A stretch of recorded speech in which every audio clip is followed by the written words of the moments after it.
Not now. Sorry, I was looking at something else. My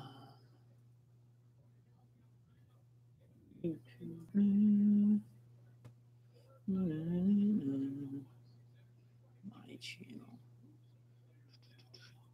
Hello. We turn that a little bit. Are we going to hear the picks called, or is that copyright infringement? I don't know what that means. What are we doing? Oh, we were in the middle. That's too far away, actually. Adjusting the camera.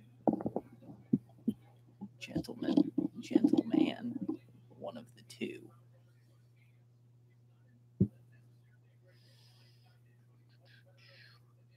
I like this new YouTube interface. It's very nice. In what way? It's just a lot different of an interface. Like last year, they didn't give us this. Oh yeah. It was like you went to your own link and you had to watch it like via your own link. Now you have your own interface. Hello, Patrick. What up? All right, I'm gonna publish this. If you can tweet it out. Okay. Yep. Live now, Peter Report Day 2. Publish. Okay, shoot me out. What do you guys think about Oliver? My cat? My cat's name is Oliver, so I can talk to you about my cat if you want. I prefer the cornerback from Colorado. I'm not a cat person. My cat, pound for pound, though. My cat, probably more athletic than Isaiah Oliver. Probably? Yeah. There you go. Oh, actually, why don't we do this and then move this back? Okay.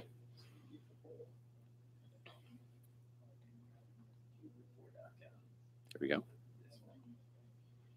That'll work. How's everybody doing?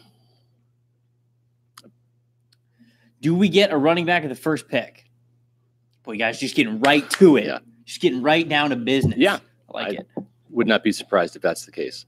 But I will say this, there's a lot of running backs this team likes. So you really have to love a certain guy to say we're going to take him here as opposed to 53 or 56. Don't put that curse on us, Vinny.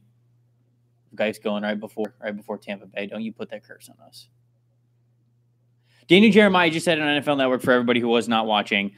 Does it sound good, guys? Because I listened to it yesterday and it sounded good, but just you guys are our check. What's up, Jason? How you doing? John, hello. Dustin, Patrick. Good. Okay. Thank you. Daniel Jeremiah said that he was talking about some of the prospects that are left. He was talking about Harold Landry. He was talking about Will Hernandez, I think. But then he said Darius Geis, who is something like his 13th ranked player left. And he said, keep an eye out on Tampa Bay at number 38. He mentioned Tampa Bay specifically for Darius Geis. So here's the crazy thing. It's not just a pipe dream. It's not. This team has worked him out privately. They brought him in for a top 30 visit. They love his physical running style. I mean, he is an angry runner. That's been used a lot to describe him, and it is spot on accurate. I will say that I don't even know if it's character issues. I think it's personality concerns. Yes, and we haven't really been able to get to the bottom of it. Geis has never rubbed me the wrong way, in interviews. So I don't know. But supposedly there's something there, and Nick Chubb is a cleaner prospect. I'm not sure. I like all three of the backs. I think all three of the backs have some strengths. Right. The guys we're talking about. I'd love Chubb, Geis. Geis obviously Jones. My number one guy. Yeah. Just because I think he runs through contact so well. You have to do that at this level too. 100%. You have to create your own space. And so I think Darius Geis is fantastic at that. But Ronald Jones and Nick Chubb are also two guys who we know they're interested in, who would be great running backs. Good. I think that they would be good compliments to Peyton Barber, and I think that's a key too. I think all three of those guys have potential feature back skills. Yeah.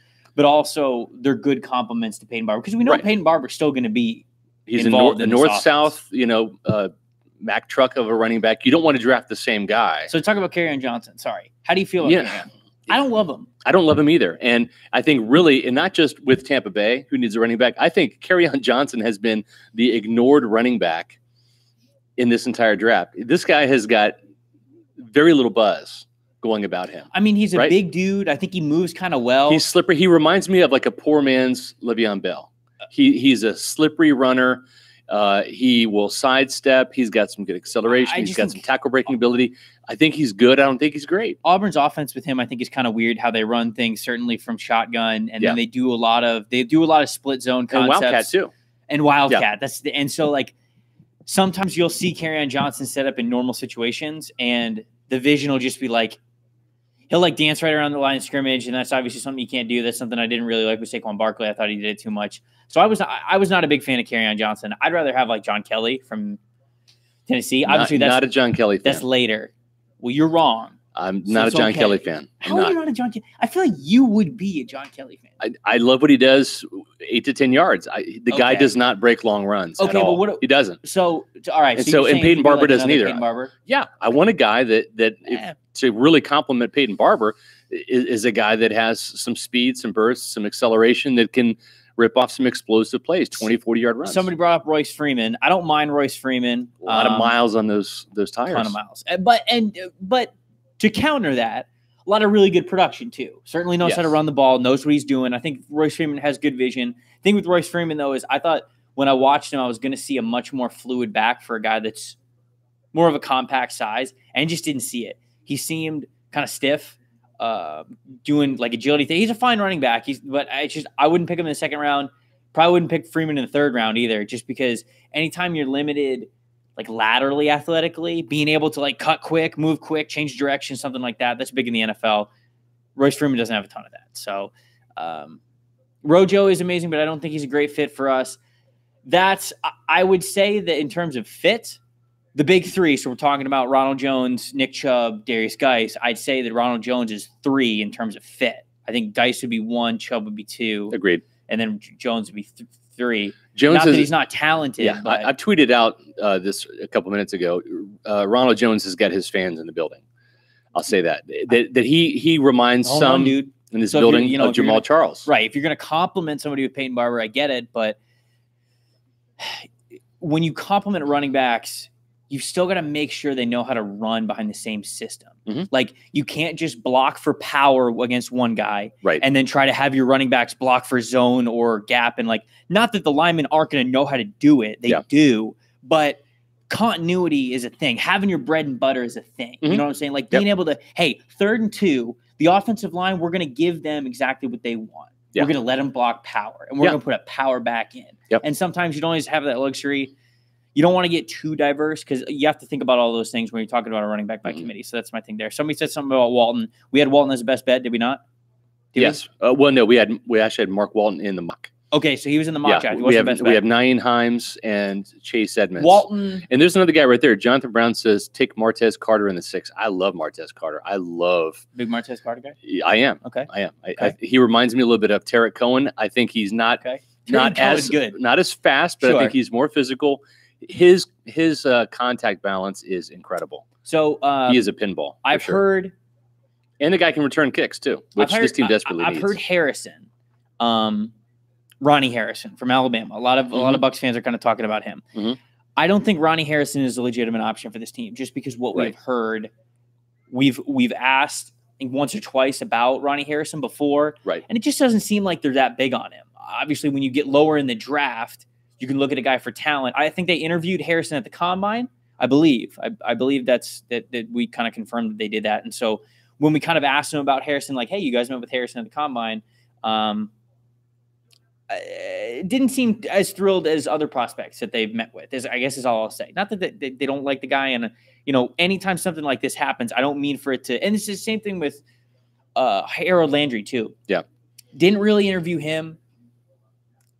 We have not really heard anything about this team and Harold Landry connections, anything like that. So that makes me think that Harold Landry is kind of in the back of their head, if anything. Mm-hmm. Obviously, if you get to a certain point down the draft, you go, hey, the talent, the value's there, right? Yeah. But it would surprise me if two names are Ronnie Harrison and Harold Landry. It would surprise me if those guys were Buccaneers. Yep, I agree. Chase Edmonds, please. Yeah, listen, there's a lot of great running backs in this draft. We believed that this team, and if you've read our mock drafts, except for this last one, you've seen that we've had the Bucs taking 2 running backs because this team needs 2 running backs with losing Doug Martin, not losing, but cutting Doug Martin, and then having Charles Sims go away in free agency. But now he's back, and that might mean that this team only drafts one running back here in the second round and then gets an undrafted free agent running back afterwards. And I think there's going to be a good one. I think whether it's Martez Carter, Chase Edmonds, Ito Smith from Southern Miss, who was recruited by and played for Todd Monken at Southern Miss. That's a name to keep in mind. I think what you're going to see is the more the feature back taken in the second round. And then if they do draft a running back, it'll be late, like 6th round, because they're without a 7th round pick now. Or they just wait for an undrafted free agent class guy to fall. And trust me, there's going to be some good backs fall. There's going to be backs this year that are drafted in the 4th round that would be fringe 2nd, 3rd round guys in any other year. This running back class is just so deep and talented. And what that means is you're going to have running backs that typically would have been 5th or 6th round picks now go undrafted just because of the volume of running backs, the volume of defensive tackles. It's a very deep defensive tackle draft, and that's just going to push all of the positions down. And quarterbacks too. There's a lot of quarterbacks. We've already seen how many quarterbacks have gone to draft? 5? 5. First time since 1999. And we still have Mason Rudolph. We still have Kyle Laletta, Mike White. There's that second tier group that's going to be 3rd, 4th round guys that are still yet to go. And every quarterback that goes is going to push another position player down the board. I got this Red Bull here, and I've got to decide when to drink it. I would go for it right now. Fuel up right now. I've got mine in the cup here. I don't think I'm ready. Okay. I don't think the body's ready. By the way, if you don't drink it, I might. I saw Infinity Ward last night, guys. 2:30 in the morning. 2:30 a.m. You talked about it last night. It actually happened. Infinity Ward. Totally worth it. Incredible. Like one of the best superhero movies I've ever seen. I was done around 2:30 last night with my Draft Insider article. Yeah, so I watched the movie. It was a 2.5 hour movie, so I got out at 5. Went and got food, and then was on 620 for an hour this morning with T-Kraz. I remember those days. 20 years ago. I remember those days. You got to do it, man. You got to do it. Listen, there's no such thing as a good superhero movie. Chris. Oh, come on now. Most of the Marvel movies are really good. Yeah, Calm down. I'm not gonna spoil anything, Jason. Listen, before the Batman draft starts, dies, but we already before the draft starts, a couple of house cleaning items. First of all, we want to thank our sponsors for this video cast, MyBookie.ag and Fitness Tech. Real quick on those, MyBookie.ag through this weekend, and that means Sunday as well, even Monday. You can go to MyBookie.ag and sign up with an account, and they will match your initial deposit up to $1,000. So if you say, I want to put $100 in there for some online sports betting, gambling, gaming, they're going to give you $100? $200. Yeah. Wow. If you want to put $500 in, money, they're going to give you $500. So now you start with $1,000. You can wait until football season and bet on college and pro football, or you can jump right in now. They've got MLB, they've got NBA playoffs. Obviously, they've got NHL playoffs, some golf events coming up. So bet on Vegas, the Golden Knights, is what I've learned. Yes, if you're going to bet hockey. Yeah, they definitely cover. So MyBookie.ag, Fitness Tech. You might have seen the banners if you've been to the website today. Fitness Tech. Blake is saying, can he sign up? Yeah. Get the money, get the free money, and then immediately cash out. No, you can't do that. Come on now, you're talking with. It's actually my first sports question. Books. So. With sports books, that doesn't work that way. But it's legit. It's legit money. It's not like play money. It's money that once you bet enough times, you can take the money out. That's You know? I mean, so I did it all season long in college football and NFL. Took a bath on Sundays, but cleaned up on Saturdays. So I'm only going to stick to college football this year. But it's a lot of fun. So highly recommend that. Click on the banners, and you can also do that there. But the biggest thing is mention the promo code PEWTER when you sign up to get that bonus. That's good through Monday. So. Fitness Tech. Fitness Tech is a place that specializes in MAT, which is muscle activation techniques. I talked about my bad back yesterday. It's on the mend thanks to Kevin Vada and his team at Fitness Tech. They've got 2 locations, one in Tampa and one in Odessa. I go to the one in Odessa. There's all these little muscles that you don't think about in your back and your shoulder and stuff. You know, people think deltoids, biceps, quadriceps, and all that. There's all these other little muscles that if you don't strengthen those muscles, you've heard the expression, especially guys my age, if you don't use it, you're going to lose it. That's what happens. I sit a lot. My hamstrings are gone. My lower back is wrecked. So Kevin has helped me activate those little muscles to take the pressure off of this side and give me balance. And it's worked wonders in my rehab. So Fitness Tech, click on the link and definitely sign up. Highly recommend them. I've used them myself. One last note, and then I'll let you get on to your draft coverage. We got all night. This is Trevor's second draft with us.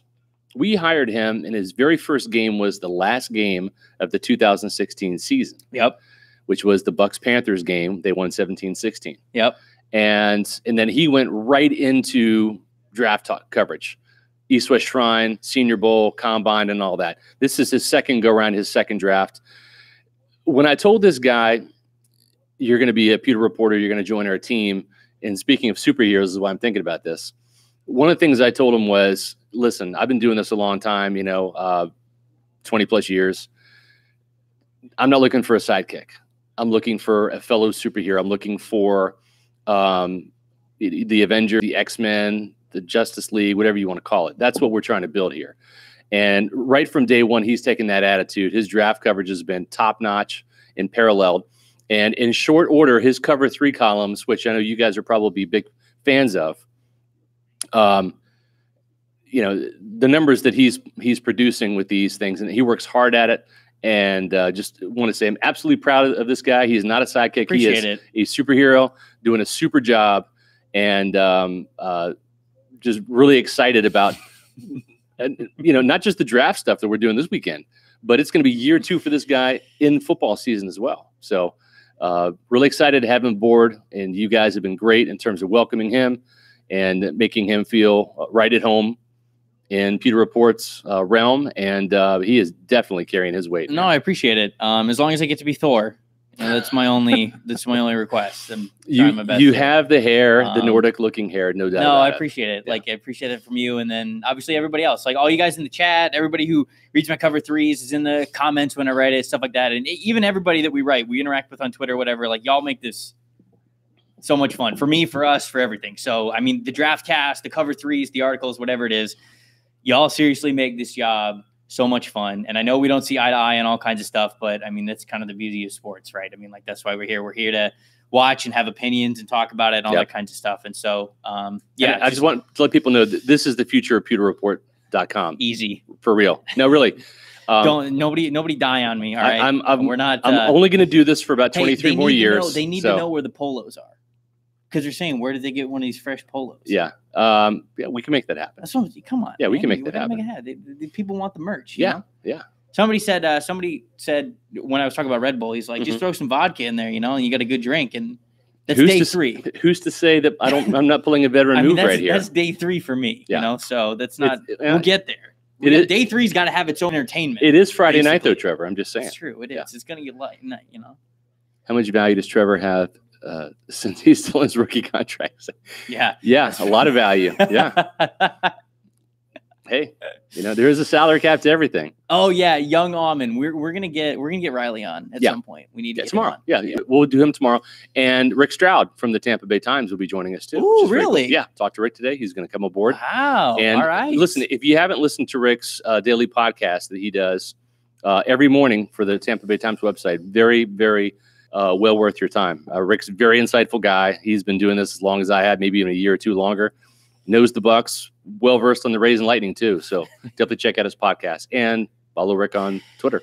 I know you're just giving me crap, Art of Free Speech. I have a spelling problem because just being a dyslexic typist is not a good thing. So yeah, sometimes the word from looks like the word form. I don't understand. So every time y'all see the word from, and it's the way that I type it, the way my muscles are programmed, however I type form so naturally. And Scott is always so just often. You just form all the time. And I don't catch them all, unfortunately, but we try. Yeah. So I would apologize for it, but I don't think it's going to get better. No, it's going to happen again. It's going to happen again. I don't know if it's getting better. Yeah. Listen, it's about muscle memory. It's about the content. We're not trying to win Pulitzer Prizes, people. We're trying to educate the masses. Has Mark recovered yet? No, he hasn't. From what? From not picking Derwin. Oh God, no. God, he's grumpier than Uncle Stan. I'm telling you, Mark Cook is like he's just like an angry man right now. He's got fellow people who are also mad. So I know. Yeah, right. I hear you. Listen, we had a chance to meet Vita Vea today. Holy smokes. Talk about a big human being, Trevor. Large. He is large. Really humble. Can't teach girth, folks. No. Can't teach it. He is, listen, I'm going to tell you right now, he's going to disappoint some people. He is a nice guy. He is like Gerald McCoy 2.0. Oh, great. Yep. I'm just telling you. And I don't know that he is going to be necessarily, helping people up off the ground after he sacks them. But Vita Vea is a nice guy. He is not Warren Sapp. He's not a surly bastard. I like that kind of player, but that kind of player really is Quan Alexander. That's his role. He's the vocal leader of this defense. And I think we're going to see Quan's vocal leadership take another step this year with those Pro Bowl credentials. And it's his 4th year. He's got the C on the chest. I mean, it's time. But that's his role. Yes, those are pink shorts, Troy. Trev. Yeah, there we go. Trev, you got some pink shorts going on. Yes, true. I can second that notion. Mark Cook is Captain Grumpy. I've been calling him that since last year. Actually, if you've known Mark Cook a long time, he's been Captain Grumpy a lot longer than that. If we're talking superheroes, that's definitely his alias. He's more of an admiral. Yeah. He probably has achieved admiral status by now. More of an admiral. Yeah. Gerald's like a big kid. Vita just seems like a really solid dude. Yeah, I think so. But I think that Vita is kind of like Gerald in that way, too. I do think Gerald probably has Gerald likes attention. I don't think Vita likes attention. I don't think he does either. That's the biggest trying to ask difference. Him some like off the cuff questions, and he was just like, "I just want to talk about football and get out of here." Yeah, he's a pretty serious guy when it comes to football. He likes to joke around, but on the field, he's the real deal. He did say that the D linemen were the funniest groups. In the team, and I can attest. Apparently, people think so. Like, I haven't really seen Mitch Unrein's Twitter. Since he got on, but like people were telling me that Mitch Unrein's a funny guy, and then I know Bo Allen's a funny guy. So Bo Allen's quite the character. No, Bo Allen's awesome. I love Bo Allen. He's going to be fun to cover. He's going to be a lot of fun to cover. You're going to get some good quotes and everything from Josh Adams. You know what? I like Josh Adams, the Notre Dame running back myself. I like him. I just question his all-around skill set. I saw a lot of big straight-ahead runs. And let's face it, he had quite the offensive line blocking for him, right? Mike McGlinchey, Quentin Nelson up front. I like Josh Adams. I put him in the category of like Kalen Ballage. The Notre Dame running back. Yeah. I actually like Josh Adams more than I think other people do because nobody really talks about him. He's an upright runner, no question. Not a super like create for himself kind of a guy, but obviously a bigger back. Has the potential to break tackles. Has the spill it, Scott. Are we trading around? You want to tell him? You want to break the news? No. We've traded all 3 second round picks up to the first pick. They're going to take guys. No, that's not happening. That's not happening. We're not breaking that news. Nope. I like Mark Walton more than here's the thing. I like Mark Walton too. I think the Bucs might like him more than I like him. Just throwing that out there. But listen, we put him in the mock. We heard some things late on him. He could be a guy that and listen, I wouldn't be surprised a bit if they trade down with one of those second round picks into the 3rd round and pick up maybe a later pick. This is a deep draft at a lot of positions. I mean, you don't want to go crazy. I don't want that. And draft That'd be bad. Well, I'm just saying. That'd be bad. Yeah. Or listen, there might be a situation too where you never know. We have seen, and I don't want to be called on the carpet on this. I can't think of the exact example, but there have been teams that have wanted to get a second round pick that don't have one that will mortgage a first round pick the next year. Are we seeing Shaquem Griffin get picked today? What do you think? I think in the 3rd round. Yes, I think so too. Yeah. Shaquem gets picked today. Yep. I could see Seattle being one of those teams. I wouldn't. Shaquem Griffin's my number 32 overall player. Yeah, he's so good. Listen, I was talking. Speaking of him, what would it take to trade back into round 3? Into round 3. What would you get? The Buccaneers.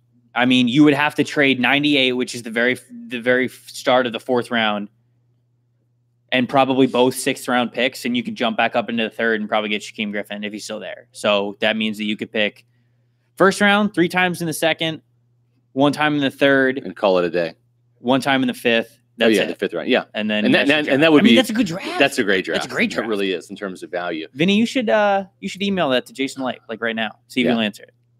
He's probably not doing anything, right? What's he doing? You're not doing anything. What time is it? He's got a minute. No, he's got a minute. Just email him. Yeah. So listen, you were talking about Shaquem Griffin. I was talking to Rick Stroud about this, and Stroud was like, So, he was the conference player of the year last year. I said, yeah, he was. But the crazy thing is, statistically speaking, his junior year was even better than his senior year. Yeah. His junior year, here's the difference. 74 tackles last year, 92 as a junior.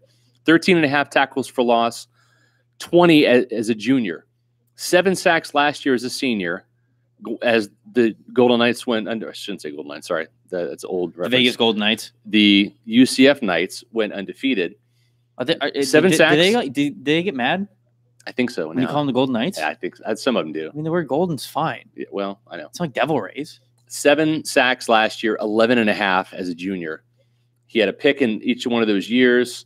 7 pass breakups 2 years ago, 3 last year, and in both years, 2 forced fumbles, 2 fumble recoveries. Somebody asked about Josh Sweat. They had a form. Somebody said my name really loud. It's because I said Golden Knights. We do get mad if you call us the Golden Knights. That's what I said. Yeah. Sorry. Yeah. No. Sorry, I was having like flashbacks to Dante Culpepper and Kevin White and all those guys. Somebody asked about Josh Sweat. They did have a Kevin formal Jones. with him at the combine, so it's not totally out of the question. I think they certainly went over his medicals really well to see if that knee is perfectly okay. Mm-hmm. We haven't really heard a lot about Josh Sweat since the combine. So Right. again, that's another one where it's like they've done some research on him. He's on their radar, but it's not a guy that we have heard a good amount about. The other thing too is you have to look at the depth chart here, and you don't want to be just like grabbing players, because if you look at the depth chart right now, they're only going to keep about 8, maybe 9 defensive linemen. That's just the number. If you look at the defensive end room, and I know everyone wants to get rid of Will Golston because he had a bad year last year and he's making a lot of money, and Will Golston certainly has to. He's got to up his game this year for sure. He's on the hot seat, but he's one. The big 2 right now that you have obviously ahead of him are JPP and Vinny Curry, and then you have Noah Spence. So really, there's your 4 defensive ends right there, and you have a guy that can flex between that strong side 5 technique and say nose tackle and Mitch Unrein. So there's your swing guy that can play tackle and end, kind of like a Ellis Wims, Tyoka Jackson type back in the day for this team. So they're kind of done at defensive end. Not that you want to just pass up tremendous value, like if Harold Landry's there in the 3rd round or something like that, or down there at the bottom of the 2nd round, maybe you take him and then you just make a decision, But you can't just say, well, we're going to keep drafting defensive linemen, because at some point in time, you got to be done. You sure about that? Yeah. What if every pick's just a defensive lineman?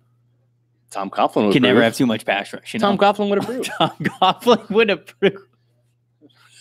That's a good draft for the Jacksonville Jaguars. Somebody was talking about Vea last night on Twitter, and they said something to me. They're like, now we've got like nobody to cover in the secondary, blah, blah, blah. Like, this is a stupid pick.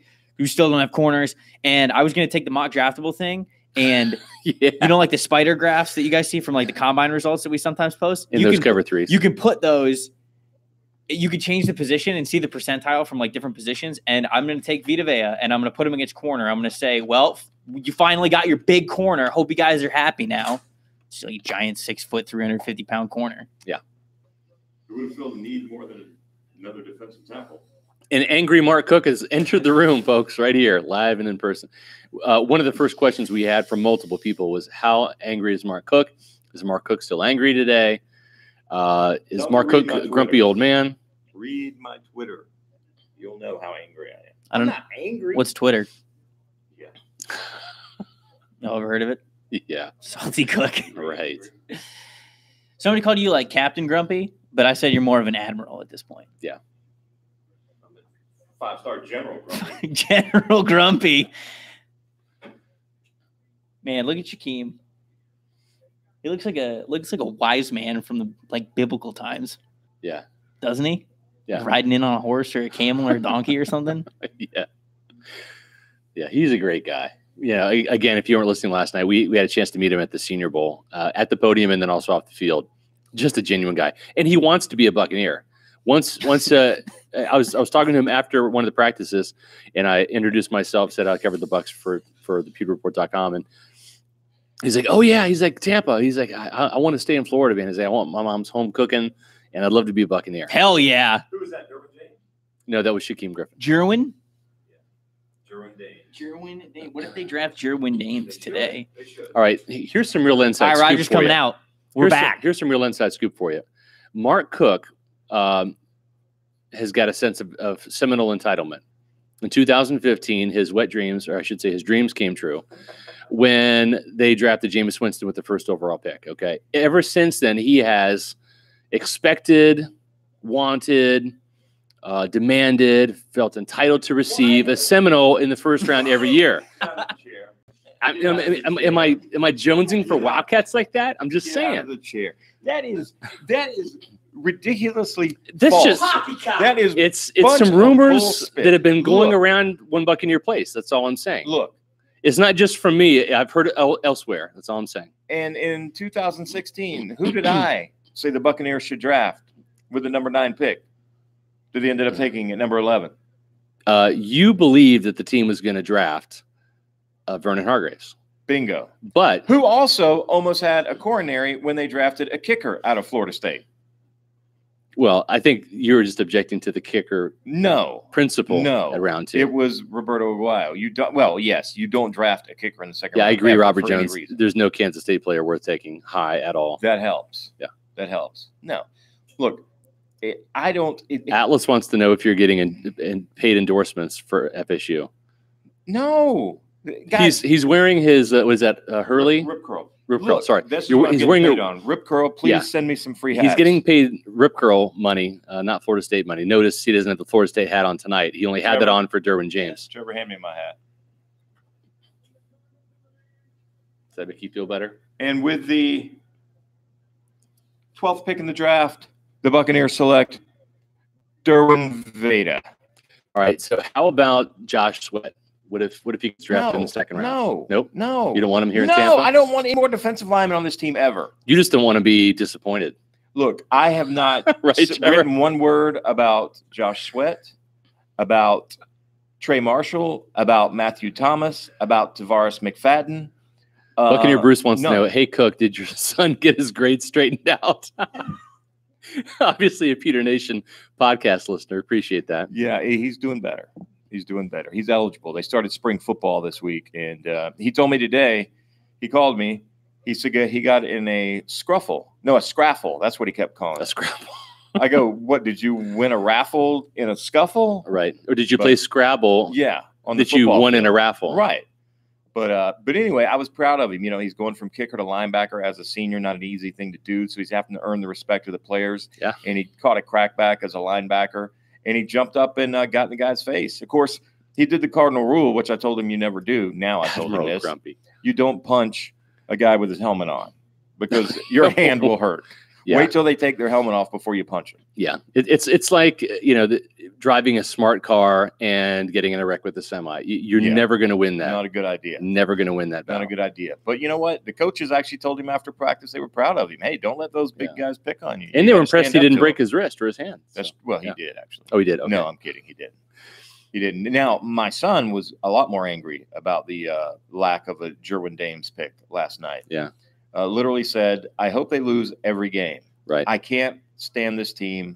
They make it hard for me to cheer for them. Quotes. Okay. I believe it. Now, What about he is absolutely 100% FSU homer. He's Yeah. not objective at all. Mark? What about Arden Tate? Do you like him? You got a No, question hell there. no. Okay. No. And let's He not. runs like a 4.8, doesn't he? Look, Trevor is my guy, right? And all I do is kiss Trevor's ass on all these shows. I tell people. I was just had a conversation with somebody talking about how great Trevor is and how he's helped Pewter Report. I literally just got through saying this. You don't need to say this again. Trevor's head is not going to be able to fit on the screen if you do this. Fuel my ego. No, I'm about to take it down a notch. Okay, there we go. Let's not forget his Yeah. early big board that had Auden Tate as a first round wide receiver. A Yeah. first round wide receiver. Hey. Even I did the Jim from The Office look when I read that. Hey, I'm the one who said that the Bucs were not going to trade down from 7. So Yeah, I own that's that. true. But you know what? You had it on very good authority. I did, yeah. I mean, it wasn't. You weren't just making it up. But Yeah. anyway, no. I look. Derwin go to San Diego, make a Pro Bowl, Go and Bolts. Vita Vea, make a Pro Bowl here, and everybody will be happy. That's all that matters. Mm-hmm. My whole thing was, had they not, and I said this on JP's show today, had they not brought in 4 new defensive linemen and completely revamped this defensive line, and they selected Vita Vea, I would be doing backflips. I just didn't feel the need was as great at that position as the safety position. And as I said on Twitter last night, for all you Vita Vea lovers, I better not hear a single one of you guys bitching about Chris Conte starting at safety this year. That's all I got to say. Mark, you're hoping for DJ Reed and Byron Pringle. Those are two Kansas State Wildcats coming here. I'd rather have Pringles. I'd rather have a can of Pringles. Sour cream and onion. Memphis barbecue. You've got me hooked on that flavor. Can't find them anymore, though. Walmart. Walmart has it. Only place in town. I'm down with that. All right, you guys have had enough of me. I got to go get ready. The Bucs are going to be making a pick here shortly. Yep. So hopefully it's a running back. My pick is it's going to be LSU running back. Darius Geis? Yes. Okay. There you go. Oh, listen. No, and he didn't play at Florida State, in case you guys are wondering. Speaking of Florida State, we rattled off some names of some guys that might be there as undrafted free agents, guys that are fringe draft guys that might not be drafted this year just because other positions push them down. Fordham's Chase Edmonds. Southern Miss's Ito Smith, Grambling State's Martez Carter. You got to throw Ryan Green from Florida State in there too. Yeah, Jason Live was really impressed with him at his pro day. Now, Florida State fans will tell you he did nothing to impress anybody. He didn't really see the Who was he behind? Dalvin Cook and Cam Akers, right? And Jacquez Patrick. Those are 3 5-star recruits. So, and he had some injury issues. Even switched to defense for 1 year. Came back and, I talked to his agent up in Tallahassee and Jason about him. They love the guy because he didn't whine, he didn't cry, he didn't transfer. He just did what was asked of him, run scout team, return kicks, whatever they needed him to do. What did he run, a 4.4 flat? 4.38, 4.39, something like that. It was under a 4.4. He's a fast kid. But he's the kind of guy that like a Peyton Barber, you bring him in camp, you give him a chance. If he's competitive enough, and listen, when you're behind those type of guys like the Dalvin Cooks and the Cam Akers and all that, that you got to show out in practice. You got to, you can't come in here with, as Jason Light likes to say, that the 5-star sickness. These guys are like blue collar lunch pail types that are the Adam Humphreys, the guys that are the DeMar Dotsons, the guys that are going to come in, bust their ass, try to make the team. Peyton Barber was that guy for the Buccaneers 2 years ago, and he got rewarded with carries and opportunity last year, made the most of it. And if they don't draft a running back in the second round, it's going to be the Peyton Barber show this year. They got three opportunities to draft a running back. If they fall into the same Jeremy McNichols trap that they did last year, where we'll push it off another round, we'll keep going back around to draft a running back. McNichols is the perfect example to dispute those guys that say running backs are a dime a dozen. Yeah. They're not. There's a reason guys are ranked as first-round talent, second round, third round, fourth round. There's a reason why Kareem Hunt and Alvin Kamara were actually drafted as opposed to being undrafted, right? Yeah, absolutely. And in hindsight, if you redrafted, both those guys are first-round guys. No doubt about it. So anyway, all right, I'm out of here. Trevor, get back. You can wear my Florida State hat. I'll never. That might clash with the pink shorts. Just saying. What's that about, Jeff Freeman Jr.? Wow, that's the first comment that I have no rebuttal to. I'm normally a guy that can even just laugh stuff off and come up with something off the top of my head. I got nothing for that. I've got some Josh Freeman stories. Your tell-all book about the Bucs is going to be incredible. Yeah. By the way, I know who Cleveland picks. You guys want to know? He already said it. It's Austin Corbett. Yep. He went before Hernandez. Yep. Bucs loved him. Bucs absolutely loved Austin Corbett. Loved him. I would have loved here's Hernandez. The interesting thing, and this is a different regime now, but the other guy they got, Joel Bitonio, the guard? Yeah, Bitonio. Bitonio from Nevada also. So Nevada, they can produce some Cleveland Brown guards. Something in the water there. So, Will Hernandez, I'll tell you what, he could be there for the Giants, right? The Giants passed on Quentin Nelson to grab Saquon Barkley. Yeah, they're up now, right? So he is there. And listen, David Gettleman really wanted Andrew Norwell, who was a guy he drafted in Carolina. And so they really wanted him in free agency. It didn't happen. So now you might get Will Hernandez here. I think it's going to be Hernandez, New York, right? Right? I think so. Yep. Hernandez just went. And then he just went to the Giants. Wow. Yep. Okay.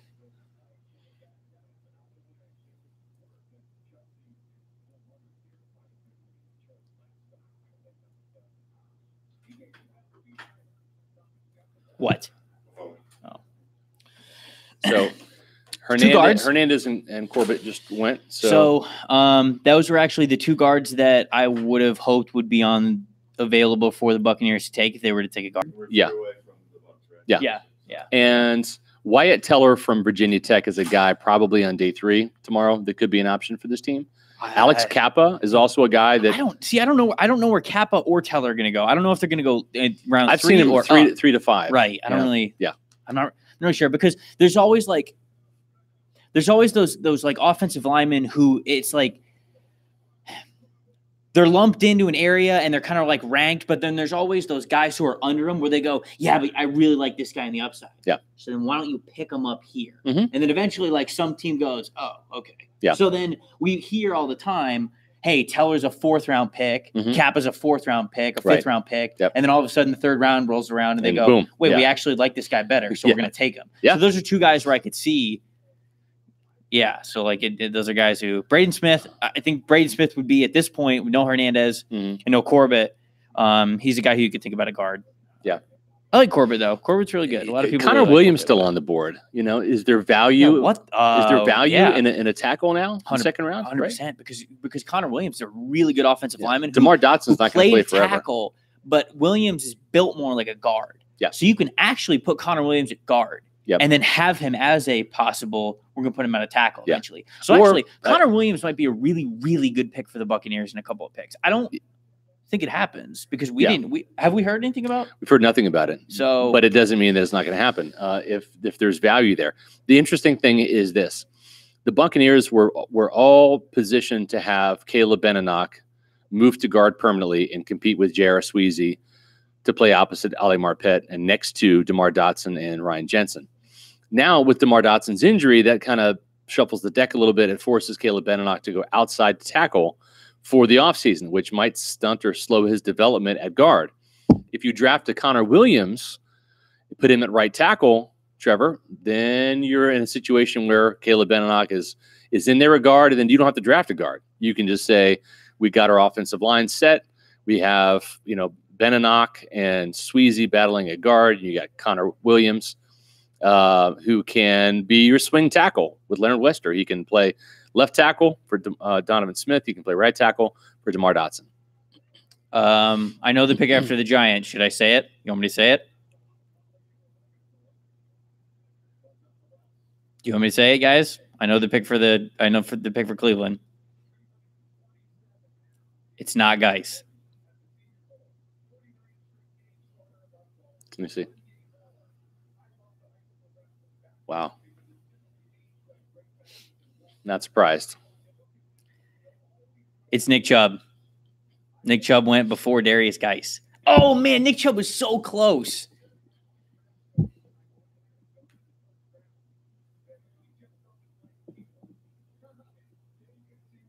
Will Hernandez at the Senior Bowl, they're showing clips there. The only guy that beat him at the Senior Bowl, that and any reps that I saw, was Nathan Shepard. Hmm. Yeah, he's really good. Will Hernandez is really good.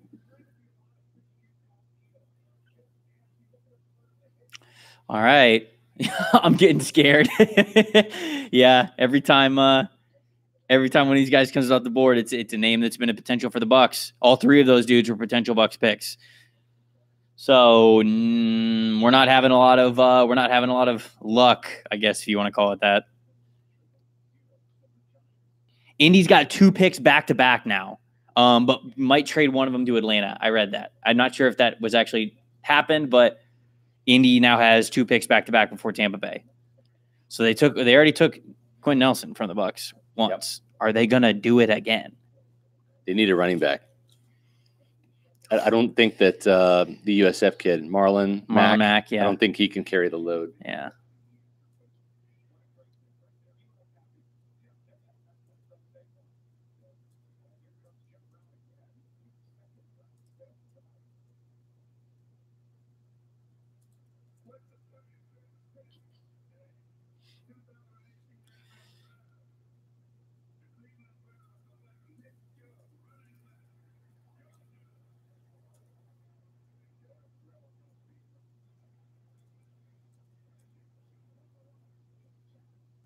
Nick Chubb's really good, guys.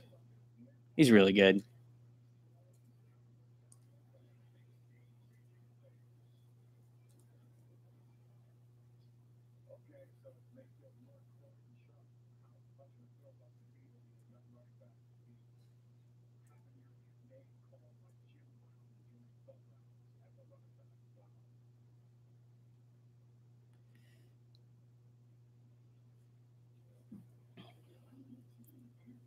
Darius Geis, Ronald Jones, Josh Jackson. Landry to Indy? I've got to think that Landry is going to go to Indy. I would think so. I've got to think. I haven't seen anything. But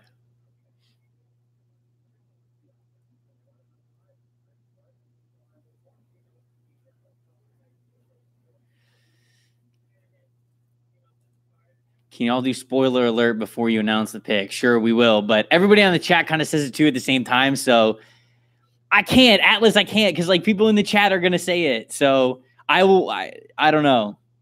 I'm sorry. The day 2 in the draft goes. It goes by really fast. Day 2 in the draft goes by so fast. It goes by so fast. What happens is they have a lot more commercials. Right. They have to fill airtime and we don't. And ban the chat. I'm sorry. I'm sorry. This is just kind of the world we live in. You'll hear who it's picked, and then you can freak out with the rest of us. Maybe I'll say spoiler alert before I say it. I'm gonna use your charger. Okay. Just hide the chat.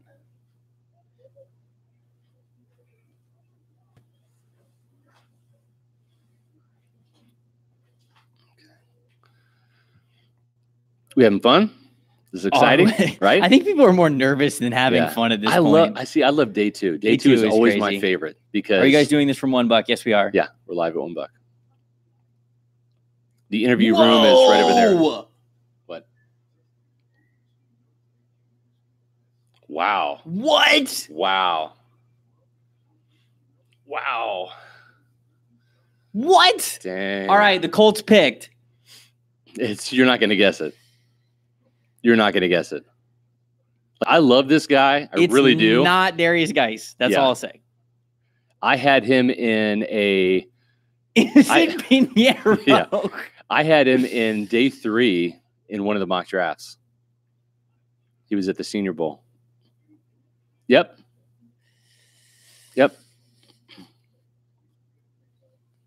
They are 1 pick away. They're gonna have a really good player here. I don't know, man. I gotta. No, it's not Shaquem.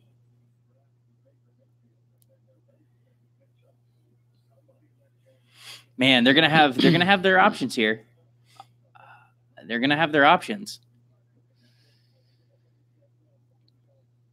Darius Geis, Ronald Jones, Josh Jackson. Those are the top guys that I could see them draft. I think some wild cards would be Dante Jackson. I don't know that he is that highly rated. I think Josh Jackson's a better cornerback.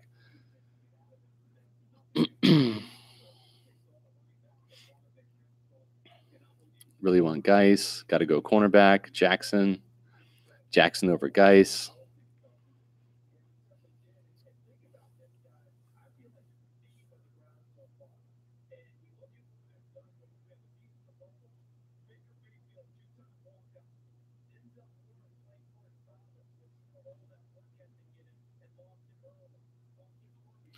I think this is a running back, and I think they're going to go corner. I think there's a lot of cornerbacks in this draft, too, that they like. They like some day 3 guys, too, that I think are some real sleepers. Michael Joseph from Dubuque is one of those guys. Danny Johnson from Southern is one of those guys. Trade down, steal more picks. Absolutely not. Absolutely not. Jason Light was close to getting Dalvin Cook last year in the second round. Can he get burned again? Can he do it? We don't know the other Colts pick. We don't know what it is. Yet.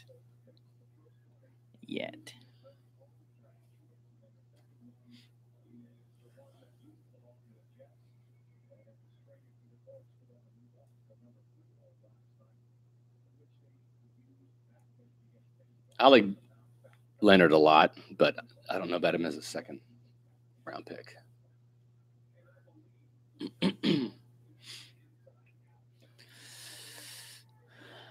Are you having fun, Trevor? I think I think I'm kind of nervous at this point. Colts are gonna ruin it for me, man. They're gonna ruin it for me. They're gonna have picked Quentin Nelson and Darius Geis.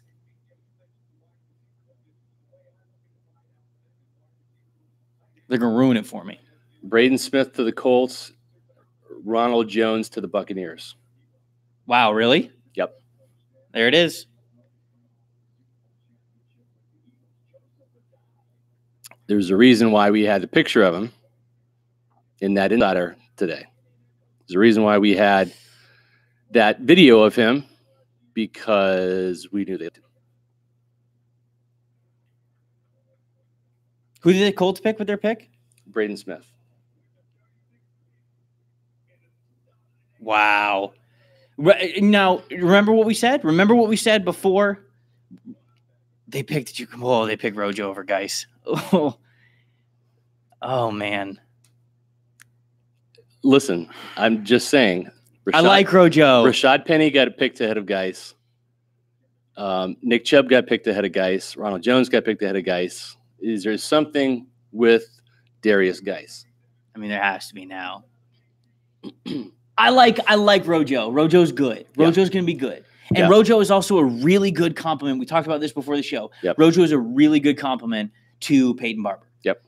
I just thought Geis could be a workhorse. Yeah. Text Mark. Make sure.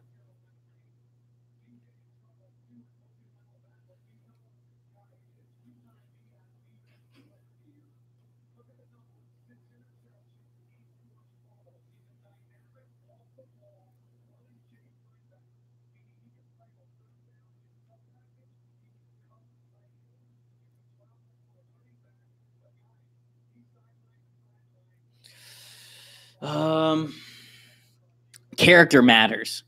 What is this, a PBS show? I don't give a crap about character. I care about yards after contact, okay? I'm just kidding. I'll tell you what, the Buccaneers, they like Ronald Jones's aggressiveness. They think that he's one of the hardest running backs in this draft in terms of plowing through contact and all that. It's our job, folks, to not necessarily advocate for players, but to tell you who we think the Tampa Bay Buccaneers are going to pick. I have it on 100% confirmed authority that Vita Vea was like 1A and Derwin James was 1B for this team. Minkah Fitzpatrick was not in there. Those were the two guys they were honing in on. If Vea was gone, they would have drafted Derwin James at 12. That's a fact. Ronald Jones was the running back they really liked on this day, I think even more so than Nick Chubb. And that, again, there's a reason why we had a picture of Ronald Jones on the Insider today, and we had the video of Ronald Jones, and we did like a little blurb on Ronald Jones with his statistics, just to educate you guys on what's going on.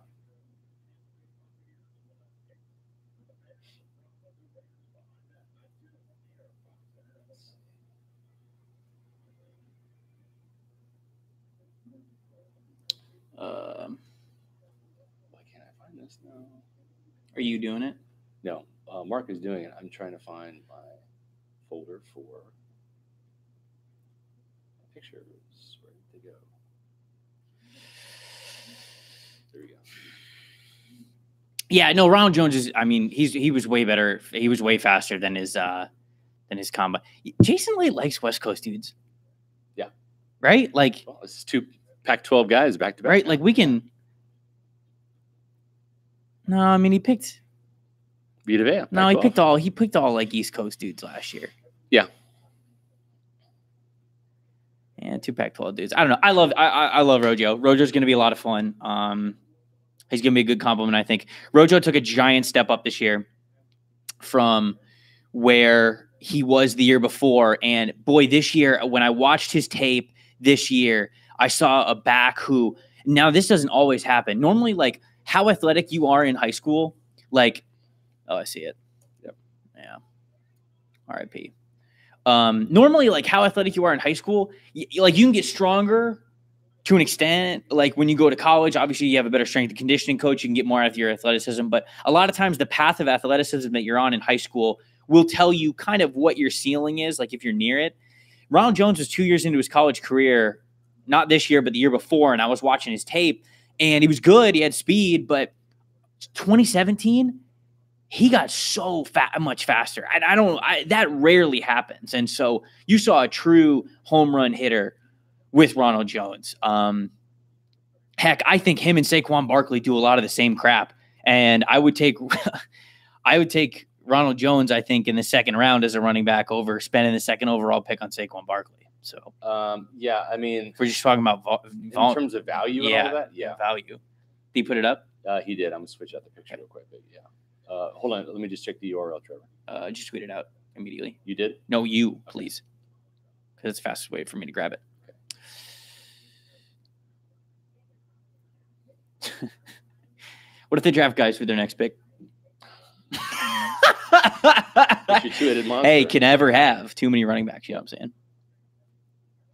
Never have too many running backs. That's what I always say. I've always said you can't have too many centers. I've often said this.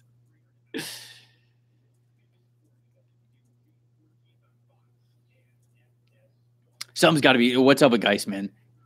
What is up with Geis?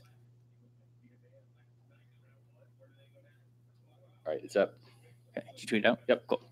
Cool. All right, so let's break it down a little bit, shall we?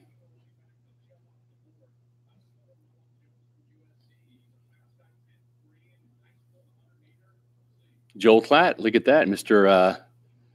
Pac-12 himself. Shut up, Joel. That's Rondé Barber. Rondé in the house. So smooth. I love Rondé. I'm sorry. Listen, we're not supposed to like. You can if they're not players anymore. Well, I know, but even when he was playing, he was my favorite guy. Like, I just. Wow, how dare you have favorites? Just saying. Journalistic integrity out the window, folks. He's the GOAT. He's the best defensive back in this team's history.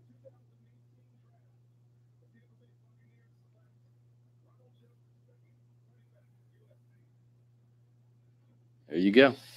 Yeah, I like Ronald Jones. I really hope that Jones keeps the second on his jersey. Yeah. Always enjoy that. Yeah. Always enjoy that. He reminds me so much of Jamal Charles. I watched a lot of Jamal Charles comp, in Texas. That's the comp. And this kid is a absolute blazer. He really is. Looks like MC Hammer right there.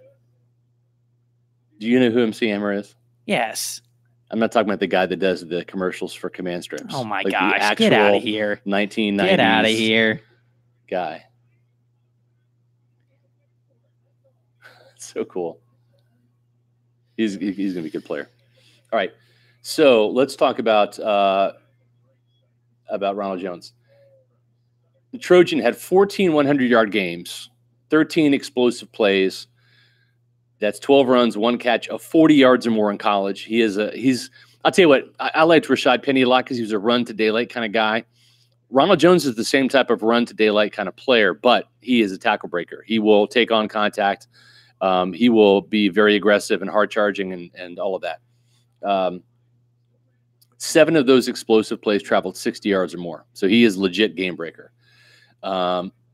People slept on him a little bit because he pulled his hamstring during the 40-yard dash, Trevor. You're in a 4.65 on the 40-yard dash. But the reality of it is, good job, Mark. I'm going to switch out the picture real quick. Yeah.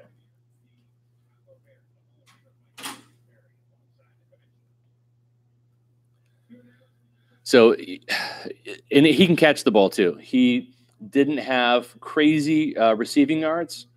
But what he did have was he had, I think, around 10 yards per catch average. I'll double check on that. I got to just do a little bit of house cleaning here.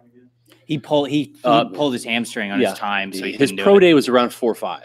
So it's right in there with Rashad Penny and some of those backs. Let's see here. Let's face it, he's no doubt.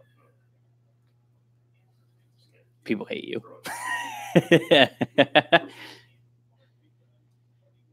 We should be doing this like in the media room.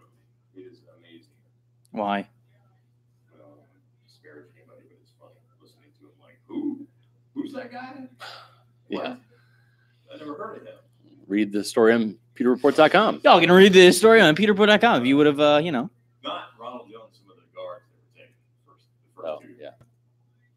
They were laughing. The first two guys they loved, Right. Austin Corbett and Will Hernandez. There were people literally laughing in there. Who's that? I've heard of him. All right, I'm going to add a little bit more to the story. Mark, if you want, go into the admin and grab the insider stuff from that story, the the Jones stuff, and you can dump that in there too. Oh, yeah. The video and all that stuff. Okay. I'm switching the picture out. All right, what do we think, guys? What do we think? Do we like to get picks right? Yes, we do. It's really not about ego. We like to get the picks right because we feel like we've done our job then for you guys. You would not believe the amount of hours that this guy, myself, and Mark put into our off-season coverage. Sorry. Atlas said, what did he say? If Jackson or Oliver fall to us, grab them from their homes. Kidnap them. Drag them to Tampa.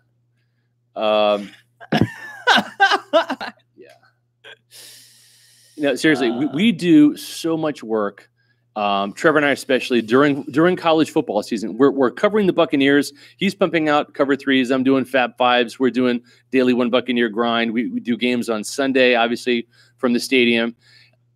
I mean, we figure there's a lot of time in there too to watch college football. We're both college football fans. We're both fans of the draft, and that's that's a big part of what we do. And then it just gets kicked up a notch.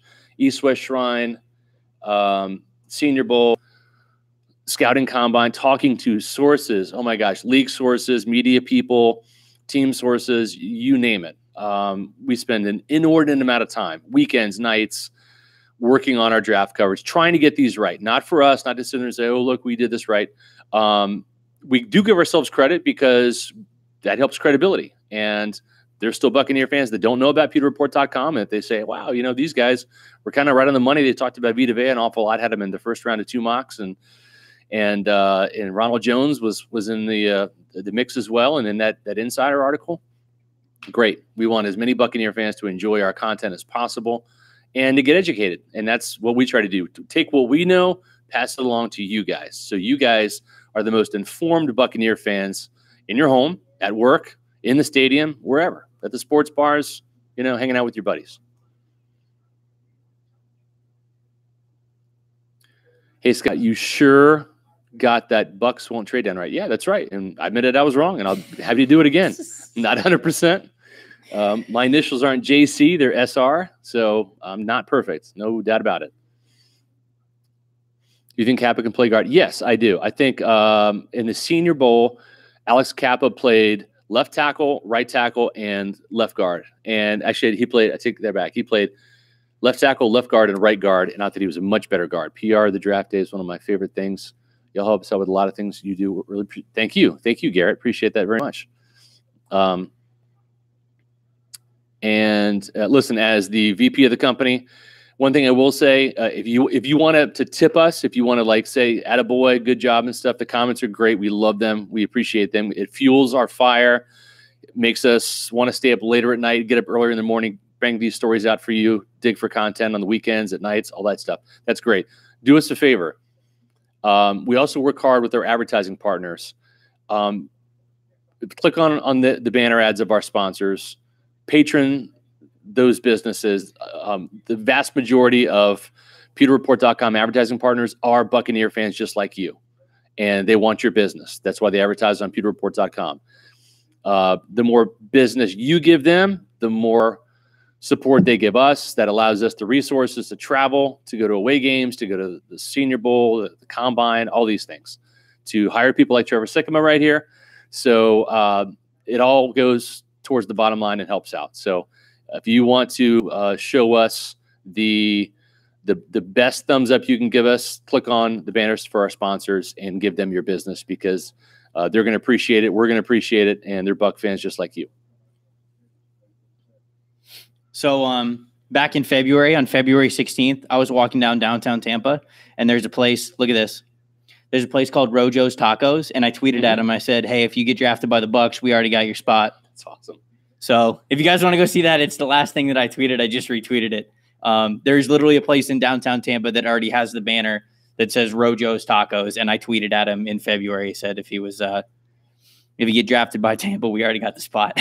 So sometimes you got to speak it into existence, folks. Courtland Sutton to the Denver Broncos. Okay. All right.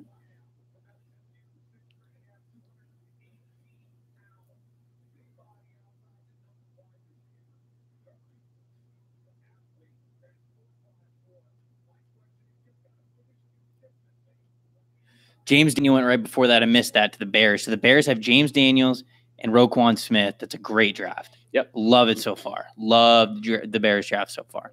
So Dallas not happy Sutton's gone. Yeah. Is Rojo an every down back? I mean, no rookie is hardly ever an every down back right away, so it's kind of to be seen. Jones obviously, I think, runs the ball really well. He has good vision. I think he is the all-around traits. He's certainly got to get better in pass protection. That's almost the main thing for every running back who goes from college to the NFL. You just don't do a ton of it in college football because things are more focused on you doing the most with the ball in your hands. So he definitely has to get better at that. I think he's a natural receiver, though. He's fine with the ball in his hands. He's got good vision. He can run after runs after contact, but those are all things that you have to adapt to. Like, you've got to get used to taking hits in the NFL and blocking against NFL defensive linemen and all that kinds of stuff. And so I think Rojo has the potential to be an every down back, or at least every down back is kind of I don't like using that term anymore. The term you really want to use is just, can you play him on every down? Not necessarily that he's going to be your guy for second, third down every time. Like, that's an every down back. Every time he goes out there, it's always going to be him. There's still going to be a rotation, but you don't want him to be liable on any certain downs. You don't want him to be bad at short yardage situations or bad at pass blocking situations or things like that. You just never want a guy who is liable. And I think that Ronald Jones can develop into a guy who is a 3-down lineman, in the sense that you can play him in all 3 downs. And it's not too liable for what you're doing.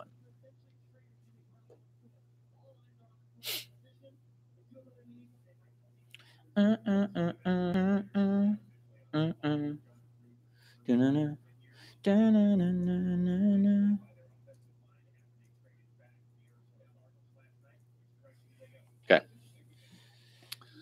Let's see. All right. I like this pick. I mean, I love Geis. Obviously, Geis, my dude. Y'all know that. He's my RB1. Would have rather had Geis here than any other back, but Roger's a good pick. He's a good compliment. Certainly, if they're wanting to do a running back by committee kind of a thing, if they want to have a rotation in there,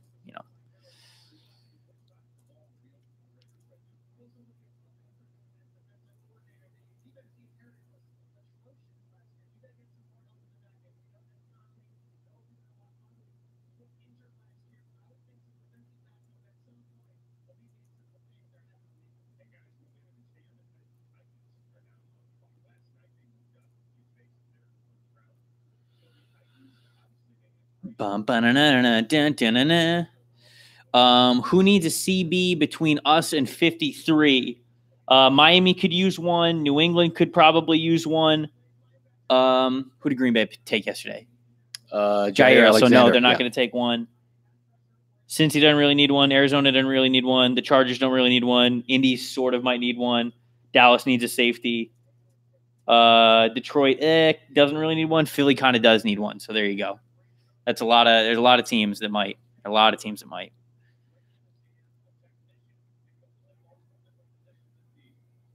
Harold Landry here for the Titans. Oh yeah, that'd be a great pick. Right. Who'd they pick around 1? It was somebody different. It was somebody I didn't expect. Rashaan Evans. Oh yeah. Evans and Landry would be a great haul. Yeah. That'd be awesome. You look at both of the outside linebackers, those rush guys that the Tennessee Titans have. Let's do a quick little look-see here.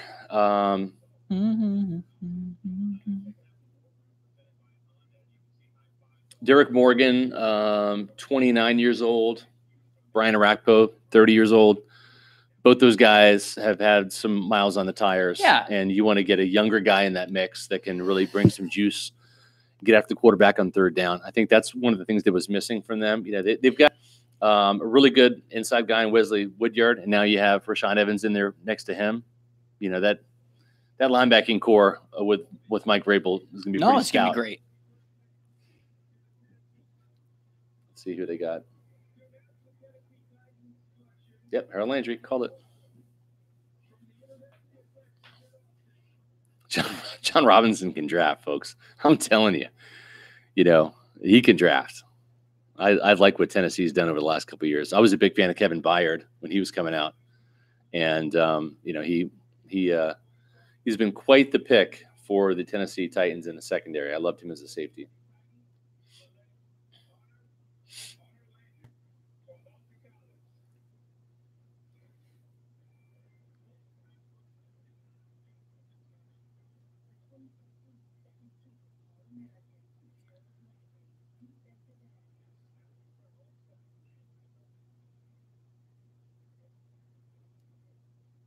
All right.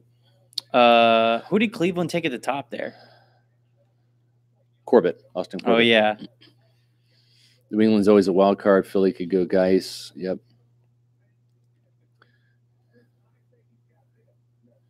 Anyone think New England goes with Mason Rudolph? Yeah, I do.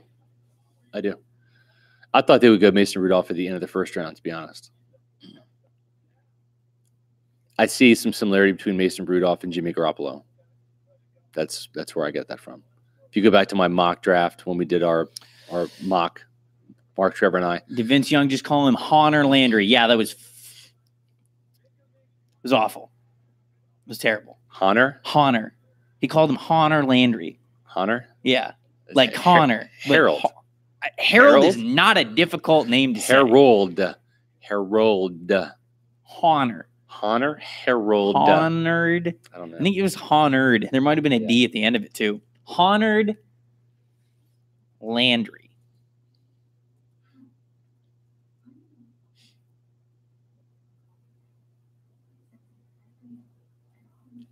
You know, one of the things we've struggled with a little bit, or at least I have, on the Pewter Nation podcast is Mitch Unrein. Is it Unrein or Unrain? It's Unrein. Unrein? Are we sure about that? Yes, it's Unrein. Okay. Don't overcomplicate this, Scott. That's not right. It's Unrein. No, it's not. I just went to YouTube. That's not it. I went to That's YouTube, not it. And it says how to pronounce. That's not it. Miach Unrein, Denver Broncos NFL No, football that's not touchdown rookie. That's not it. It's not it. I'm never saying that's never coming out of my mouth at any point. Miach Unrein. That's never coming out of my mouth at any point. I stand corrected. It's not Mitch Unrein. It's Miach I'm calling him Mitch Unrein. Unrein. Because I'm a normal human being. I'm going to call him Mitch Unrein. Okay. Gruden giving away draft capital. Listen, Did Tampa dodge a bullet? Yeah, they did. I love John Gruden, the coach. I love him on Sundays. I do not like him in the war room. I don't like him picking players at all. I'm not a fan with what John Gruden has done here. Now, there would have been a tug of war here because Jason Light has gotten Jason Light players here this year in the draft so far and in free agency. And I really like what he's done. I've already called for him to get a contract extension. If I'm the Glazers right now, after Vita Vea and Ronald Jones, I'm hitting print on those contract papers and I'm getting something done tonight. That's just me. I know. What did you say? I'm gonna. What did you say? I would sign Jason Light to a contract extension tonight. Oh, okay. I thought you were talking about the coaches. Based on this offseason that he's put together. I know what his record is. I'm not a fan of holding general managers accountable for records because their job is to acquire talent. It's the coach's job to use the talent properly with scheme fits and those types of things and adjustments. So here's Mark Cook with fresh scoop from the conference call. Wow. From the conference call, talking to Rojo. Ladies and gentlemen, in the chat room, Mark Cook in the house. Rip Curl, sponsor me. No, I really like listening to him. He's a very, very confident guy. Mm-hmm. He runs confidently too. Had some things affect him in his personal life. His dad died while he was in high school. He talked about that and some of the advice his dad gave him. He did say, I asked him if he feels he's a 3-down back and what he needs to work on. Or how he is as far as pass protection goes. He said, like everybody, coming into the NFL, there's things to work on. Every rookie needs to work on pass protection. But he doesn't think it'll be a problem. He said, I'm most definitely a 3rd-down back. He described himself as a home run threat. He can, he feels like he can take it to the house from anywhere on the field. And what else did he say? Oh, the hamstring injury that hampered him at the combine. He said that's all good. He'll be full throttle once the season starts, but he'll be happy doing whatever the Buccaneers ask him to do. He was asked if he could be a bell cow back, and he said yep. But he split carries in high school and a little bit his first year at USC. So and Peyton Barber is going to get some carries too, Admiral Grumpy. And I think it's a nice contrast. I think you got Peyton as the kind of bigger, more physical style runner, and you guys probably already talked about this. And then Jones, more of the home run kind of threat. What are we left? Trade Mark Cook to Florida State for a 3rd-round pick. You know, if my son wasn't down here, I would consider moving to Tallahassee, God's country. Maybe in a couple years when Scott fires me. Yeah. I'll be covering the Knowles. Anyway, no, I don't want to cover the Knowles. You know why, Scott? We've talked about Oh, this. yes. I wouldn't. Yes. You don't want to college. No. You don't want to cover the team you love. Nope.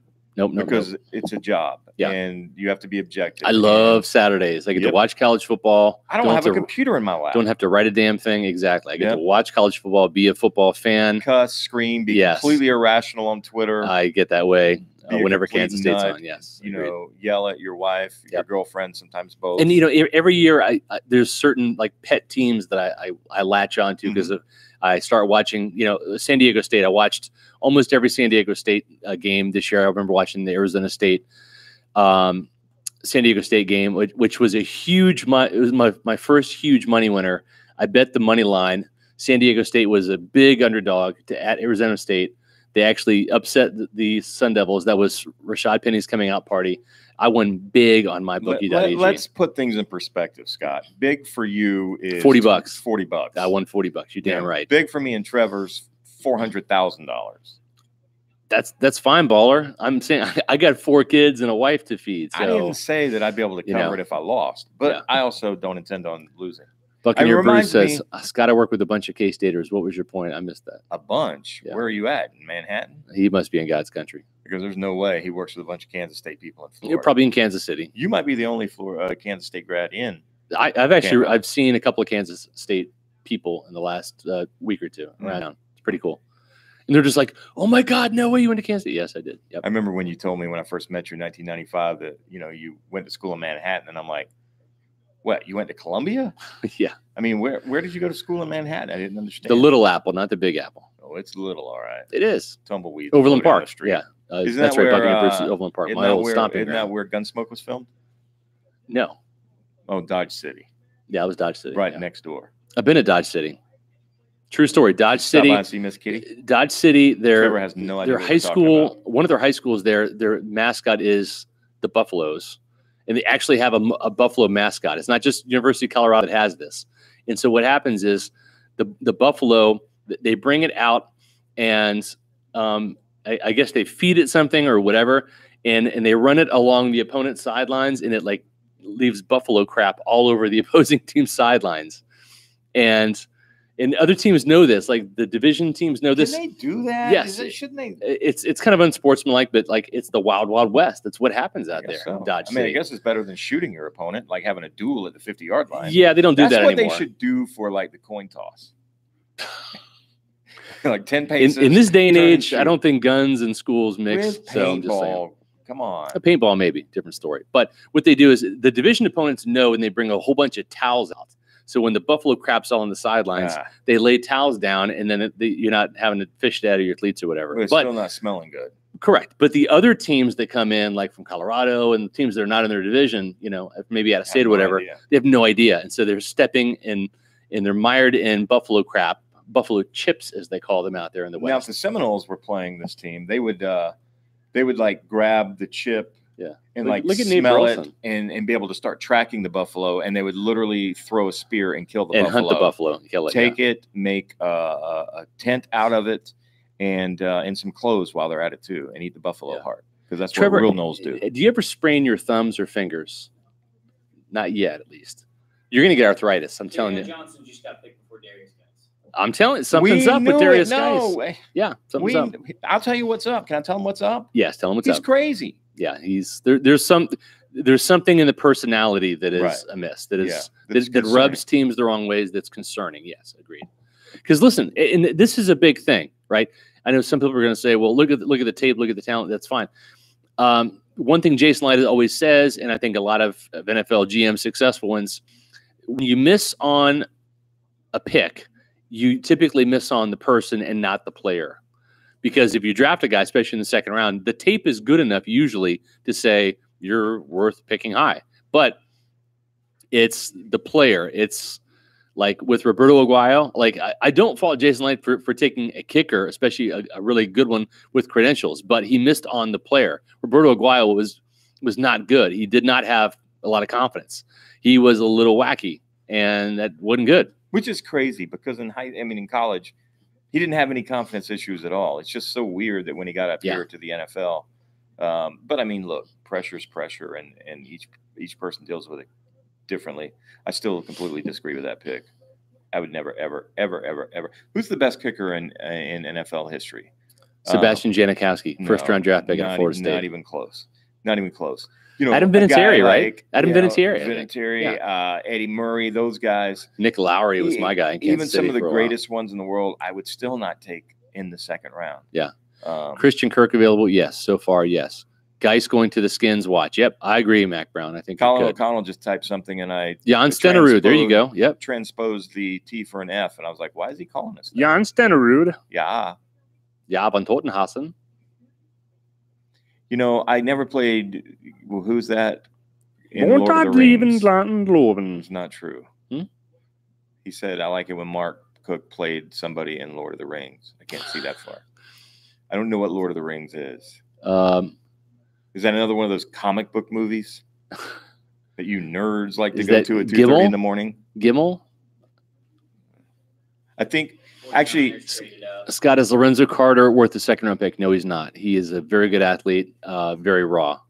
No, by the way, he misspelled when Cook played Rocky Balboa in the Rocky movies. Not Gimel. Trev, do you know who the offspring are? Redskins just traded their pick while Geis is on the board. Yeah. To San Francisco. I'm telling you. In the words of the late, great, immortal, legendary songwriter from Gainesville, Florida, Tom Petty, Geis is free falling. Yes. You like that? Yeah. George Bland, the best kicker ever. Probably come on. Trev, who are the offspring? He knows it's a band. That's it. I'm just asking questions here. Is Geis going to be Mr. Irrelevant? He's Mr. Irrelevant so far in the second round. That's for sure. Cook was the old grumpy man and up. That's true.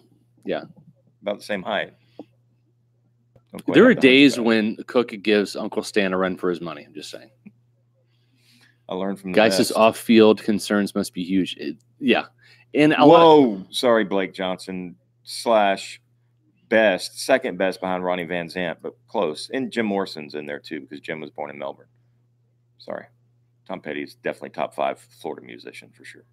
The Jackson Oliver dream is still alive. That's true. Buccaneers, their next pick is inching forward, and they need a cornerback, and I think they're going to go corner here. What happened to your voice right then? You went, that's true.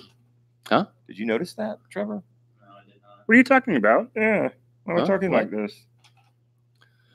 Want to give a shout out to our main man, Austin DeWitt, who's in the media room right now, typing up things, doing a tremendous job for us. We appreciate all of his. We need to give work. Austin some FaceTime when he's done working. I mean, don't disturb him now. He's Let's working, be honest. So.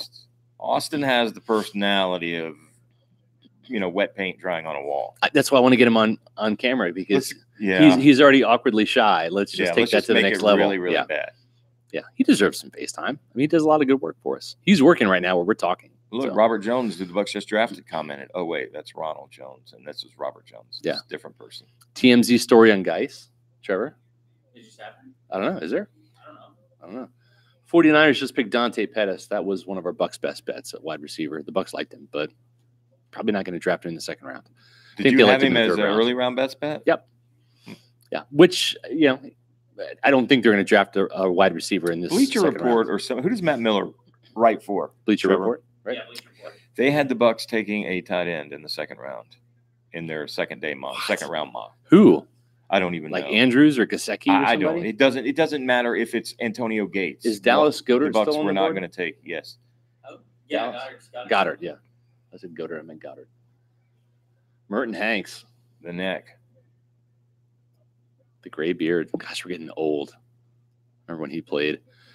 So he was older than us. Anyone else here? Grumpy old men was based on Cook's life. Yeah. Well, he was. I don't know if he wrote it, but I think you directed the screenplay. Did you not? You're like, no, you need to act like this. Damn it. Yeah. I was technical advisor on the set for Walter Matthau. Gesicki. Walter Matthau. Do you know who Walter Matthau is? No. He's never heard of him. So anyway, yesterday I was hanging out with Wayne Fonts, former Buccaneer defense coordinator. Do you know who Wayne Fonts is? Wayne Fonts. You've never heard of Wayne Fonts? No. He came with John McKay from USC. I don't know who John McKay is. Wayne Fonts became the head coach for the Detroit Lions When Barry Sanders was there. Who are the Detroit Lions? Oh boy. God. Oh boy. Here, hold on. Larry Sanders? You need the Red Bull right now, Trev. Kerry Sanders? You need the Red Bull. I wish we could scroll back. Somebody had a question for Mark, but I don't know what it was. Yeah. Oh, party foul, Ken Grant. You forgot the E on the fonts. Yeah, Fontes. Yes. Not to be. Trev is from the future. And somebody just spelled Wayne Fonts like he's the Fonz on Happy Days. I love Wayne Fonts. He had quite the kind of the Afro type dark hair, 70s style. Guarantee you he was a swinger. I don't know. I shouldn't say that. He wasn't a swinger.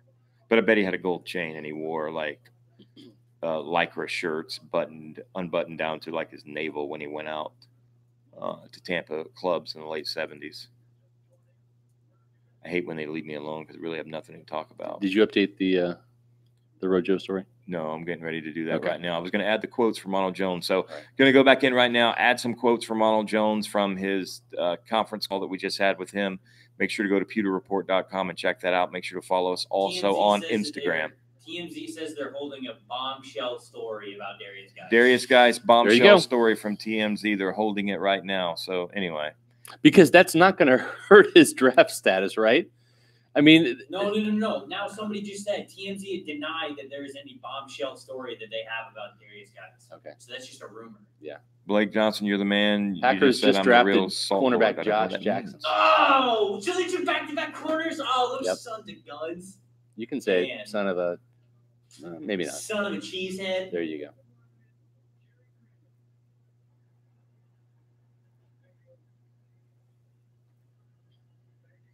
All right, heading back, going to work. Trevor, get back over here, take over. Wear the Knowles hat proudly. The Knowles hat proudly.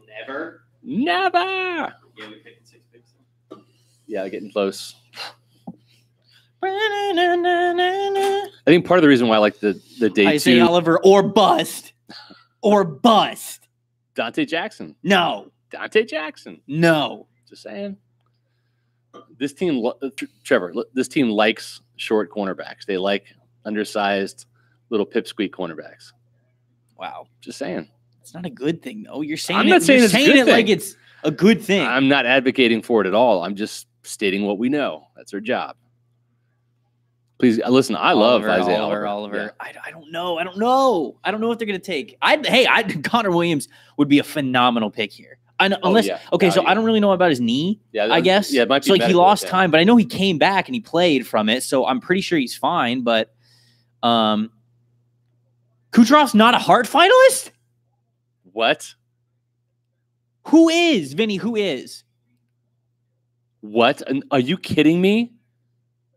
He was third in points on the Tell me that's fake two news. team in the NHL. Tell me that's fake news. Bengals. Oh, I thought that said Bengals moved to Cincinnati. That would be a Bengal thing to do.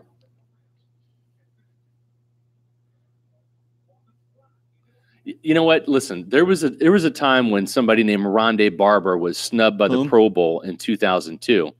And when he had this monumental 92-yard pick six against the Philadelphia Eagles to shut down the vet and send your Tampa Bay Buccaneers to the Super Bowl, he said, Pro Bowl my ass, I'm going to the Super Bowl. So listen, that's fine. Piss Nikita Kucherov off. That's fine. Deny him what's rightfully his. That's fine. I pity the Boston Bruins. The fool. I do. He pities the fool. Yep. Because listen, they're about to get sniped. 86 is just going to flat out snipe him Saturday and Monday and on through the series. Go Bolts.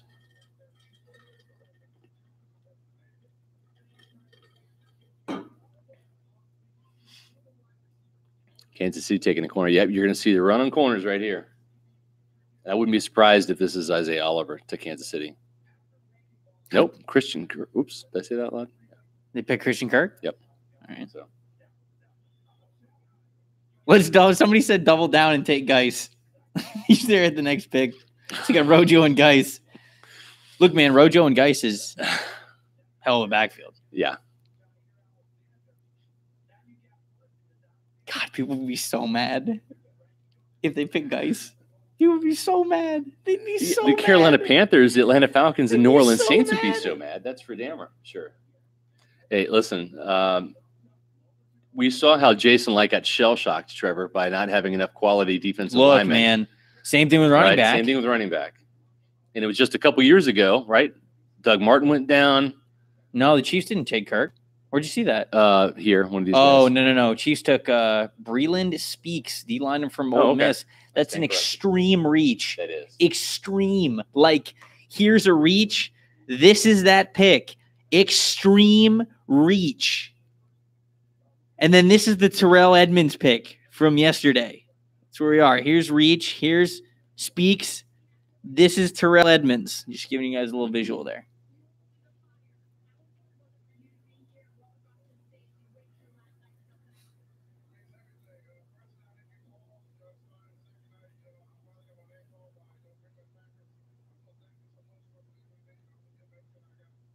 Oh, Cardinals got Christian Kirk. Okay.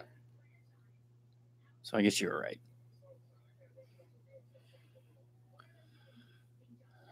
Lots of DT still on the board. Yep. Nathan Shepard's still on the board, Trev. Hell yeah, he is. Just saying. Nathan Shepard, my son.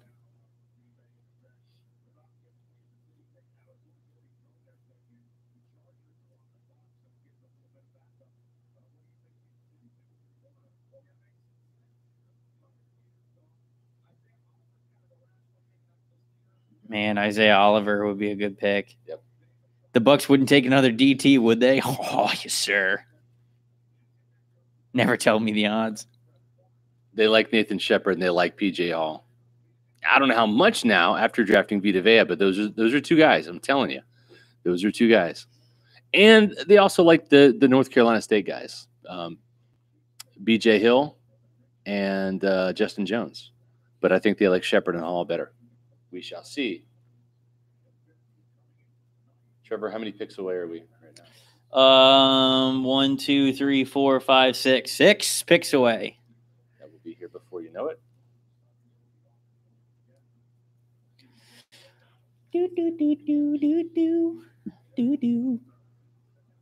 Remind me to tell you guys my draft day Rich Bisaccia story.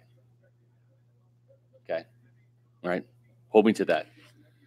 After the second round, guys that get picked, I'll tell that story. So if I happen to forget, and I'm an old man now at 46, just remind me. Just say Bisaccia, Rich, whatever, if you can't spell Bisaccia. Bisaccia. And Bisaccia. Pretty good story. It's pretty funny.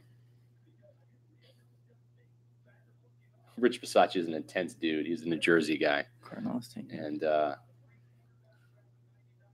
I'm just hammering this refresh button because it's so far ahead. You're going to have arthritis early. Like, I've got it now at like 46. I'm going to be dead at 35 anyways. It's fine. There you go.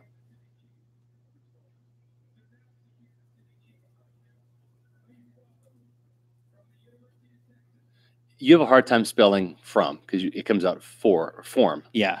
I have a hard time spelling Isaiah. I get the I and the A because it's like ISAIAH. And I always go 2 I's and an A, and then I'm like, no, it's AIA.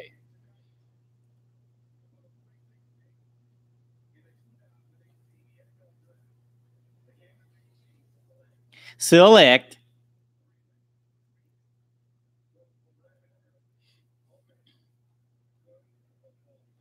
No one had any idea who Breland Speaks was. Yeah. No one had any idea. Holton Hill is interesting. Tape is kind of like up and down for Holton Hill. I mean, he did well against James Washington. He did really well for that Oklahoma State game. That's probably his best tape. But James Washington's not an NFL wide receiver. Sorry. So I don't really know how to say that. He's good. Obviously, he's got the body, but he needs a lot of work. Technique-wise, I think recognition, awareness just wasn't there for him sometimes. Good physical, I think. Would you like to see it? But he's kind of a long way away. He'd really need to refine how he plays, have better awareness, get in the film room, all that kinds of stuff. Can you tweet out the link again for the live stream, just so we have even more Buccaneer fans joining? Yes, even more Buccaneer fans joining us. I'll just retweet one of the things we already have out there. Good. Okay. Let's see what we got here. Trev, what do you think of Deshaun Elliott, the Texas? He's trash. No, I'm kidding. Elliott's actually good. He's just stiff. So when you play in the secondary, the thing is that sometimes you really got to be able to, the play went a different way. I've got to be able to stop, move like quick. And Deshaun Elliott doesn't really have that. He's got pretty ideal size to play. Justin Evans has that. Oh, yeah, no question. Deshaun Elliott, more of a strong safety. One of the things I noticed from Deshaun Elliott is his tackling form is so good. He wraps up very well. He gets you. He gets you. I mean, he won't give up. Yeah, so I think he's got great tackling form. I think he could lay the boom as well. He knows where the ball is going, so you like where that is with his safety. I just think he's a little bit stiff. If you picked him at the end of day 2 here, like in the 3rd round, I'd be okay with any team doing that. But he's Chargers just made a pick. I'm not a fan of him. Uchenna Nwosu? Yeah, I'm not a fan. Didn't like with the Senior Bowl. I mean, like, he's okay. He's okay. Not a fan. I think he's a better Hercules Mataafa. There we go. Mataafa.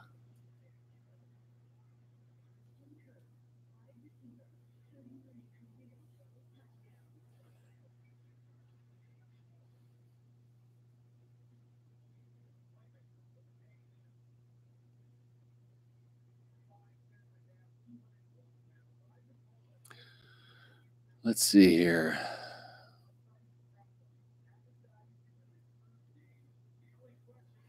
Trade our 5th and move up 4 spots.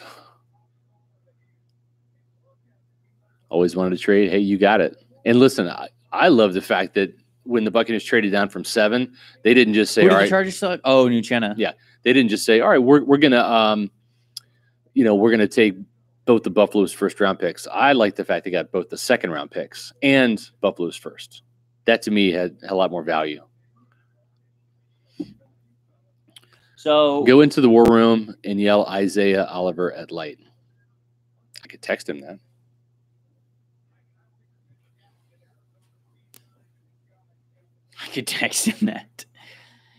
I think a really good 2 picks here for the Tampa Bay Buccaneers would be Isaiah Oliver with the 1st one and Connor Williams with the 2nd one. I would approve that. I think those would be 2 good picks. I think those would be 2 really good picks. That's 4 really good picks, guys, if that happened.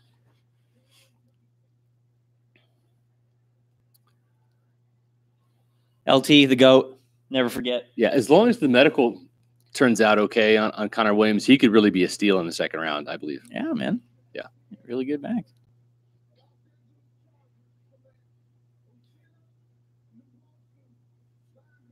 That's good, LT. You nailed it.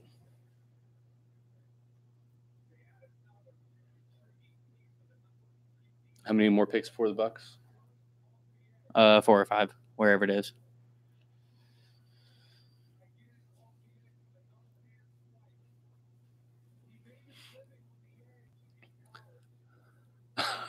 Photoshop Isaiah Oliver smoking weed so he falls to us. That's dirty. Listen, what's the old saying? If you ain't cheating, you ain't trying, but that's a little dirty. Connor Williams would be great. Tyrell Crosby is nice. Yeah. Colts trade to the Eagles. Colts trade to the Eagles? Yep. Oh my gosh, that means Indy's right in front of Tampa for the 3rd time. Yeah. Yeah. Screw this.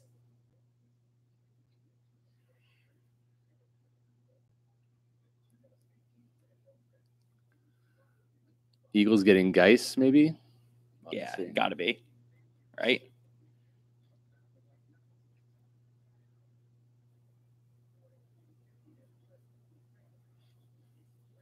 All right, with the Dallas Cowboys, I would not be surprised if it's a defensive tackle. Like the Tampa Bay Buccaneers, the Dallas Cowboys also like Nathan Shepard, and they also like P.J. Hall. I don't think Hall's going to go necessarily in the 2nd round, but I think he's going to go earlier than people think. Maybe the 3rd round by far, I think he'll be gone by the 4th. If the Eagles take Oliver, my rage will never end towards that franchise. Yeah. Is it safe to say that Isaiah Oliver is now the people's pick? Oh, yeah. No, right? People want him. Yeah. I don't know. But, like, I don't want to – I'd love that. I think that'd be ideal. The Bucs worked him out at Colorado. They did. But I don't know if they brought him in for a visit. They bring him in? I don't know. I knew they brought Hughes in. Yeah, they brought Hughes in. I don't think they brought They brought Dante Jackson in and Josh Jackson. Those were the guys that we identified. And we didn't get all of the top 30 guys, so that might have been one of those guys that we didn't get. I'm glad McDaniels dumped the Colts. Eagles taking Dallas Goedert. Yeah. Oh, yeah, and the Cowboys wanted a tight end too, especially with Jason Witten. So that's probably the move. And you got to believe that Jerry Jones and Stephen Jones are like, dag nabbit, we almost had Dallas Goedert to Dallas Cowboys. But it didn't happen.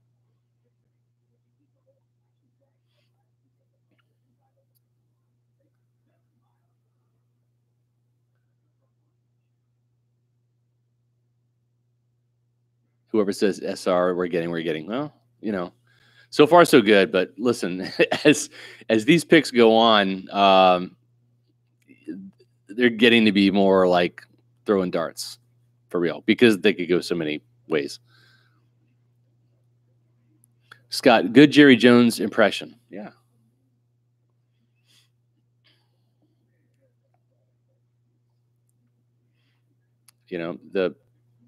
I like Jerry Jones. I think he's a really good owner. I like just his commitment to make his franchise, the best it can be. I think he's an innovator. Trevor, I've had the opportunity to hang out and have some drinks with Jerry Jones. You have indeed. In Mobile. That has happened. I've witnessed it. Saw good friend Jerry Jones again in the NFL owners meeting, which was pretty cool. Always good to run into Steven and Jerry Jones, two of the nicest guys that you'll ever meet, for real. I'm not kidding either.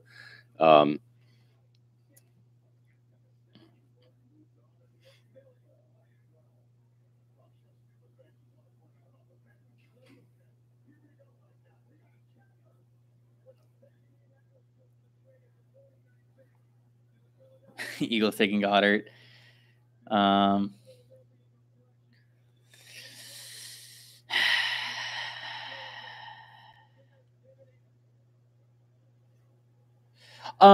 So like a poor scheme fit. Again, like I don't want to be like super critical about that because talent is talent. Like if you're good, you can play. Yep. But just Oliver getting the most out of who Oliver is as a corner naturally comes as a guy who can play up, press man coverage, use his long arms because that's his biggest attribute that he has that he gets to boast. He gets to be physical with guys. He gets to have his arms in and around them the whole time they're running routes. That's what Oliver does really well. And so not that he couldn't play in the Bucs scheme. He can. He's still a good corner. Just for the Bucs, they don't do a lot of that close coverage stuff. And that's what Oliver does best. Yeah.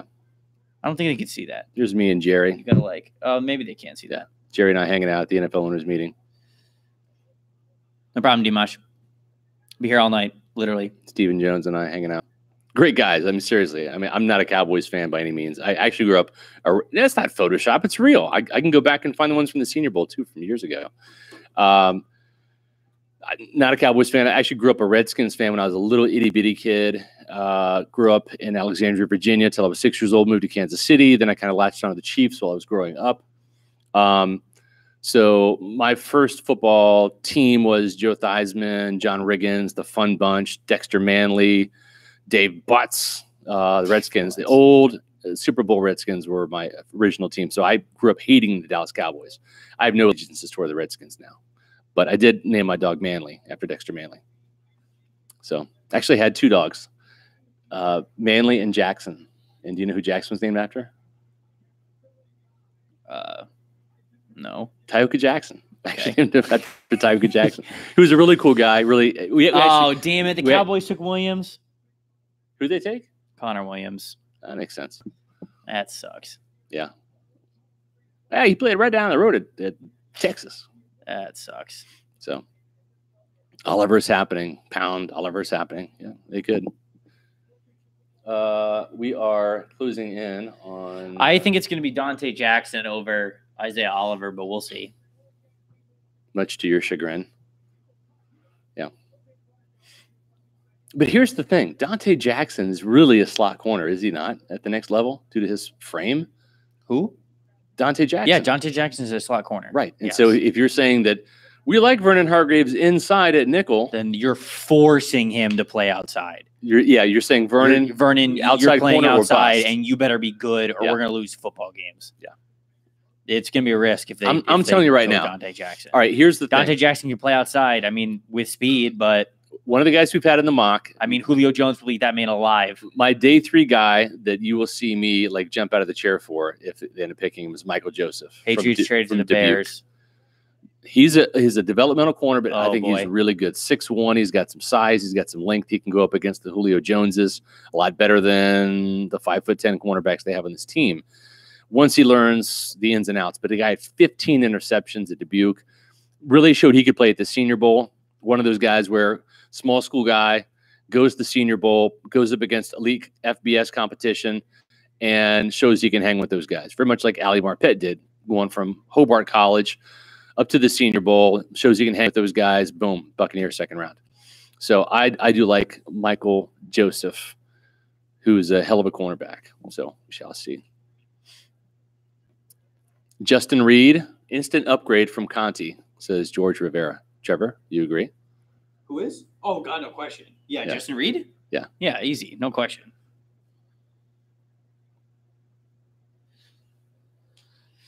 No, normally the dad in me would say, Trevor, put your phone down. You're being rude. We've got guests right here, but Trevor's actually fishing for information and texting some of his sources around the league. So he's actually doing it on the job. I can't play dad and say, put your phone down, son.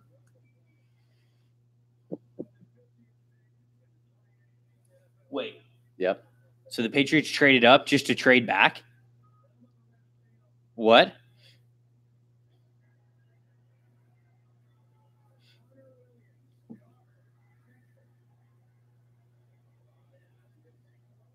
Yep. That's awesome. Yeah. It's cool for Connor Williams. It is. All the Texas A&M fans that are Cowboy fans are like, damn it. Yeah. Longhorn. Although is it still as big a rivalry now that A&M's in the SEC? Probably muted a little bit, right? A&M and Texas? Yeah. I mean, I guess they probably still hate each other. Yeah. They don't play like every year like they used to, being in the same, back in the old SWAC and then the Big 8, or I should say the Big 12. So Trevor's on Bumble right now. Occasionally, yeah, he'll like pop in and out. He gets instant messaged and all that kind of stuff, and he's got to swipe left or right, Like this picture of Christian Kirk. That's good. Amazing. No, Christian Kirk's not on Bumble, and he's not swiping left or right for the Christian Kirk picture. Two different conversations happening same time, but different directions. Geis is still on the board. As to stay ahead of the game right now. No, Harold Landry's gone. Yeah, Harold Landry's gone. Yeah, he's gone, but Geis is still on the board, yes. Anthony Miller to the Bears. That would be a good pick if it happens. Is that happening? Yep. That just happened? Yes, Anthony Miller to the Bears. Anthony Miller's he's quite the player. He is a really good. He reminds me a lot of Antonio Brown. I was high. So you guys that have the old Buccaneer magazines, go back to the year that Antonio Brown came out. I think I had him as a Bucks best bet out of Central Michigan. For whatever reason, I told you there's certain schools I latch on to and I watch a lot of. For me this year, it was San Diego State. UCF was one of those teams. I watched a lot of Georgia this year. But I watched a lot of Central Michigan that year. And they had a quarterback, too, that had a cup of coffee in Tampa Bay. Dan, somebody for the Chippewas. Gosh, what was his name? I just had him in recently. Anyways, he was the quarterback. Antonio Brown was the receiver. I loved Antonio Brown. Great punt returner at Central Michigan. And I think Miller is Antonio Brown-esque. I'll put it that way. Where's Cookie? Cookie is getting ready to write the story. Yeah. Whoever it is.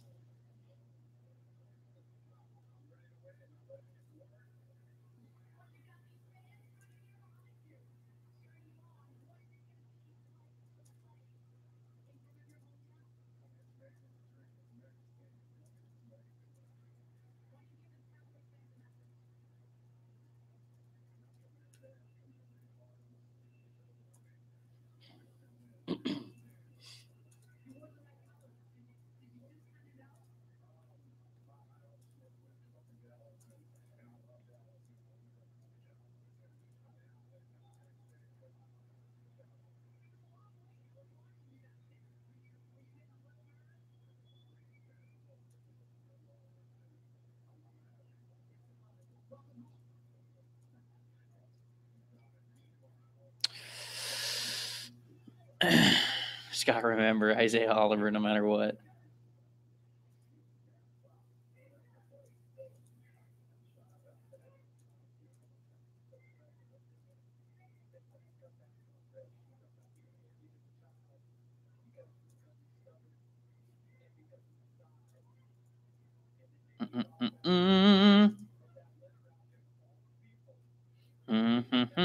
This is the 53rd pick coming up, right? Yeah, yeah.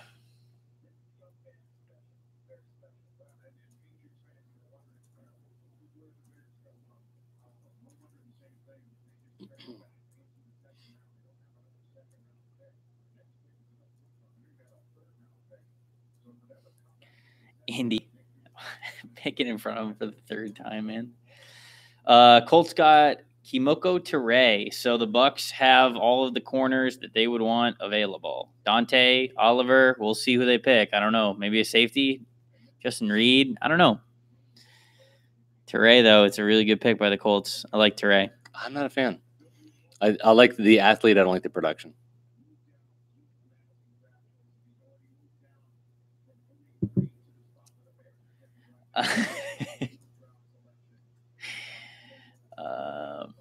All right, here we go.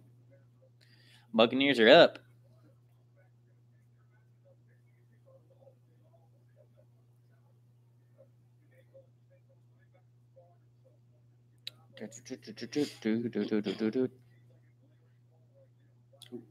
Man, if it's not Oliver or one of these safeties.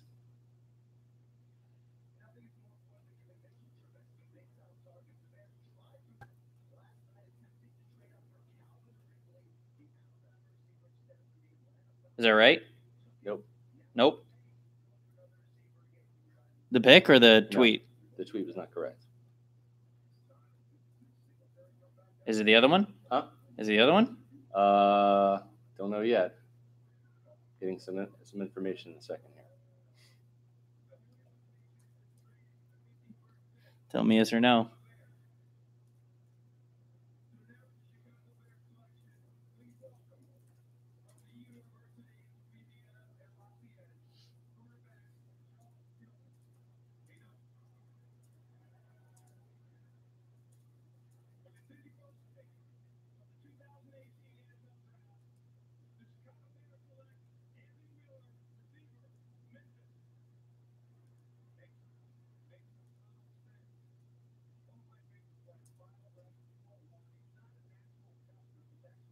It's not 50. Oh, yeah, it is 53.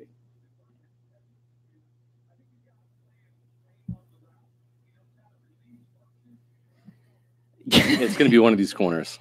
Yeah, I think so.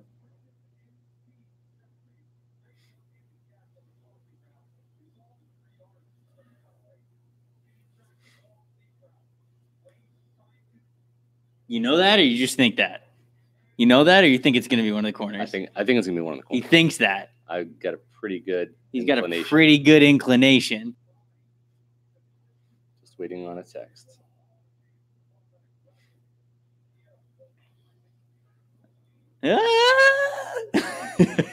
This is so...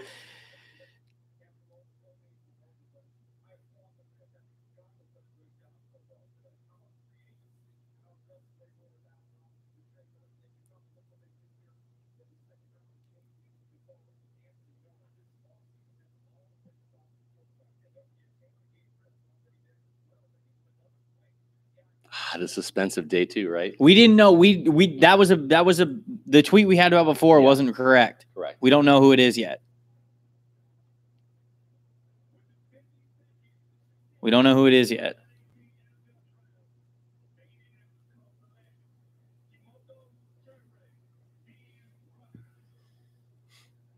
You get a text? Not yet. Nope. No, it's not. It's not. No? I mean, I think they're looking at what you posted, right? They didn't.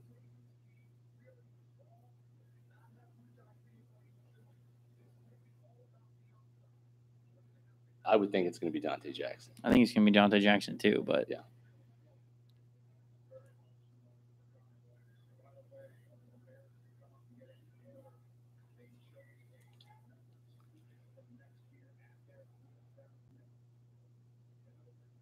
I think it's going to be Dante Jackson. I'm waiting for confirmation. Bucks, this is the 50th. Wow. Nope. No? Nope. Who do you have? MJ Stewart. Really? North Carolina. Wow. Yeah.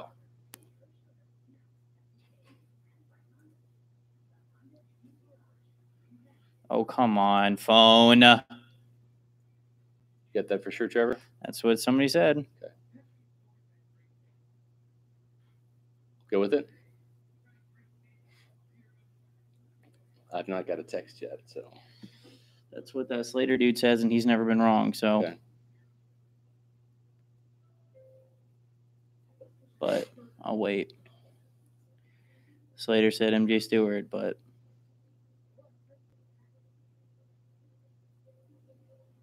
Right there? Yep. Okay. MJ Stewart, North Carolina.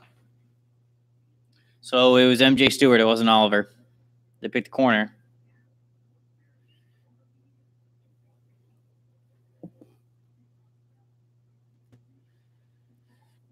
MJ Stewart's a good corner. I like the pick. It's fine. Not a lot of production in terms of interceptions, though. No, I mean, he was he's from the he was at the Senior Bowl, and I thought he played really well at the Senior Bowl.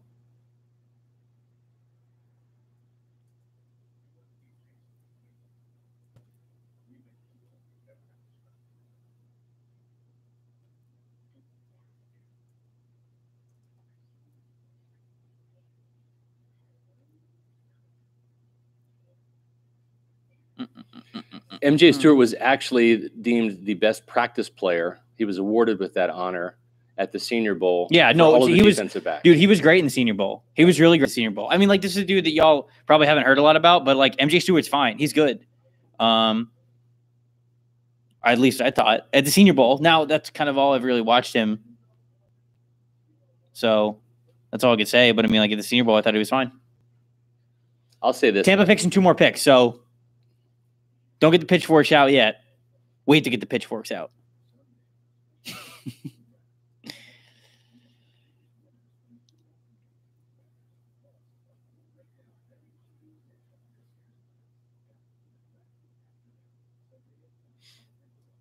5'11", 200 pounds. You know, he reminds me a little bit of I'm not even gonna say Vernon Hargreaves, but how tall is he? 5'11", 205. Oh wow, Vernon Hargreaves.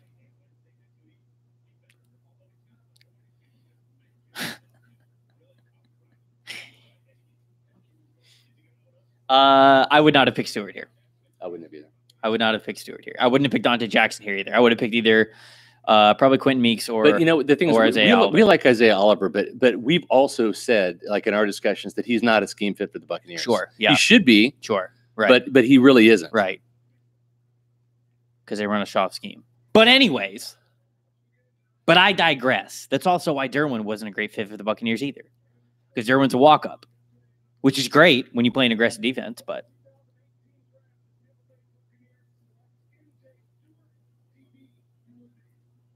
There you go, Rondé. He said there was some confidence. Yeah, he likes the DBs. He does. He was happy about that. He is physical, yes.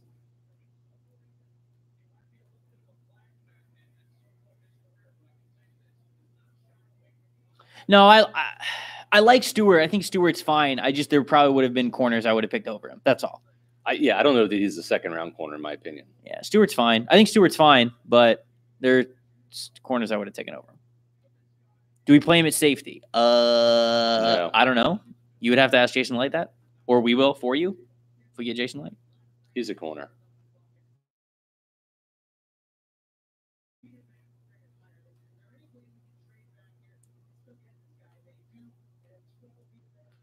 Interesting. So now, got a running back, got a cornerback. This next pick coming up in 2.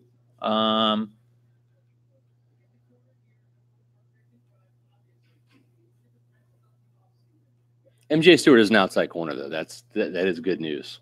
That to me says that they're gonna keep the 11th overall pick in the 2016 draft inside at nickel, where he'll play 60% of the time. Trevor.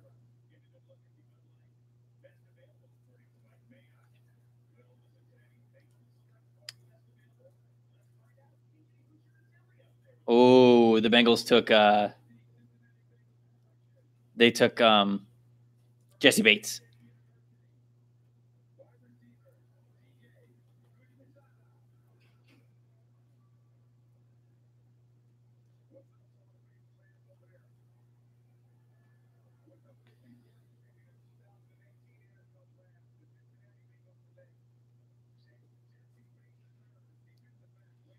TJ Hushmanzada. Where did he go to school, Trevor? Hushmazili? Yes. I have no idea. Oregon State. Who was his? Oh, wow, I never would have got that. Who was his wide receiver mate? At Oregon State, it was TJ Hushmanzada and another very famous wide receiver. Big-time trash talker. I'm sorry, what? Ocho Cinco. Oh, yeah. That was a fun. That was one of those teams I watched. With the Bengals team? One of those. No, well, one of the pet teams, the Oregon State Beavers. I watched. No, Ocho didn't go to Oregon State. Yeah, he did. What? Ocho Cinco? Yeah. Did he? No, what? Chad Johnson. Yeah. Yeah, pretty sure. All right, hey, throw that up.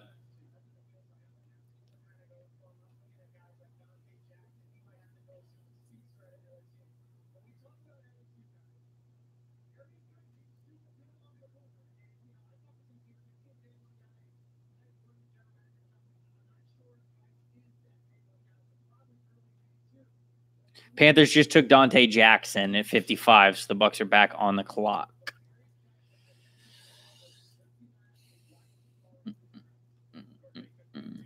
Bucs are on the clock, folks. Who do we want?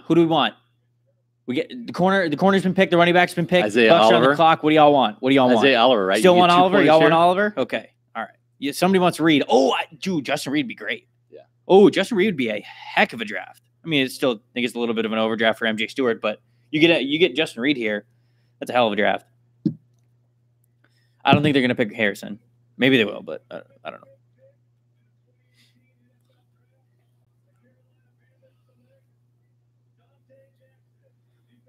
Shaq Griffin. Hey, there you go.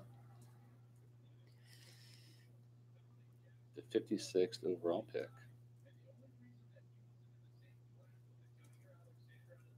Do you have it loaded up? What? For TweetDeck? Yeah. Okay.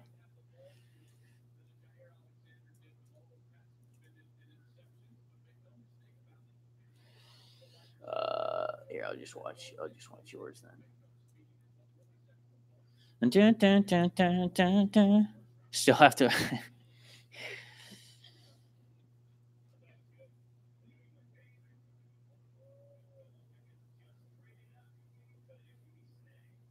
Oh, the Bucs just traded back with the Patriots.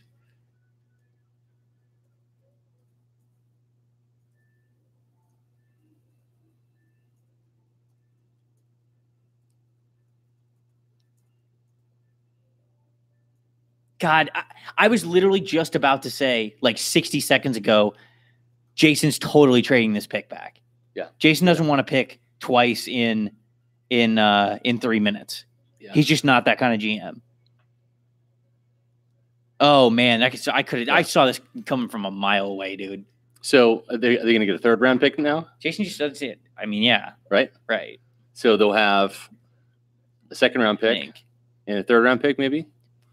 I don't know who the Pats moved up for. Yeah. I didn't see Or it. we don't know the details of the trade yet either. We don't know the details, folks. We'll let you know the second we do.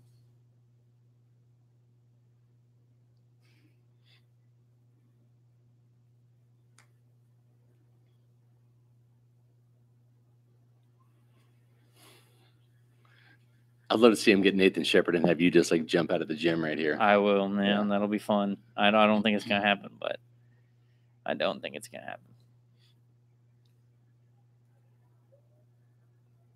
So let's see.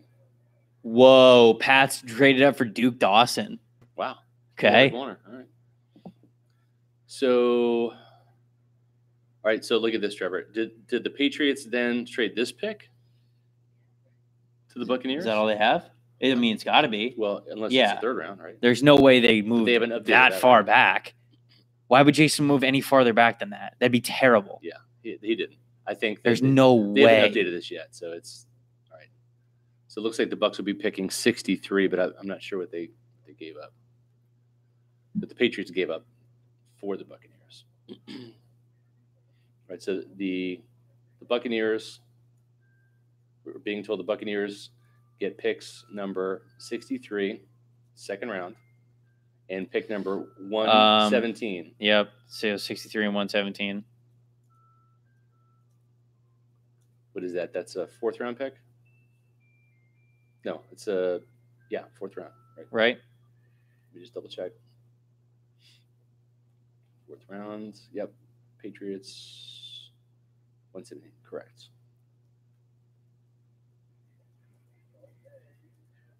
Number what? 60 what? 63.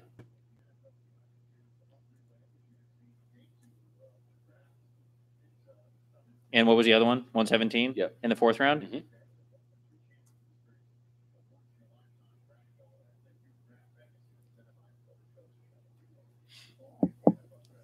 So the Buccaneers, if you're keeping score at home, have a second round pick coming up at number 63. Why? Why what? Why? Why did they do that? Why? Because now Jason has two fourth rounders.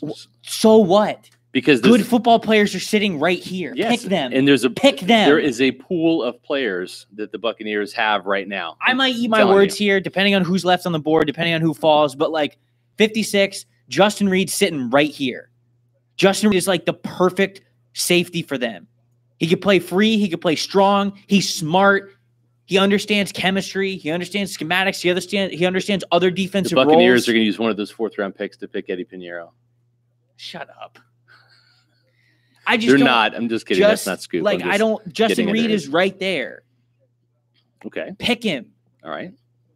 You're pretty passionate about Reed. No, I just like the trade back thing. I could see this. I could see this coming, but I didn't say it because I was like, Jason's got to pick good players. Okay. The thing is this though.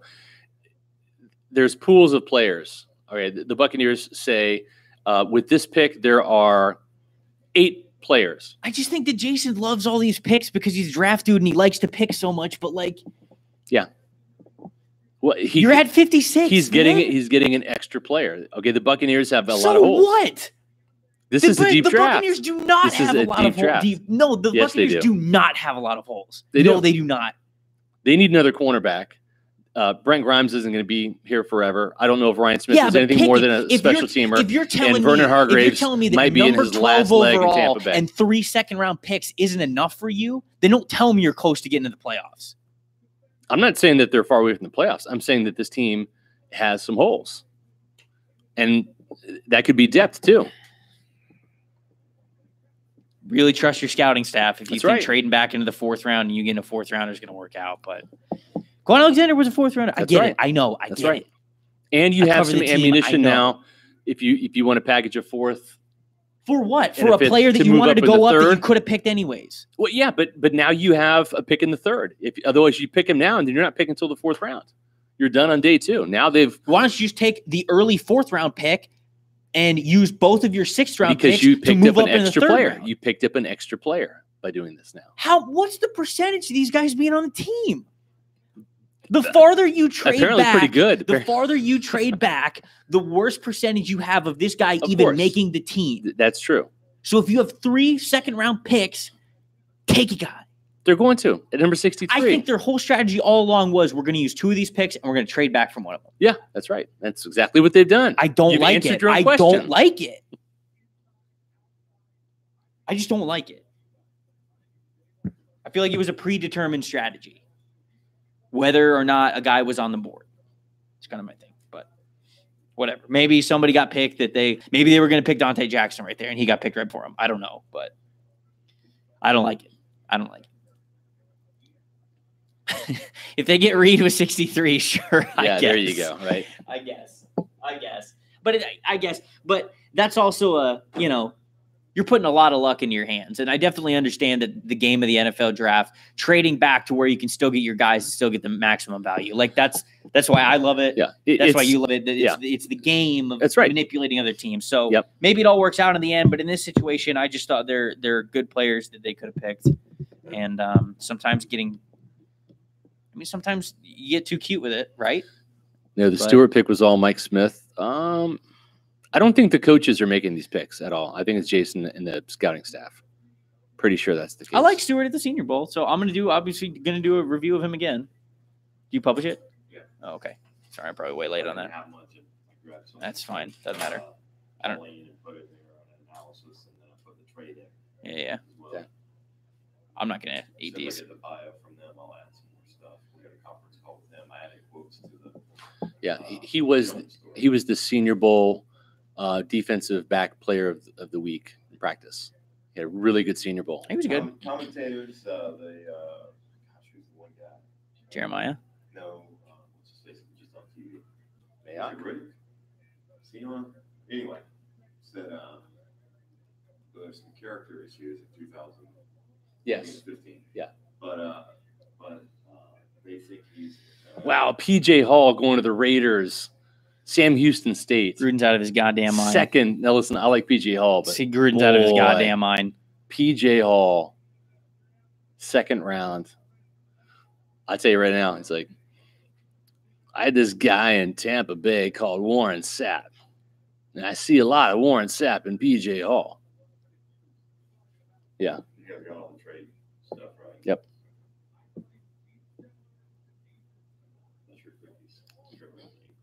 I'm not going to eat them. 14 blocked kicks. Yeah. Thank you. Famous Amos. Thank you, Lasers, for the cookies. Thank you.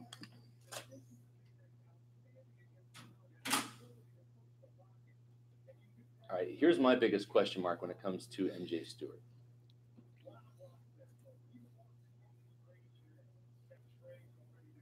Hold on. Hold on, what? Somebody on the broadcast just said that PJ Hall's a more explosive Grady Jarrett. That's what he just said, yes. Who just said that? Somebody on TV. You don't like PJ Hall. I know that. I like him a lot. Okay. MJ Stewart had 6 interceptions. He had 4 as a sophomore. He had 2 as a freshman. He's had no interceptions over the last 2 years. But what he did have, 41 career pass breakups. So he had 14 his sophomore year, 11 his junior year, 12 his senior year. And good tackler, 62 tackles, 66, 45. Those are just stats. Can't like scout off stats, but I've seen enough film on him. He's good.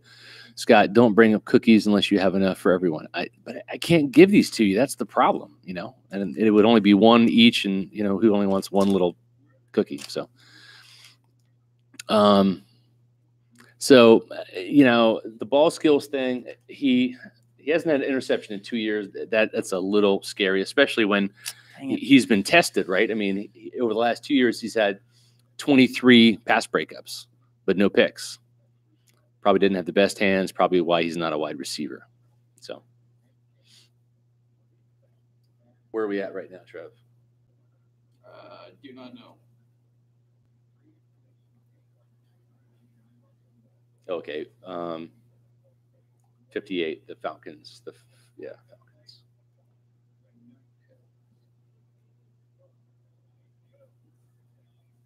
Wow. PJ Hall. I'll tell you who was going to take him probably in the second round.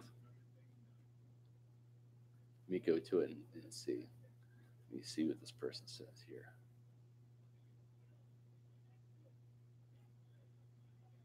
No, I take that back. I think that the Cowboys would have taken him in the third round, which is really where he should have gone. I think the highest would be the third round. Do the Raiders only have 2 picks? On the conference call, this is from Greg Allman. Bucs told him they may use him inside or at safety. Oh, okay.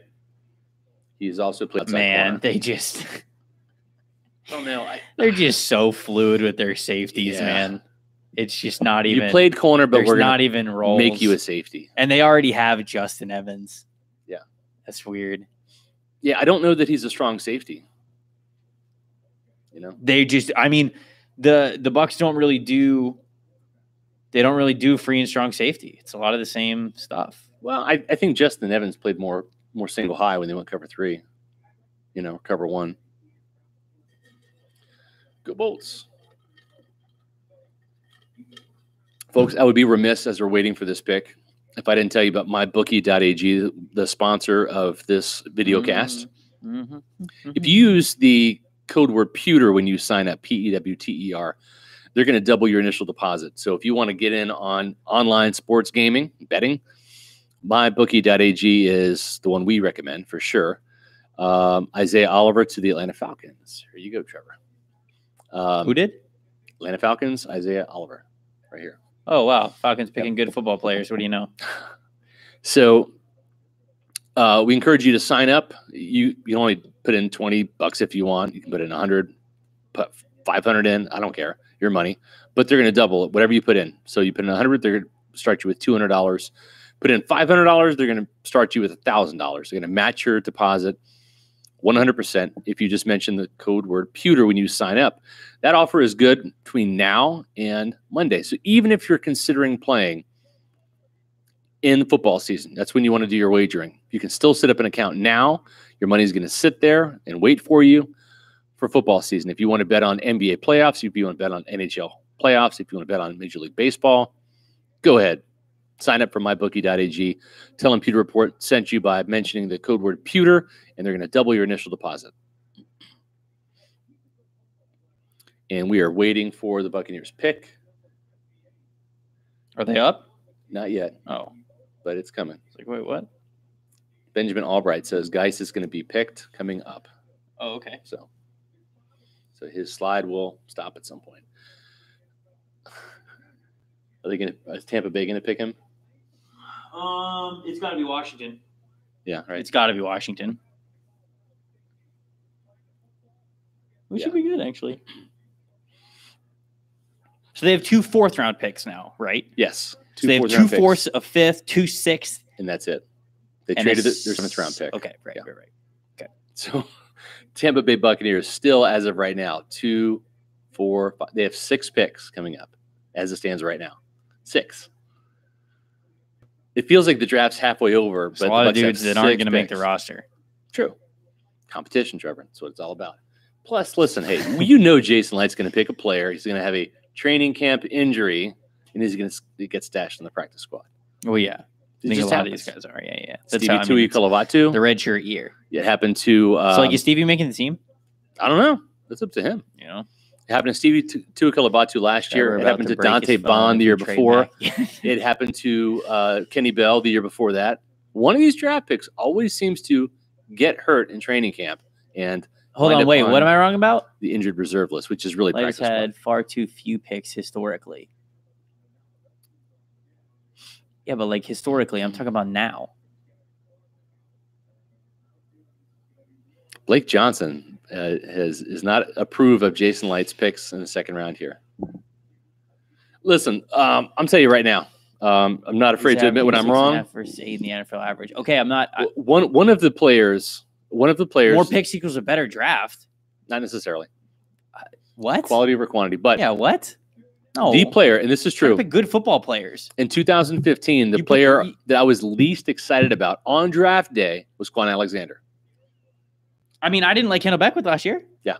I mean, yeah, you know. So we will flip that around, admit when we're wrong, no problems, no concerns.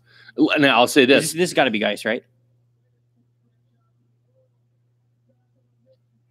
Is that Darryl Green? Getting booed by the Cowboys. Got to be Geis, right?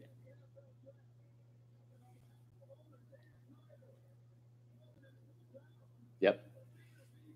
Yep.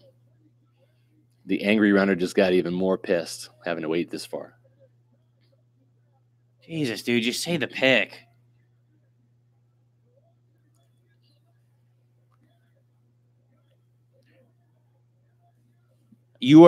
Chris, I think you were looking at numbers way too much of like they all mean the same. Oh, that was Gary Clark. Yeah, that's right, Gary Clark.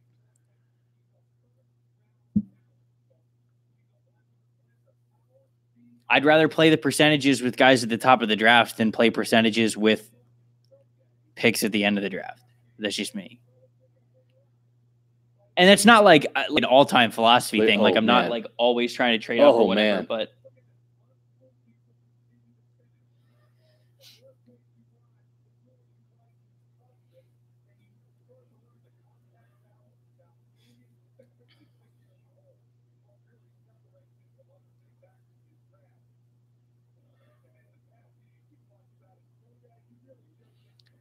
oh man. I don't think that I just think the Patriots like scout well. That's all.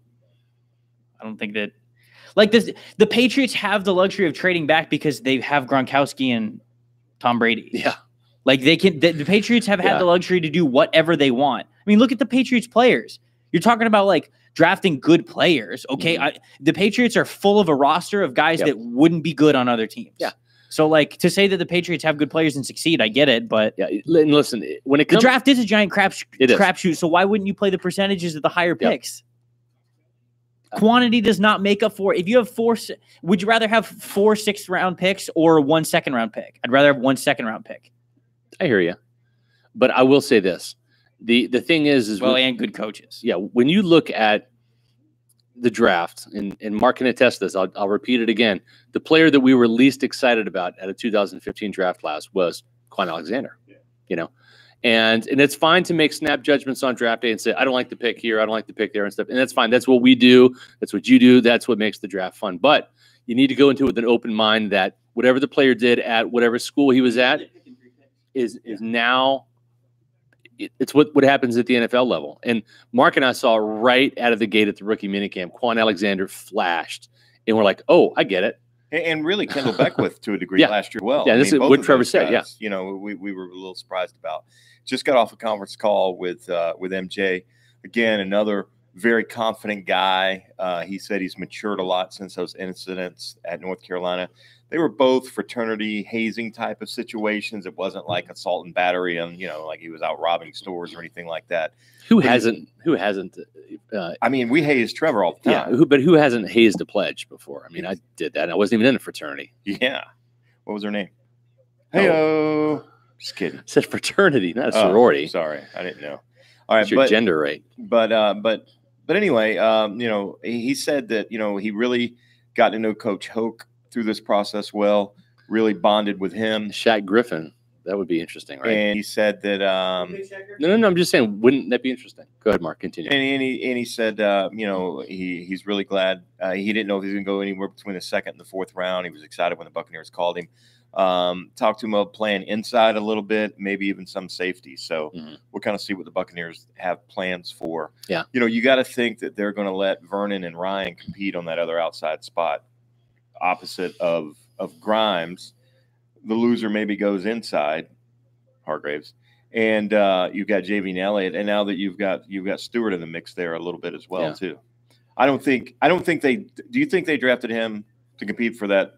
I mean, I don't know that he's a strong safety. I don't know that MJ Stewart is a strong safety, and really that's where their hole is, in my opinion. Right now. I mean, not knocking Chris Conte. Just he's on a 1-year deal. We're just speaking factually on a 1-year deal, and somebody pointed out yesterday when I was complaining about, you know, the fact that the Buccaneers have safety needs is there are quite a few proven NFL free agent safeties that are still available that, you know, their prices have dropped significantly too. So the Buccaneers could plug that hole, bringing in a guy a little bit later, kind of like they did with T.J. Ward. Not that late, obviously. James Washington to Pittsburgh. They'll be looking that way. I'll tell you, I like me some James Washington. Trevor does not like him. I like him a lot. I think I thought he was one of our greatest presidents. He was a founding father. It was James Buchanan or George Washington. I thought you said George Washington. James Washington. Oh, yeah. No, I have no idea who that is. Sorry. Yeah. Anyway, all right. Rudolph going to the Jaguars, I think. Who? Mason Rudolph. I think. To the Jaguars? I think. Might be a good pick. Somebody said. Might be a good pick. I'm with you, David Harrison. I like Eric Reed, who's still out there available, former 49er safety. Yeah. I like him too. Good player. Is Mark drunk? No, not yet. This is just typical Mark. It's hard to concentrate and talk when you know they interrupt you. Trevor's over there on his phone. The TV's blaring to the other side. Scott's not paying attention. So I may appear to be drunk, but I'm not. Or high for that. Yeah, I agree, Sean. Sean says we draft players in the secondary and we expect them to play another position. Hasn't worked for us yet. That's obviously, a Ryan Smith, Vernon Hargraves type comment. And I agree. Proof is on the field with those guys for sure. Well, they obviously just saw athleticism in this guy and attitude and fell in love with him there and figured out we'll find a spot for him somewhere in that secondary.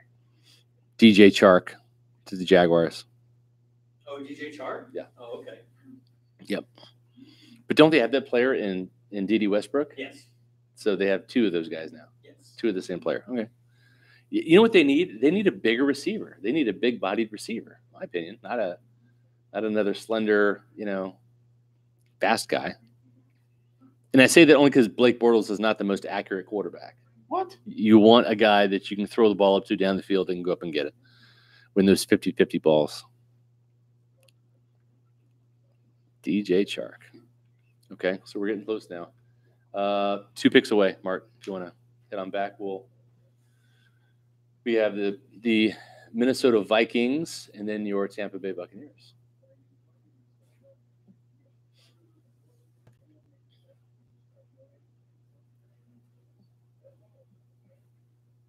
Just being a little weird too. Actually, I have a dip in my mouth, and I didn't bring my spit cup, so that's why I sound a little slurred. Sorry. You ever swallow tobacco juice, Mark? Oh, my God. Fall asleep with a dip in your mouth, wake up an hour later choking. Yeah, it's awful. All right, Jim Kelly. Easy. Go get ready. That was much.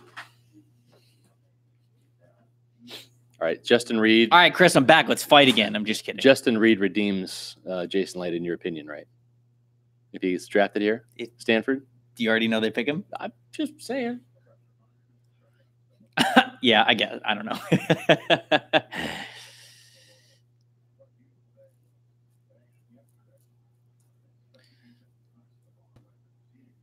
If they get Justin Reed, that's a really good draft. That's a really good draft. Then I ranted for nothing.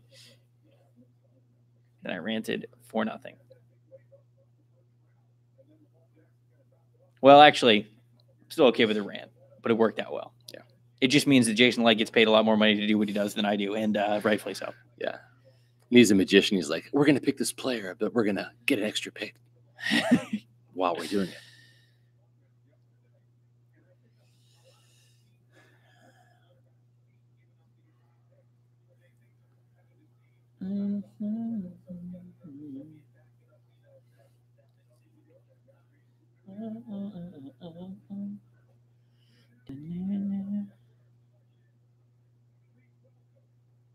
I draft like Matt Millen. Yeah, but I draft good players.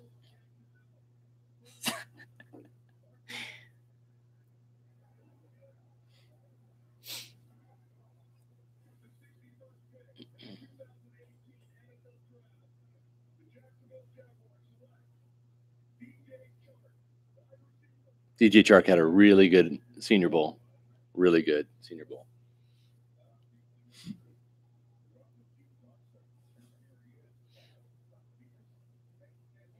LSU football is on a run here. We've seen Dante Jackson at 55, Darius Geis at 59, DJ Chark at 61.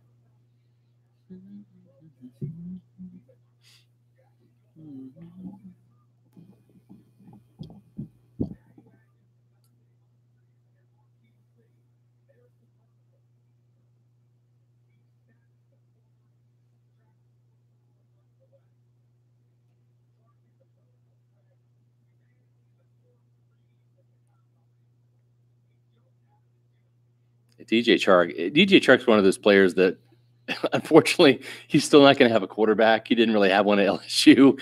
But if he would go to a team that actually had a quarterback, I think he'd be a hell of a receiver. Do we already know who the Vikings picked? Or do we not?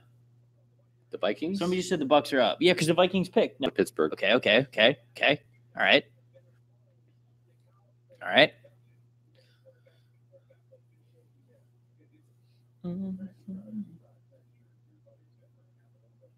Wow, the pick is in. That was quick.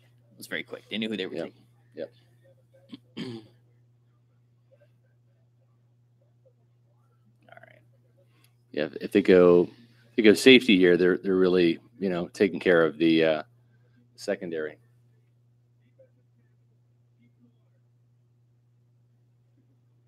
What other position aside from safety do you think they could go here, Trevor? I don't know if they want Kappa now. I guess. Ooh. Yep, I can see that. That would be fun. Depends. I didn't really think that MJ Stewart was going to be like one of their guys though. So yeah. Now this is in kind of the process where you figure out who they were really into. Yep. Okoronkwo, I guess they didn't really have a ton of interest in Okoronkwo though. I talked to his agent about that, so that would kind of be a surprise. Well, they did and they didn't. It's like they interviewed him at the Senior Bowl and were at his pro day. Not that Jason was there, but they also interviewed him at the Combine. I wouldn't be surprised if it was Okoronkwo, but again, it's like you're looking at another Noah Spence type player. I mean, Okoronkwo and Spence are about the same size, speed, and all that stuff. So do you want to have another one of those guys? That's the thing.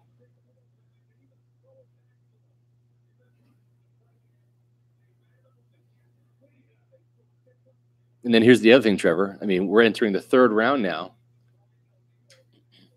Carlton Davis, cornerback. Ooh.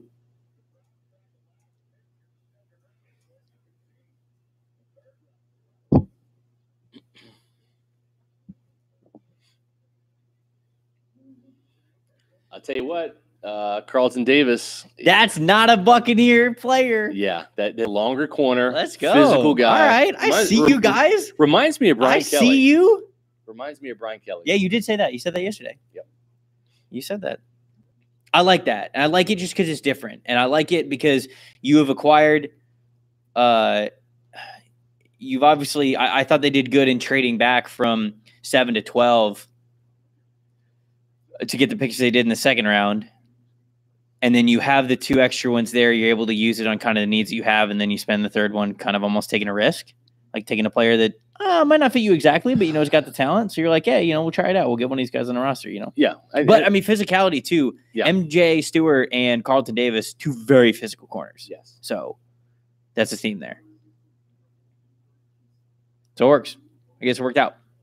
There you go.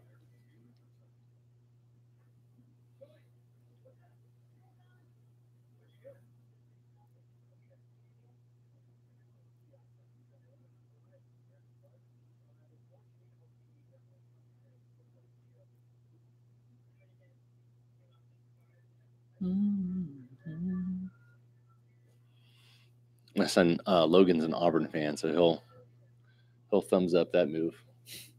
Am I happy now? Yeah, I guess so. It worked out fine. That was the thing with Vea yesterday, is everybody was kind of like, tell me how to feel. How do I feel about this Vea pick? Yeah. And I was like, it'll be interesting to see. You got to kind of like wait. If this is the outside guy, right? And MJ Stewart might be. Oh, no, he has to be. They might be the Carlton safety. Davis. Carlton Davis has to be the outside corner. Yeah, he's not he can't play slot. No, he is not an inside guy. See, here's the thing with everybody talking about safety. Like, Conti's the thing that y'all talk about, which I get. But Tandy was fine. Like, Tandy was great in 2016, I've been trying to tell people, I think, this whole time, if I've got to bet on somebody, there's only so many picks you can have, I think, that are going to be quality picks. Last year too. Right, that are going to be quality picks. There's only so many quality picks that you're going to have in the draft. If I had to bet on one of the Bucs needs to almost kind of like stand on going into the next year, it's safety, because I'd let Tandy play. Yeah. I'd let Tandy play opposite Justin Evans. And I think that's going to be a decent I'd much rather them do what they did, drafted 2 corners on the outside, picked up Ronald Jones as well, Vita Vea in the first round. So, hey, there we go. There's the plan. There's the first 2 rounds of the draft. Yep. What do you think? They've got their running back, and they have tackled the secondary for sure. I'll let you get that up. Yep. Sorry. I was distracting him. And when I say tackle the secondary, I mean Chris, they've got some physical guys. I think that that can come up and run support. But why didn't Tandy play? I think Tandy was hurt last year. So Tandy was in a weird spot last year because I think that he had like the whole like he's replaceable tag, which is kind of questionable there because you're like, okay, well, if they think he's replaceable, then he might not be that great. But then Ward came in, and I think that they brought Ward in, and they were kind of obligated to give Ward basically the entire benefit of the doubt all year. And so even when Ward wasn't good, they played him initially. Then Tandy hurt his back. So Tandy does play free safety just because he used to be more of a corner. But like I said, Mike Smith changes things up. And like Tandy at this point in the league, one of the things that we talked about with him last year is he said he knows so much more about the safety position now than when he came into the league. Yes. And the way that Mike Smith kind of runs his 2 corners, mainly playing quarters coverage, which is a lot of kind of the same responsibility, just flipping sides. It's not that different. They don't have, as a strong safety, they don't have one of their guys walk up into the box a lot of times to help out the linebacker or like play a linebacker role. So it is different. There's obviously different roles between free and strong because one guy does have to be more of a deep and one guy does have to be more of like over the middle with the tight ends, but it's not too different. So Ward played the strong safety linebacker role. Yeah, but I don't think that that's what they're going to And I think they're going to go more towards like quarters-ish. Yeah. So no rookie has the job on lockdown, especially one who is mediocre and never played strong safety. Oh, I think that you guys are talking about Stewart there. We're going to find out from Jason Light and Dirk Cutter when they take the podium here. And it might be now. It might be at the end of the 3rd round in case they want to make another maneuver. We'll have to see. But we're going to find out what the plan is for these guys. And again, I think Carlton Davis is your outside corner for sure. We'll see where they have a slot for MJ Stewart, whether it's in the slot as a corner or at safety or as an outside corner to compete.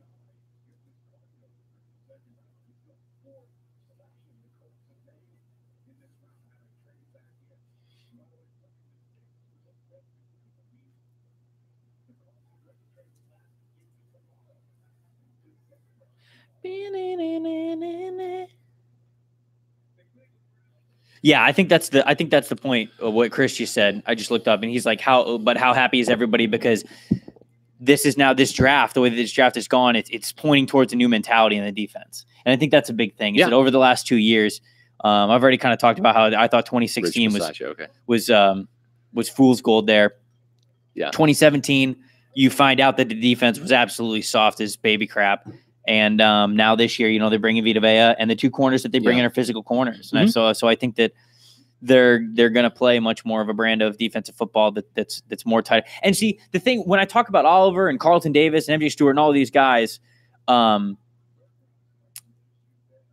I have to go off of is what they played last year, which wasn't good. So who knows if they are already fully planning on making a change anyways. And so this could be hints towards getting different players and having them play different roles, things like that. Like even the safety position. All I can talk about is what I saw the last 2 years, which didn't work. Yeah. So it makes sense that they would try to switch it up a little bit. And then maybe that's what they're doing.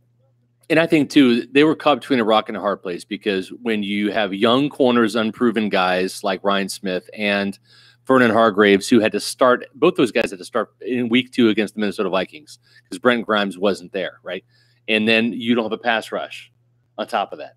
Yeah. So it's pick your poison. Do you want to play soft coverage with safeties over the top to protect those guys, and that means you're not going to have anything but a 4-man rush, or do you want to gamble and bring a safety, bring a blitzing linebacker, and then leave those corners one-on-one? It was do or die from either perspective. I think that the personnel on the defensive side last year wasn't good enough. Jason Light has admitted that. He'll admit it again. And that's why you've seen what they've done. in free agency, bolstering the defensive line, and now you're going to continue to see defensive backs. I don't think they're done in the defensive secondary. I'm excited to get. I think they can get another. I'm really excited to get into the cover 3 with these guys. Yeah, I'm very excited. All right, so here's some numbers for you. Again, stat scouting a little bit. He has been a 3-year starter. Talking about Carlton Davis for the Auburn Tigers. 56 tackles his rookie season, half a sack, 3 interceptions as a freshman, 8 passes defensed, 1 forced fumble. It's that hard, heavy hitter we're talking about. 2016, 46 tackles, 2 tackles for loss, 10 pass breakups, no interceptions, 1 forced fumble. Last year, 34 tackles, team staying away from him, his side of the field. He was Auburn's best defensive back last year. 1 interception, 10 pass breakups, 1 fumble recovery, 1 forced fumble. So sometimes when you see guys that don't have a lot of interceptions, it means that other teams are staying away from their side of the field. 1 interception over the last 2 years, not terribly exciting. It doesn't necessarily mean he has the ball skills. Doesn't mean he doesn't. Same thing with MJ Stewart. But again, one of the guys I like is Dubuque's Michael Joseph. They still might draft another corner. We'll see. Is this team going to move Ryan Smith back to safety? They shouldn't. They shouldn't. Yeah, move Ryan Smith to safety. Yeah, I don't know. I actually thought Ryan Smith showed okay signs of what would be a competent outside cornerback, minus not Jalen having Ramsey, no interceptions at Florida State, minus having last year like the worst pass rush to go with him. I thought he saw traits. Now, I'm not saying Ryan Smith got burned plenty. Don't get me wrong. He had some growing pains. Yeah, emphasis totally, on the word pain. Totally. Raiders taking Brandon Parker. Okay, it's another project player by Mr. Gruden. Did we publish that? Did we tweet it out? Yeah. Okay.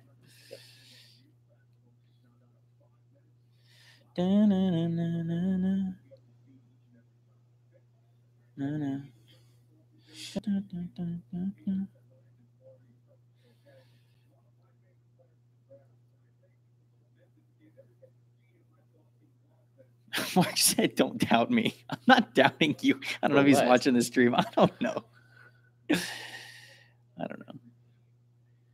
Okay, I saw Rich Bisaccia there. Now that they have made all of their available picks on day 2, we'll see if Jason Light takes those 4th round picks and moves up into the 3rd round. He's done that before, moving into the 3rd round. So trying to remember the year. I can't remember the year. It was at the old woodshed. It was at the old facility. Okay, so the old One Buccaneer place was so small that, and Trevor, you'll get a kick out of this if you don't know this, that the media room for draft weekend was the locker room. We actually convened in the locker room. The locker room was very small. The locker room, Trevor, was half the size of the current locker room, if you can imagine that. And they would bring in folding tables and folding chairs, and they would have the media set up in the locker room. And now you would have the training room was in between. Like, you had to walk through the locker room to get from the training room to the coaches' offices and all that. So you would see a lot of coaches like Tony Dungy would walk through to talk to one of the trainers, maybe for a medical report during the draft. A lot of the assistant coaches, Joe Barry would come down and chat, about the picks. Like, there's a linebacker. Mike Tomlin would come out and talk about a DB if he was drafted in the locker room. They would just come down and talk, which is really cool because not only would you get the GM's perspective, the head coach perspective. Giants got Lorenzo Carter. You would also get the position coaches. And a lot of those guys would go to workouts and really, watch them do the drills and all that stuff. So Rich Bisaccia's office, he was the special teams coordinator, was literally right outside the door of the locker room. It's like straight ahead. And actually, I'll tell you when this was. When did Wes Welker come out? Cool, a long time ago. What, 1998? Is that right? 98? Someone look that up. Wes Welker. he liked him a lot at a Texas Tech. I liked him too. And who would I trade him? And so he was ticked off that he wanted the Bucs to draft on day 3 Wes Welker as a return specialist, and they didn't, and he was fuming. And Rich Bisaccia is not the tallest gentleman in the world. I'm not saying that he has a Napoleon complex. I'm not saying that, Trevor. Am I implying that? I'm not even implying that. I think that's what you said. But I'm just making that physical note for you, just so you can kind of get a mental picture. And he has got a ass-kicking Brooklyn, New Jersey-ish type accent, okay? Rich Bisaccia is intense all the time. If you were to give Rich Bisaccia the like a tranquilizer, it wouldn't work, okay? The guy's just intense. We always had a pretty good rapport. I always, like would write about him and stuff, and he liked attention. Some of these assistant coaches don't care. Some of these assistant coaches, they like to see their name. Back then it was in print in Buccaneer magazine, Pewter Report magazine. And so this was on day 3. He's kind of miffed, and he comes in and he's just like, come here. And I was like, okay, 2004. All right. It wasn't that far. Yeah. Went undrafted. Exactly. Rich Bisaccia wanted the Bucs to draft him, and they didn't. So this is probably like 7th round. They used up their last pick or something like that. Didn't happen. And so Rich says, come in my room. So I go into his office, which is about the size of a closet. And he just starts ranting and raving and saying kind of like how I'm disrespected. I'm the special teams coordinator. No one listens to me and all this stuff. It was great. I mean, great Rich Bisaccia stuff. I love Rich. Now, the coolest thing about this is he totally gave me an education about what special teams coordinators do. And I mean, he gave me a 30-minute dissertation. He said, a special teams coordinator, he says, only the head coach talks to more players in the building than me. Browns took Chad Thomas. Okay. Offensive coordinators talk to their guys. Defensive coordinators talk to their guys. Special teams coach, that's offense, defense together. He's like, I talk to more people than Monty, or Gruden, unless he's, of course, the head coach. But here you go. So Bisaccia starts ranting and raving, and he says, I'm like when you've got punt rush, when you've got field goal block, I'm a defensive line coach. I got to teach get off. I got to teach, hand placement, foot placement, get off, pass rush. When you have 2 vice guys on the outside trying to contain the gunners on punt, I'm a DB's coach. I got to coach press technique like a DB on those guys. Some of those guys that I'm using as press vice guys on the outside on punt return are wide receivers that don't play defensive back. So I got to teach those guys that. I got to teach guys that may be defensive or that are defensive backs, if they're gunners and they're trying to break through those vice guys and get down the field and cover a punt, I got to teach those guys how to get off as a receiver, how to get off a jam, how to get off the line of scrimmage. And not just any old line of scrimmage, but sometimes a double team on the outside. So I got to teach, a swim move. I got to teach a release. And then I got to teach guys that maybe are, okay, tight ends, you're doing some blocking, but maybe you're a linebacker and you don't do any blocking. But if you're on the punt team and you're going to be a personal protector, you're going to be on that front line, before you can run down there and make a tackle as a linebacker, you got to pass protect. You essentially have to protect on the punt. You got to allow that guy right behind you to get the ball off without getting it blocked. And I thought that was pretty damn cool, when he broke it down like that. And not just that, but he, if you're a tight ends coach, Trevor, like you got 4 guys you got to be concerned about, right? I can't be a tight ends coach. I'm too small. No, I'm just saying, but if you're a tight ends coach, you have 4 guys in your room. No, I never played tight end. I don't know how to coach it.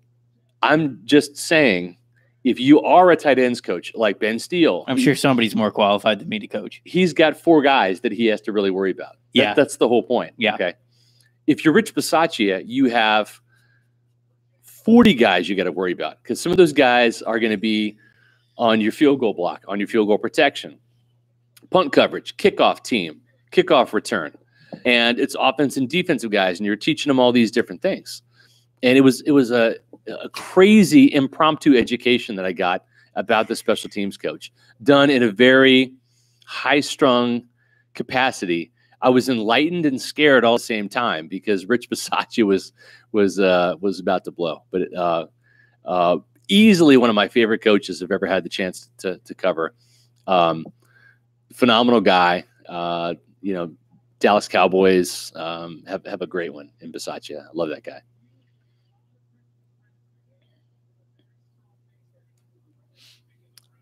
Texans take Reed. Giants take BJ Hill. Yeah. Wow. So they got Justin Reed and Honey Badger. Okay. Good. It's a good draft right there. I like that a lot.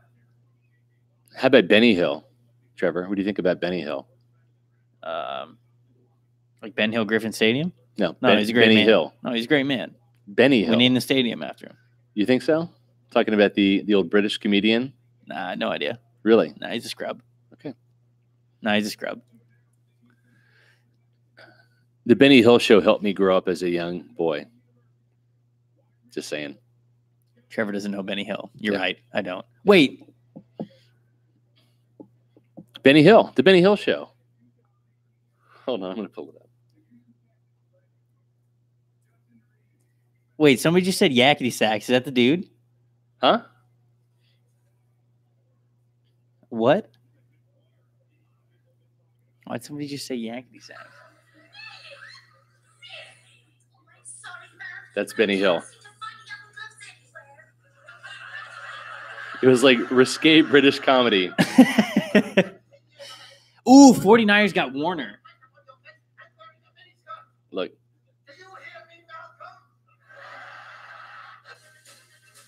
Oh, okay. It's the Benny Hill theme. Oh, I didn't know. Okay, I know the song. Yeah. All right, I know the song. Yeah. Any Benny Hill fans Trev, out there? Do you think we will trade into the third? No. Benny Hill chase scene, yeah. But I've been wrong before. Once, ever. Just kidding. A lot. Probably a lot.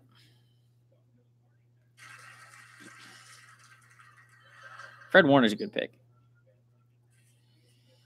Okay. Benny Hill they always had these chase scenes. These are hilarious.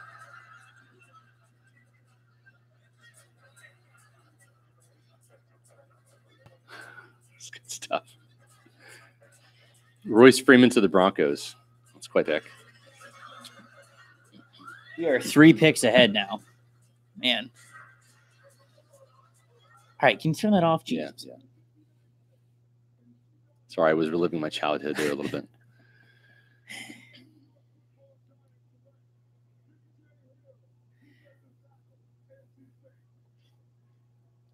This is where the draft neck and the journalist in me just like I get so peeved at the broadcast now because you're right, they're like 3 picks behind. Yeah. I haven't heard the conference call because obviously I'm in here talking to you fine people. But Scott Smith. Do we get light after this? What's that? Do we get light after this? Well, I mean, he's going to come down probably at the end of day 2, just in That's case. what I'm saying. Like, yeah. Okay. Yeah. He'll speak today and then okay. tomorrow. Scott Smith from Buccaneers.com says new Bucs cornerback Carlton Davis is clearly very passionate about the game of football. His introductory conference call was intense. He clearly can't wait to get started. That's a good sign. Look, physical football player, man. Yep.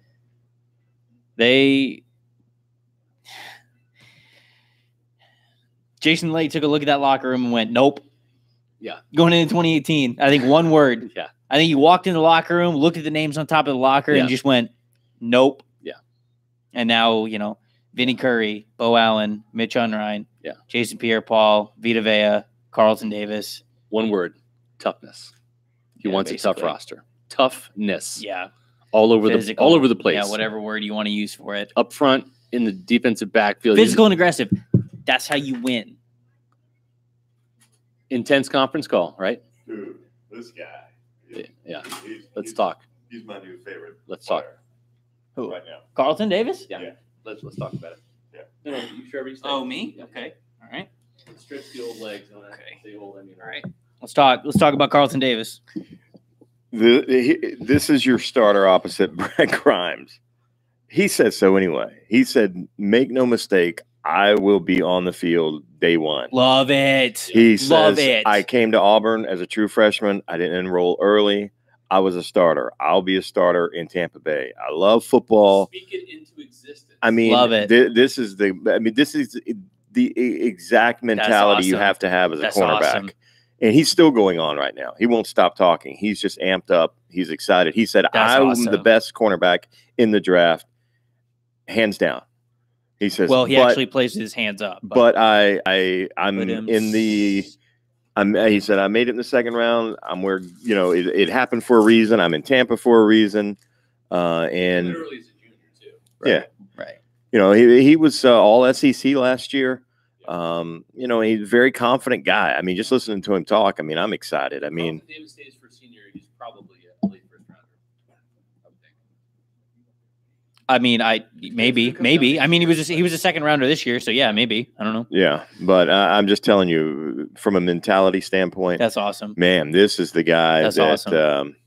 This is the personality. No offense. This is the personality I wish Vita Vea had. You know what I mean? Really, all these guys we've talked to tonight. I mean, you know, MJ Stewart was a confident guy. You know, he was happy to be drafted, more excited to be in the league. This guy has a mission and a purpose right now, and it's to start day one. And we'll see if it happens. You win in the NFL with aggressive, physical style. Yeah. I mean, that sounds like all the guys that they're picking up. When you guys read the transcript of this press conference, you'll be impressed. I wish you could hear it. I mean, you can. We've got it recorded, but it's good, and I think Buccaneer fans will be super excited too. Really, really like. I mean, again, all I know about this kid is what we saw when. I mean, I didn't watch the film you guys watch of him specifically, but I saw Auburn play 4 or 5 times on TV this year. So when he played Clemson at the beginning of the year, he looked like a stud. Mm-hmm. Obviously, like there were plays where he was just bodying wide receivers like out of bounds. Mm-hmm. Like he was just that physical with them. So, I mean, that's one of the games that stood out to me for sure for Carlton Davis. But then kind of as the season goes on, he gets a little handsy. Sometimes he gets too physical. Right. Obviously, that's something he's got to hone in on. Particularly in the NFL. Reminds me of Brian Kelly. But I mean, like, he's got the mental. I would rather somebody have the mentality and I have to coach him down, you know what I'm saying, than to try to get a dog out of somebody that doesn't exist. Right. No, there's no trying to get a dog out of him. He's 100% dog. What my first post draft cover 3 will be. Well, I was just going to do Vea, but right now I'm going to schedule to do 3 cover 3s. One's just going to be on Vea. One's just going to be on Ronald Jones, and the other one's going to be on both Carlton Davis and MJ Stewart, kind of as one. You guys can actually decide right now which one you want me to do first. It doesn't matter to me. I would do the one. But I will start with the corners if you guys want me to do it. I'll go in depth into how they bring a different see if you can interview him on his time on Fresh Prince of Bel-Air, because Carlton was my favorite character on that show. I mean, I didn't realize he was this young. I thought he was a little bit older than this. Yeah, everybody's saying do the corners. So yeah, do the corners. Just so you guys know, a little inside poker here about Trevor. I'm looking in Trevor's soul. When he does the cover 3, he basically goes into a cave for a 24-hour period where he is consumed with film, and this is like the only thing that he focuses on. Just saying. He puts a lot of work into those cover 3s, folks. It's not just... And it puts a lot of work on us to proof those things. Good Lord. Probably would be easier to proof him if he didn't write him at 3 a.m. and we had his full senses. And I will say this. There are times when it didn't come out until Wednesday for a reason, because he's putting in the overtime. It's not because... Or he's starting it late. Yeah. I was going to cover for him and say that he doesn't do that, but he does. Or he's starting it late because he had to make 3 gym trips, 2 Chipotle trips, and had to run down to Bradenton to visit his parents and go watch a comic book movie.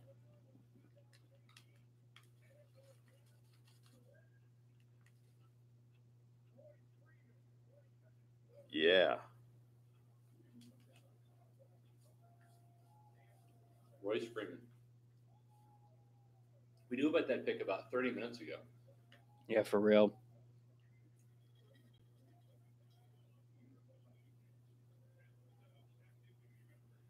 All right, so the Buccaneers picked up the 4th rounder with the Patriots, right? Yes. So they, Two. I mean, 3rd rounder. Wait. So they still have no 3rd rounder As of right now. But the 4th rounder is 2 picks into the what is it? It's 177. It's 3 picks. It's 98. It's 96. Wait. The 4th rounder is the Giants' 4th round pick. Oh, so it's the second one. It's the second overall one. in the 4th I can't round. count. Sorry. And then they've got I can't count. the Patriots' 4th round pick. As of right now, I would not be surprised one bit if Jason Light trades up into the 3rd round. You think he's going to trade up? I wouldn't be surprised. Okay. I said he was. I'm not saying that he's going to. I'm just saying wouldn't put it past him. Scott says, Yeah, I'm not leaving. no, make the call. Just make the call. Somebody make the call. I tried to make the call saying they weren't going to trade down from 7. And I fell off the limb. So I'm not going to make the call. I'm going to say they might possibly do that. All right. So I'm saying it's not. All right.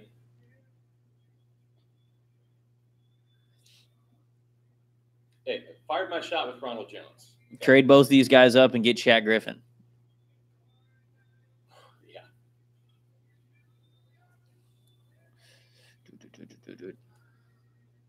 I just love the idea of having Shaq Griffin on the football team. Sam Hubbard has not been picked yet. I'm not a Sam Hubbard fan. I mean, he's slow, but never have been a Sam Hubbard fan. Sam Hubbard, you're getting what you deserve. You're a mediocre football player. wow. Mediocre. I think Tyquan Lewis is better. Wow. I think Jalen Holmes is better than Sam Hubbard. I never understood the Sam Hubbard 1st round nonsense. Never. Ooh. Hubbard's or Josh Sweat's still on the board too. I forgot about that. That's the knee. That's the knee. The knee's fine. It checked out at the combine. Sweep the knee. Speaking of, did you guys hear that there's a new Karate Kid movie coming out? I don't know that I don't know if I believe that. Yeah. Is that a fake Facebook thing? No, that's real. It's Cobra Kai. Did you see that Karate Kid was re-released in theaters this month?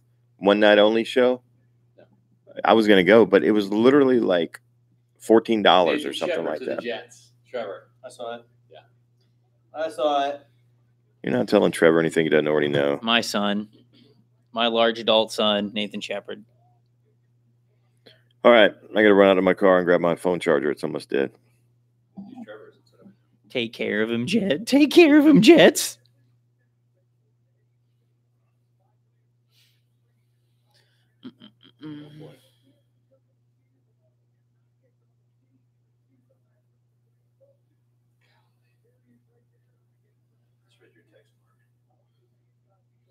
Yeah. Yeah. That actually happened. I agree wholeheartedly. And then I couldn't even believe it when he asked him about that. And to Davis's credit, he answered the question. Yeah. He goes, well, I'm not really in that locker room. He says, but, I'm from Miami and I grew up in Miami. So, I was a Miami fan. So it's good to see what Mark Richt's doing there, blah, blah, blah. But it was very, very embarrassing. Would you like the draft better if Carlton Davis was picked and then they came back and got MJ Stewart? It doesn't really matter. They got both of them. Yeah, that's why it's like, I don't. I guess it wouldn't. I mean, it would make more sense, but I mean, I'm more excited about Carlton Davis. They got both of them, so what does it matter? I mean, if it was Isaiah Oliver and Carlton Davis, I'm more excited about. I'd probably like it a little more. Carlton Davis over Vita Vea. Yeah, we know, dude. We know. Yeah. Vita's kind of a boring personality, man. Those Washington defensive linemen. I had flashbacks to another number 50 that used to play here. God rest his soul. Yeah. Rip. Daniel Taylor-Nysher. Yeah. Remember Daniel? This is a true story. Scott, you got to get over here and get in camera here. Pretend I'm gonna be interviewing you. This is my recorder here. All right. First of all, I do want to say rest in peace, Daniel Taylor-Nysher, because he's dead. The Hawaiian legend. Yeah. All right. And I do this with all respect because I really enjoyed covering Daniel Taylor-Nysher. He was a good guy, very shy guy. Go ahead. Awkward. Daniel, you're getting the start this week against the Saints. Coach Shiano said, he really wants to see what you can bring to the field with your energy. Talk a little bit about, this opportunity that you're going to get. Can you repeat the question? Yeah. you're getting the start this week against the Saints, and Coach Shiano said he's excited to see, what you bring to the team, maybe some added energy. You're going to have to talk to Coach Shiano about that. You got to kind of rub your head and hair a little bit. Yeah. Okay. Well, Daniel, you also wear number 50. Could you talk about why you chose that number?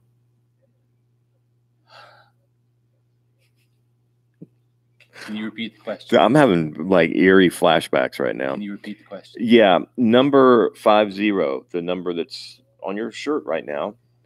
You wear that. Any significance to that at all? Just reason you chose that number? You're going to have to talk to Coach Shiano about that. This is not even an exaggeration. Now, let's do Vita Vea. Vita, welcome to Tampa Bay. You're a nice guy and like to joke around with offensive linemen. So, what you're going to bring to this team and trying to fit in the NFL? I'd like to have a lot of fun. Defensive line. You guys see very, very similar. Yeah, definitely. Scary. The only other Washington player that wasn't like that was Austin Seferian-Jenkins. Why am I still talking into a remote control? No idea. Austin Seferian-Jenkins was a different cat. Yeah. Altogether. Yeah. Yeah. I'm going to do my Austin Seferian-Jenkins impression. No, I've really grown up. I've really learned a lot. I'm really going to turn it around. You watch. This year, I'm going to lead the NFL in touchdowns. 2 weeks later, kicked off the team, arrested, DUI, and Listen, gone. I'm not afraid to fail. All right. Fail. First attempt at learning. Okay. So lessons learned, be better because of it. Yeah. That guy had all the right answers. Tons of talent too. Just golly, just didn't develop it. Yeah. I mean, he's doing better, and hats off to him. That's awesome. I'm all for people getting better. I just bought his bull crap one too many times. Yeah. Austin Seferian-Jenkins. Never heard of him, Trevor said. If it didn't happen in 2017, it didn't happen. Trevor's Buccaneer knowledge starts from about like the last 2 years. Yeah. From here. Yeah. By the way, the big shiny thing out in the lobby, that's the Lombardi. The Bucs actually won a Super Bowl, Trevor, back in 2002. Who's that named after? Mike Lombardi. Mike Lombardi. Not Mike Lombardi, no. That's No. good. No. All right, let's get to some questions here. There you go. Derek Nottie to the Chiefs. Pretty fitting. I get it. Seminoles, Chiefs. Staying with the tribe. Bum, bum, bum, bum, bum, bum, bum, bum, bum, bum, bum, bum. Trevor's over there shaking, hearing that sound. Trevor, how old were you the last time Florida beat the Seminoles? I can do my Mike Tomlin impersonation too. Your eyes cannot get big enough. No, they can't do it. It's not like a physical. It's more like what he says. Okay. Hey, Coach Tomlin, you're entering your 43rd year coaching the Pittsburgh Steelers, and Le'Veon Bell's a free agent. Are you guys going to try and lock him up to a long-term deal? Well, when you talk about Le'Veon Bell, I mean, we like all of our running backs, really. We've got a pretty complete room. I'm pretty happy with the stable of running backs we have. Ben Roethlisberger, he's got a nickname that we won't say on this podcast, but talk about him and how many more years you think he has in the league. Oh, you look at Ben, you look at all of our quarterbacks, really. I think, I think those guys are players. You guys just traded a receiver over to John Gruden and the Raiders. Talk about the loss of that wide receiver and how it impacts your football team. Got nothing but respect for Coach Gruden. Won a Super Bowl with Coach Gruden. Happy to see John back in the league. I don't know who's not happy to see John back in the league. I wish you could do your eyes big. That would be huge. Yeah. I think I wrote. I've got squinty eyes. I can't do that. I think I wrote in the mailbag the bugged out eyes of Mike Tomlin. Yeah. I have no idea where I wrote that at. Yeah. I know you guys don't read it, so I write anything I want in the mailbag now. The joke about nobody Mike reads Tomlin was this. It's like when he was the DB's coach here, I went up to him and I said, and I'm going to exaggerate this a little bit, but it really wasn't too far off. And I would say something like, hey, I'm doing a story on Ronde Barber. Can you just talk about his development and him being a guy that came in as a third-round pick and really struggled early, but has really made a name for himself? Yeah, Ronde's certainly really come along, but so has Brian Kelly. So has Dwight Smith. All of our guys have really come along well. They've really developed well. So basically, you just talked about the entire roster or that position group when you asked about a specific player. Yeah. Well, I just want to go back to Ronde for a second, Coach. you know, his ball skills are really evolving. I mean, he's like had 10 interceptions in 2001. He's really becoming that playmaker for you guys. Is that something that you saw, you know, that he could really develop those skills? Is just like take time or what? Oh, you look at, you know, BK, you look at Dwight Smith, all those guys got ball skills. Okay, Coach, I'm doing a story on Rondé Barber, and I don't want you to say anybody else's name. We're talking about anybody else but Rondé Barber. Okay, so it's about number 20, the cornerback in your room, not about anybody else. So when I ask you about Rondé Barber, don't mention anybody but Rondé Barber, like nobody. When you look at the leadership ability, you know, John Lynch is, you know, he's gone on now. And has Rondé assumed that leadership role? Has Rondé assumed that leadership role in your room as the leader of the secondary? Rondé, number 20, Rondé. Oh, I think all of our guys have leadership ability. I mean, it's hard to sit there and say just one guy is a leader. I think everybody can be a leader. Like, that was Mike Tomlin. That would be so frustrating. It was like, Mike, stop. Just answer the question. But Robert Jones asked if we ever interviewed John McKay, not as the head coach, but he was out watching the Buccaneers practice one time when Rich McKay was on the staff. It was over at the old University of Tampa, and I had a camera, not a phone, but an actual camera. And I went to snap a picture of him, and he turned and he gave me the dirtiest look ever. And I was like, oops, sorry. So he didn't berate, but that was my interaction with Coach McKay. I actually still have that picture. I'll find it and post it somewhere. Arden Key is a maniac. He will not be in Tampa Bay. They wouldn't draft him in the 7th round. Forget about it. Yep. I think Arden Key is one of those guys that's off the Bucs board. Yeah. I think. Using words I think. I'm not backing myself in the corner. I'm backing myself in the corner. He's off the board. Antonio Callaway is off the board. Geis was obviously off the board. Well, I can pick some 4th rounders. Can he hit one more? Maybe. We shall see. He's got 2 shots at it as of right now. Again, wouldn't be surprised if he makes a move to the 3rd round. Well, my thing is, what's he going to do in the 7th round? Because he just has not been very good. And I would. He just traded the 7th round. Oh, he'll find another one. Yeah, that's a smart move. Just like, you know what? I just suck at 7th round picks. Yeah. He was a 7th rounder last year. Stevie Tuikulabatu. Yeah, he contributed a lot. Yeah. Well, like I said, I don't Kenny know if you're in the room or Vitale, not, but Joey Iosefa. Every year there's a draft pick who has that training camp injury and gets put on injured reserve, which is like a redshirt year. I don't Kenny know. Bell, Devontae Bonds, and Stevie Tuikulabatu. Mark, why aren't we interested in Eric Reed? I don't know that they're not interested in Eric Reed. I just don't know that at the salary that his agent was asking right out of the gate, they were interested in that. Yeah. Again, it's not just him. There's 2 or 3 guys that have started and been fairly productive in the league. Rich McKay would have drafted Geis and Oliver. I don't know. Rich McKay drafted Riedel Anthony, Jason Odom. I mean, you know. Kenyatta Walker. Yeah. I mean, Rich McKay had some good draft picks, just like every other GM. Rich McKay had some awful draft picks, too. Okay. You just said Jason Odom was an awful draft pick. Yeah, I did. He was. Yes, bring back George Ragsdale as special teams coach. I think that Rich McKay was under the influence of Tim Ruskell, who was a Gator lover. And yes, George Ragsdale, Trevor has no idea who that is. Here's an oldie but a goodie. Michael Morton, kick returner. Yeah. Bobby Futrell.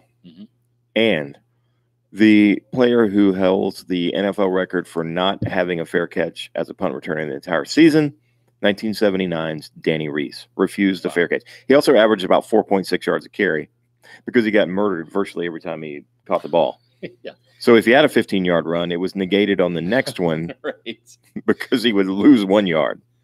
So now he was at, 6 yards or 7.5 or whatever. Trevor, are you listening? We're giving you some Buccaneer knowledge here. We're trying to remember who was the Buccaneer defensive coordinator under John McKay that we talked about earlier?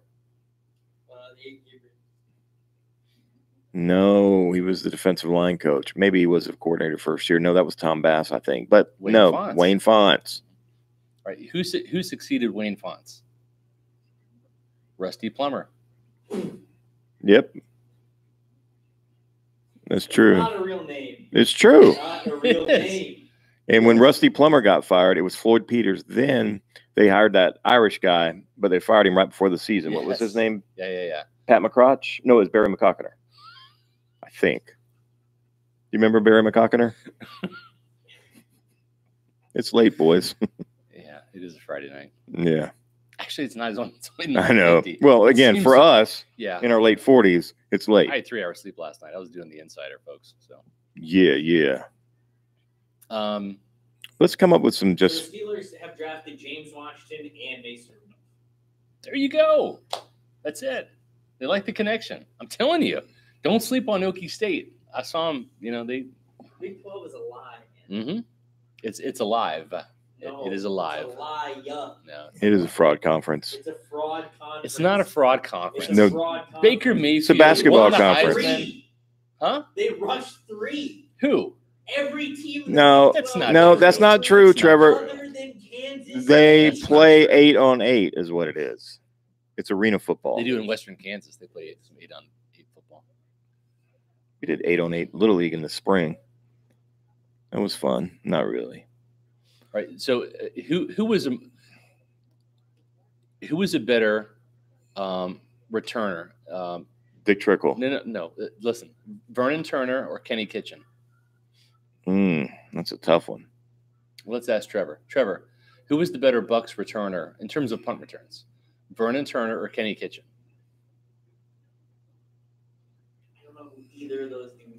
I don't know who either of those do. One of those names is fake. Yes. Is it Vernon Turner returner, or is it Kenny Kitchen, where he's going to throw everything but the kitchen sink at you in the return game? Which one's fake? Which one's the fake? Vernon Turner. It's a new game we're going to play with Trevor. Fake or real? I think Vernon Turner is fake. You'd be absolutely wrong. Vernon Turner is real. Yeah. He had a punt return for a touchdown, didn't he? Yeah. Against the Lions? Yep. Yeah. Fake Kenny or real? Fake. Jim Obradovich or You can't pause. or That means I know. or Jeff Christie. Real or fake? Jeff Christie's fake. No, he's actually real. And Jim Obradovich is real too. See, I fooled him with the Jeff fake Christie pause. was the Super Bowl center for the Tampa Bay Buccaneers. Larry Mucker. And I'm trying to follow the draft, okay? And he had a handlebar mustache too. Yes. So get some props for that. Larry Mucker or Mark Cotney? Who was the real or the fake one? Again, both real. True story. Milanovic.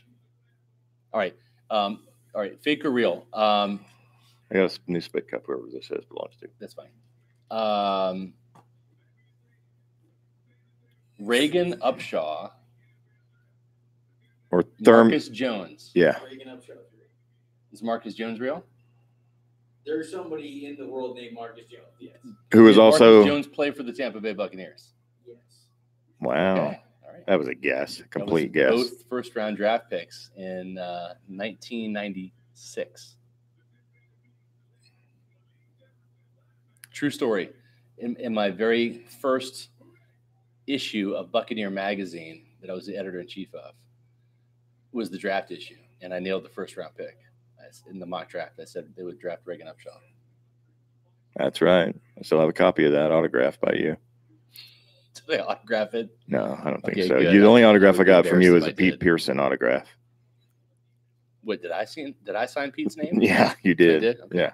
Remember we used to talk about Pete being satanic? He kind of looked like the devil. You did, yeah. You took a 5x7 that Jeff Fox had printed out from Cliff Welch, and you drew devil horns on Marcus Jones became a fighter. That's right. He tried the UFC stuff. Scott, are you all surprised they took USC running back over Geist? No, I'm not. it. Mark and Again, Scott, who's starting for Tampa week 1? Where? What? What am I missing?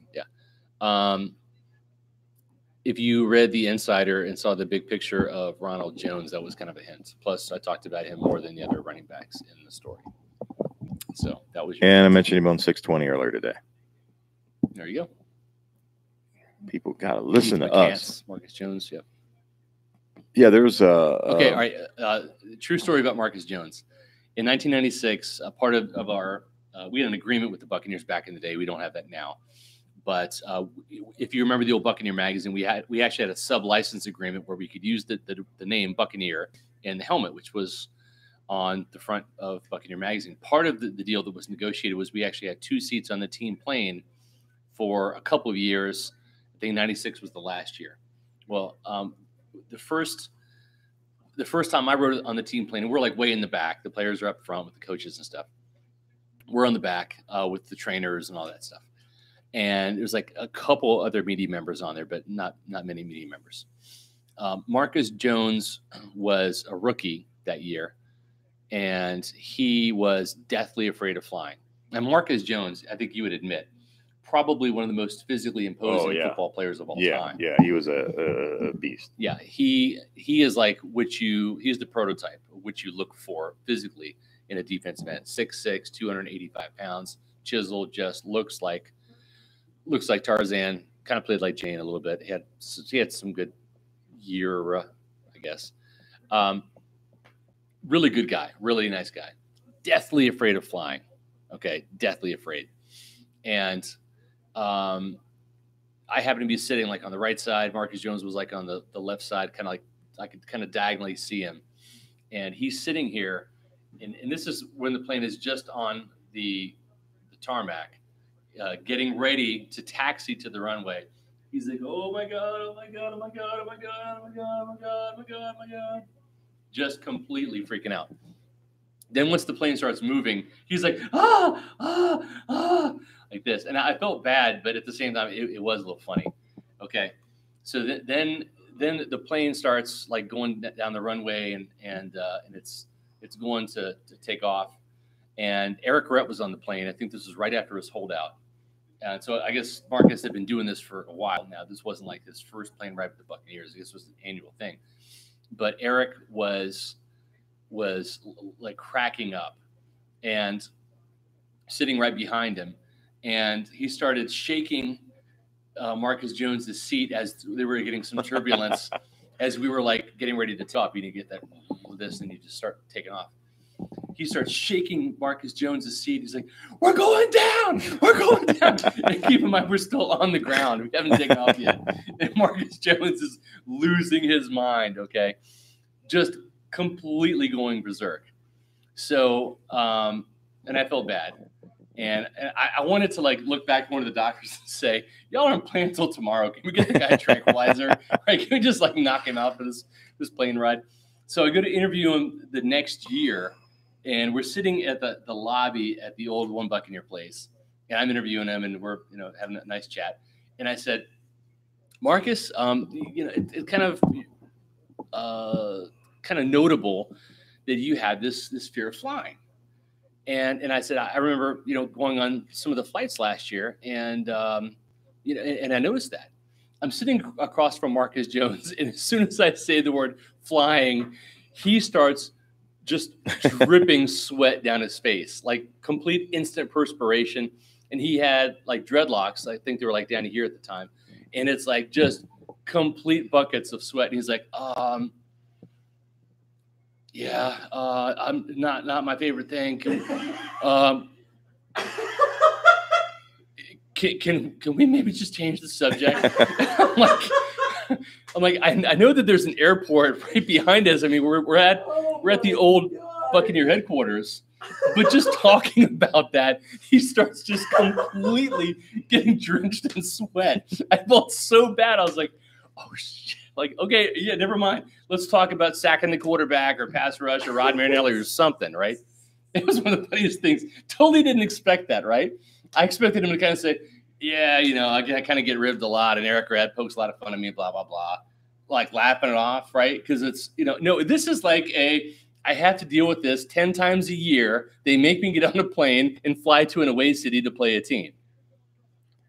When I flew in 96, I remember you calling me, Scott, and you're like, hey, I can't go to Green Bay. I need you to cover the game. I hadn't flown on a plane since 1972 when I was rescued from a prisoner of war camp in Germany where I was born. So it had been a long time since I had flown. Yeah. So after the Nazis let me go, I came to America in 72 with my mom and my sister. Actually, that's not true. My sister wasn't born yet. It was 71. But anyway, the point is that I don't remember flying. So I got on the plane and I was really, really nervous. Now it's a charter plane with the Buccaneers. And you would think that they probably extra looked at the engine and stuff because the last thing Delta wanted was an NFL team going down in flames. That would be pretty bad PR for them. But anyway, I remember being on the plane and very much like Marcus Jones, I was considerably nervous and scared. And Eric Rhett, who had just come back after sitting out like the first 8 games for the contract holdout, he looked over at me and said, "What's wrong, man?" I said, "I'm just really, really scared. I haven't been on a plane in forever." And he's like, "Well, what are you worried about?" I was like, "I don't know, crashing and dying." He says, "Man, you think God's going to kill Trent Dilfer and Tony Dungy? They're the 2 biggest Christians on this on the airwaves or something like that." And I was like, he makes a good point. I mean, he says, "They're the chosen ones. Yeah. You're on the chosen flight. Yeah. So you're fine. This plane has got a halo around it. Yeah. It's not going down." I will say this: when we, the takeoff didn't scare me. The flight was fine. Yes, they were. But I will say when they landed in that tiny, and you went to Appleton before. Oh, yeah. It was not anything like the airport at TIA. It's literally in a cornfield. That's like the Manhattan airport. I thought there was no way this plane was going to stop. I didn't realize how fast planes are coming in and the tires are screeching and the brakes going. I thought when he locked up the brakes, it's like when you lock up brakes in the car, that you're going to crash. So that's when I almost like crapped my drawers. And all of a sudden it comes to a complete stop, literally not far before the end of the runway. Right. The following week, you sent me to Minnesota. I did, yeah. All right. So I hadn't flown since 71. Yeah. I had not seen I had not seen snow since I left Germany in 71. Yep. So flew to Minnesota 1st of December, 12 inches of snow that night. Yep. I remember getting, again, the landing. The flight there was fine. It was the landing that I didn't like because you could see there were ice and snow and stuff like that's all around. Yeah. And I thought it's like, again, a car that slides on ice. And I was like, how are these brakes actually going to work? And that one made me a little nervous too. But anyway, thanks a lot for that. Blake Johnston's got a funny. He says, "Want to hear a funny joke? MJ Stewart was projected to go in rounds 4 through 6. Yeah. Listen, Quan Alexander was a 4th-round pick. You redraft him, he's a 1st-rounder. Just saying. I'm not saying he's the top 10 necessarily, but he's at least late 1st round. I mean, Quan Alexander, Pro Bowler, arrow pointing up on that guy. Mark, who is cat sitting for you? Well, I have an announcement to make about little Pip. Pip has moved. Moved out? He moved out. Or moved on? No, he's still very much alive. Okay. And I have visitation rights. Okay. I mean, I really don't care because I don't like cats. Pip now stays. Really Pip now stays with my son and Aaron. Right. Anyway, so he was actually born on the old Cook homestead. Right. Then I took him to my current residence where I raised him. Let's switch seats. But now I he's moved on to a new residence. But I was just over there yesterday hanging out with him. So, and I've got the scratches to prove it.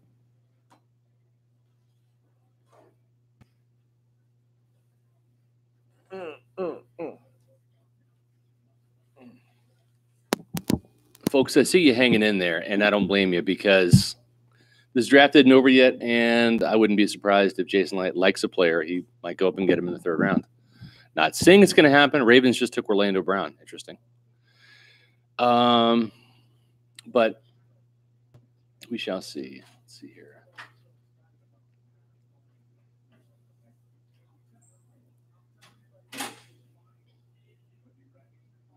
Where's my phone?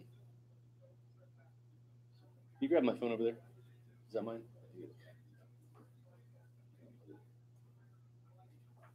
Okay.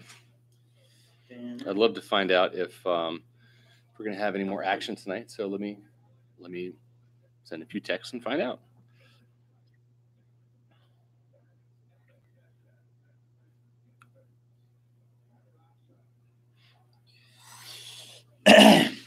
I do want to mention a couple things while we have this time.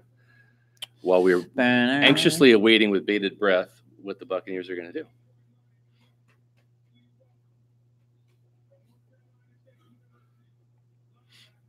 Oh, I should probably take this, shouldn't I? Yeah. All right. Be right back.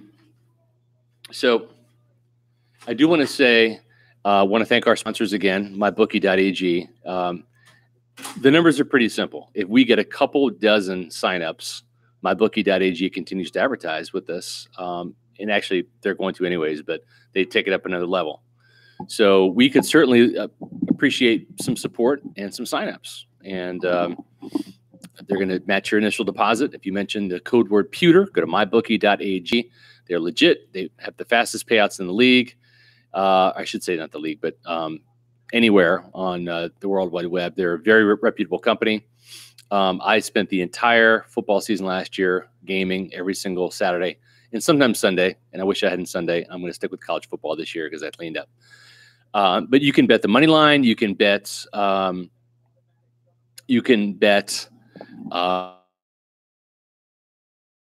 So it's really fun. And you don't have to be a gambling expert. You can be a novice and just kind of learn on the fly. It's how I did it. But if you go to mybookie.ag, mention the code word pewter, they're going to double your initial deposit. Highly encourage you to sign up. Even if you don't want to bet on NBA playoffs or NHL playoffs or Major League Baseball, this offer is good through Monday. So if you go there and sign up, put $20 in, call it a day. They're going to match that $20. Now you have $40 to game with. You can put in $100 and boom, you're going to have $200 because they're going to give you $100. They're going to match your initial deposit. They'll do that up to $1,000. So you can put in $300, $500. Boom, you got $600. You got $1,000, just like that. The other sponsor is Fitness Tech. If you were here yesterday watching this, I told you about my back. If you're my age, even a little bit younger maybe, or older for sure, you might have some back issues. That just happens as we get older. With muscles, if you don't use it, you're going to lose it. That's your hamstrings, that's your lower back, all those types of things. If you're not terribly active, I spend a lot of time sitting in front of a computer doing my job, or I'm driving in a car like this. You know, that's what happens is your posture isn't great. You start to slouch like this. It's just a natural human habit. It's a condition. You're supposed to sit back like this at all times. It doesn't always happen. As a result, your lower back, maybe your neck gets tensed up. Muscles that you are used to using for your benefit, all of a sudden your body starts to twist. You drop one of your shoulders. You end up with bad posture. And then you have knots and muscle problems and muscle aches and pinched nerves and all that kind of stuff because this side of your body is compensating for what's not going on in this side. That's where muscle activation technique comes into play from Fitness Tech. They put you through a full body muscle examination to test some of these muscles that you didn't even think that you had. We're talking not about your biceps, your triceps, your pecs, your quads. You know what quads are, right? You don't do leg day. Anyways, hamstrings, calves. Not talking about that. I'm talking about the little muscle groups, your lower back, your upper back up here, your traps, those types of muscles that are important for stability. They're important for your back and your good posture. So your neck doesn't get all jacked and your back doesn't get wrecked. If you're like me and you've had some of those issues, go to Fitness Tech, call Kevin Vada, go to the website, click on our banners. And do they help my Kegels? I don't know about that. I'm not sure. But definitely if you're in the Tampa Bay area, they've got locations in Tampa and Odessa. Man, and Red Bull is so good. It is. It's sugar-free too, so you're not getting all the sugar. Yeah, I don't believe that, actually. I don't believe anything is sugar-free. But click on their banners, give them some support. They stepped up big time and helped sponsor this Draftcast, and they're going to be an advertiser on pewterreport.com. So highly recommend them. I've used them myself. My back is on the mend as a result. And definitely want to support the businesses that support our efforts here at pewterreport.com. Click on those banners and give our pewterreport.com advertisers, the support that they deserve. I don't drink coffee. I know, that's weird. I'm not a coffee. I don't drink coffee. I drink coffee. I don't drink coffee. I don't drink soda. Wait, what time do you wake up typically? Just typically. And I'm not going to get mad if you say 10 o'clock. No, John and I normally do our show in the mornings at like 8:30 or 9. So normally like 8. Okay. All right. Well, when you have kids, which you don't, and I highly recommend you don't have them anytime soon, okay? Or at least kids that you know about. So I get up at 5:30 every morning, okay? So I do not function without coffee. David. I don't. And the other thing, too, is without coffee, I can be a very pissed off person. And when we're out of coffee at my house, I mean, it's hell for everybody. So when you get my age and you flip that cycle from staying up till 2 or 3 in the morning and then sleeping until 8 or 9 or 10, like I used to do when I was your age, then I became a morning person, which you typically do when you're older. You need the coffee. That's where the coffee comes in. If you're not, I was not a coffee drinker when I was your age or when I was in college, but I am a full-fledged coffee drinker now. Shaquem's still there, right? David Harrison, thank you. You used pewter when you signed up. I appreciate that very much. How about Okafor and Okoronkwo? I like Okoronkwo. I think he's probably a 3rd-round pick, don't you think, Trevor? At this point, yeah. Yeah. So let's find out where we are. Ravens took Mark Andrews. No. Hey, Ozzie Newsome likes his tight ends. Oh, my God. Ozzie Newsome likes his tight ends. They got Hayden Hurst, and they've got Mark Andrews now. It didn't just help out Joe Flacco, Trevor. It also helps out Lamar Jackson. Safety blanket. Help those quarterbacks out. Hey, listen. Last year, when O.J. Howard was sliding down, we thought for sure that Ozzie Newsome, a former Alabama tight end, was going to take him, right? And when he got past Baltimore, that's when we were freaking out, going, "Oh my gosh, he could actually fall to Tampa Bay."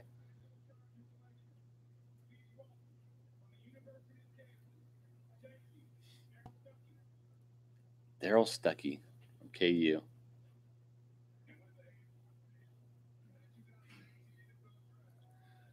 See, so Tyquan Lewis is off the board. That's one of our Bucks' best bets.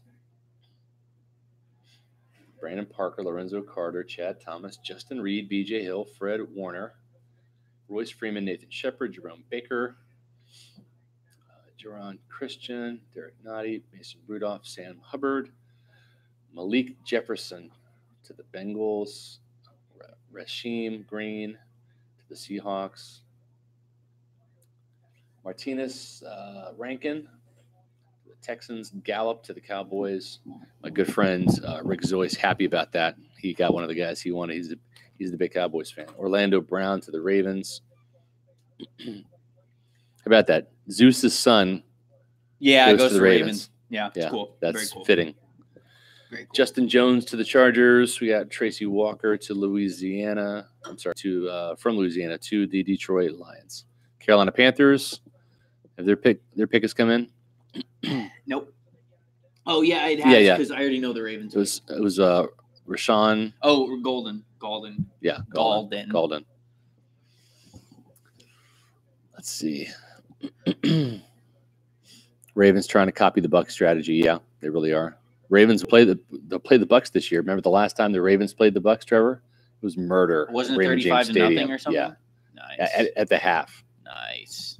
At the half. That's terrible. My son Logan, who I've admitted is a Ravens fan. I'm sorry about that. I did not want that to happen, but it did.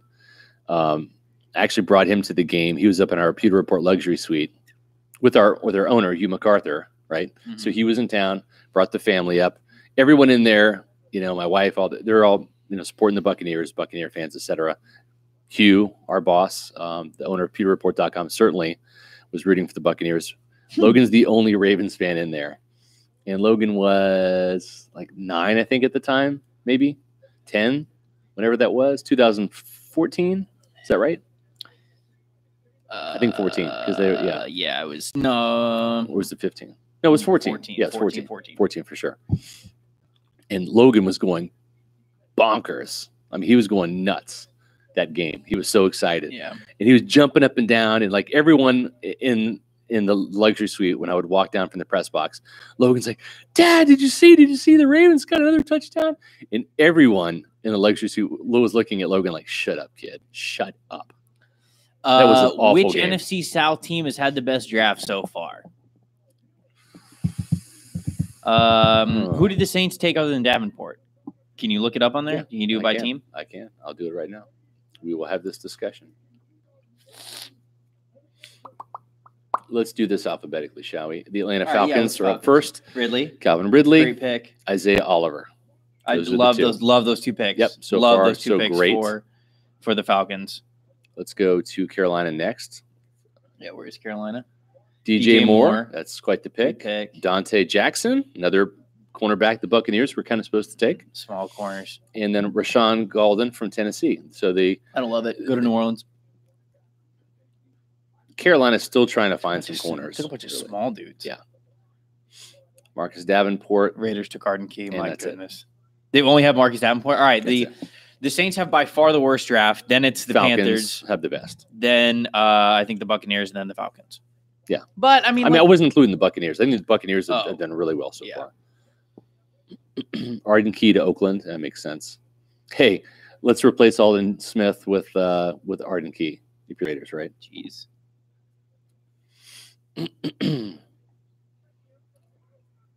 Jets up 3-1 on Nashville. That's an interesting score. Haven't even checked hockey yet. Not very happy that the Lightning game tomorrow was on at 3 o'clock. I was really hoping for that 8 o'clock start. And I was hoping that they played the Toronto Maple Leafs rather than the Boston Bruins, right, too. It would have been better, too. Yeah.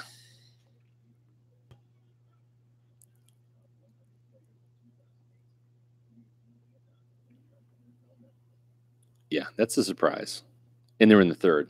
11 minutes left. Raiders take Arden Key. Yep.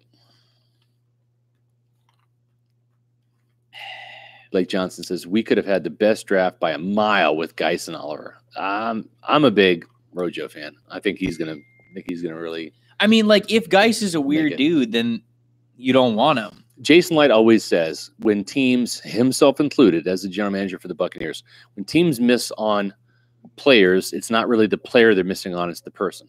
Yeah.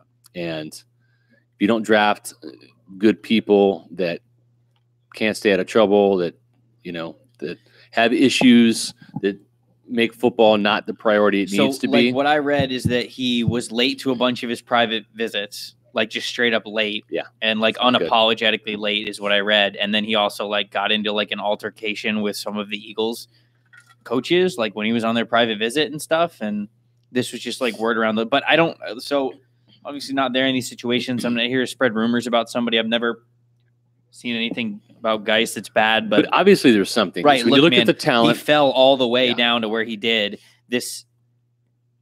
I mean, when it comes to the NFL draft, there's not like this blackballing that goes on, I don't think. Around the league, yeah, once you get in it, maybe. But the draft. He was the 7th running back drafted. Yeah. 7. Saquon Barkley, Rashad Penny in the first round, Sony Michel in the first round. Yeah. Nick Chubb, Ronald Jones, Kerryon Johnson in the second round, then Darius Geis. Based on the talent and ability, that's not the right order. No. So all right, here's something. Let's talk about this, Trevor. I think the Buccaneers are going to draft a wide receiver at some point, right? We think that if you look at the depth chart, the first 4 are set, right? Mike Evans, Deshaun Jackson, Chris Godwin, Adam Humphries. Those are the top 4 that are locks right now. But that 5th spot, which is important, is wide open. Bobo Wilson, Freddie Martino, not locks at all to make this team. And I think that this is Deshaun Jackson's last year in Tampa, just based on age, salary cap, production, those types of things. I think Chris Godwin's the eventual starter. So you need another wide receiver in there to develop. The other thing too, Trevor, what do you think about Adam Humphries? They signed him to the 1-year restricted tender at $2.9 million, which tells me that if they want to keep him to a long-term deal after this year, it's going to be $3 million plus, right? Yeah. Is that a little rich for a 4th wide receiver, essentially? Yeah. No, I think it is. So therefore, you want to get a wide receiver because you might not only be losing Deshaun Jackson, but this might be Adam Humphries last year in Tampa. We don't know how it's going to pan out, but you do want to draft for the future, cover your bases, et cetera, et cetera. Yeah, $3 million on a slot receiver that's replaceable. Not really great. Yeah. You think you'd much rather like have a guy on a rookie contract who's Yep. obviously going to develop into something more than that. Not that Humphries isn't okay. What he does, fine. Who's the quarterback in this team right now? Quarterback. Jameis Winston. Jameis Winston. All right. Let's look into the crystal ball. He's had his fifth-year option picked up by the team. So he's going to be making $20 million, $20.92 million next year if everything holds, pat. Everything stands pat. Now, who is his long-term backup quarterback? It's not Ryan Fitzpatrick, is it? No one that's on the roster currently. It's not Ryan Griffin, is it? Is this the year where they draft a quarterback on day 3? This is a terrible quarterback class to do it.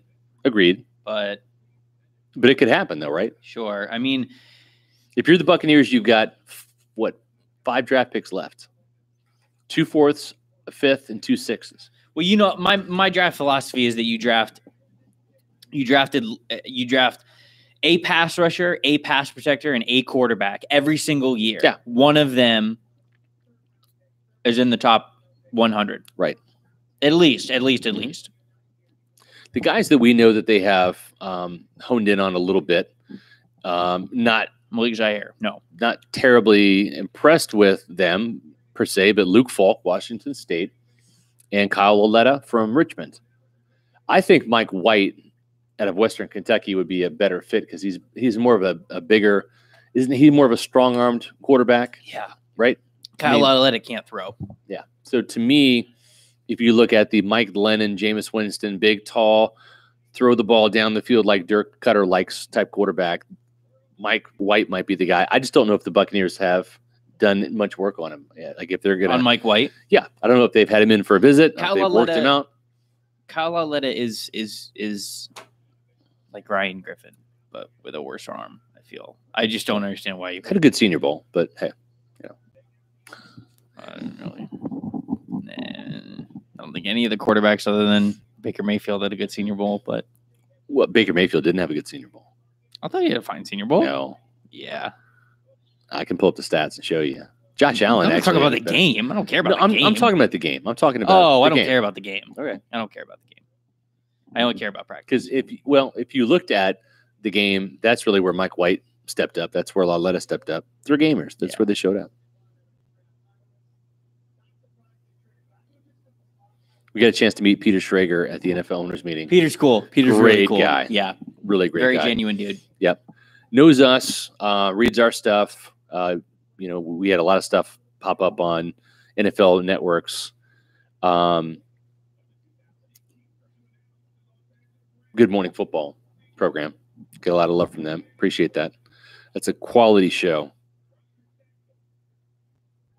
Kay Adams and the boys do a great job. I think they'll follow us too on Twitter. That's right. The Rams. That's the Rams' first pick, isn't it? 89th overall pick, round 3. Oh, okay. Yeah.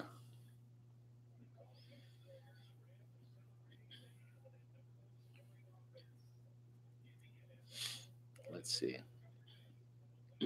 We are in the 3rd round, and we are in the home stretch. No Buccaneer moves as of yet.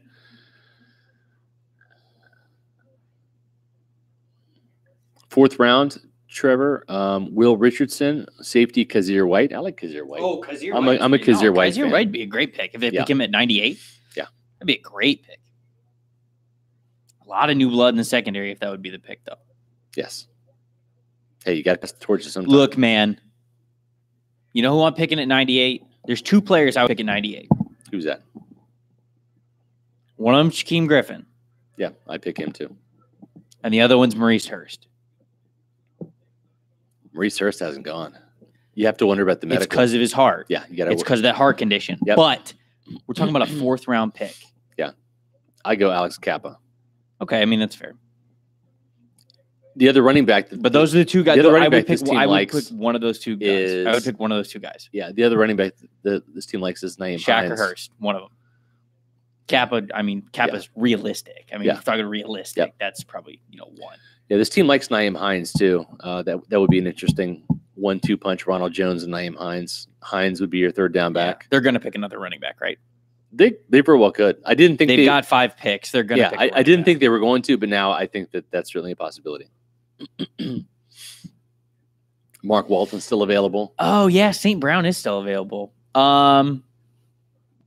St. Brown's interesting.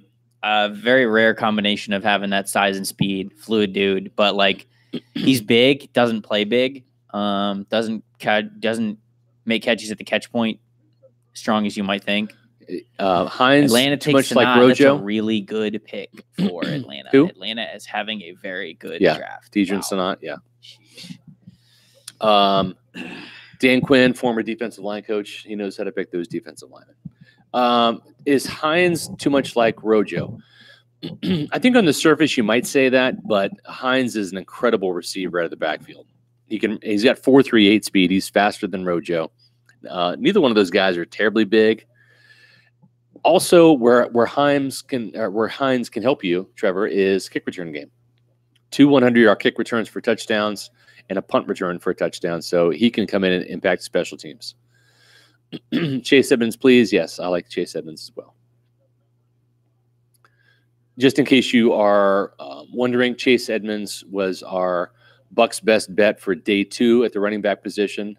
Bucks best bet for pick number 1, or I should say for the first 3 rounds, was Nyheim Hines.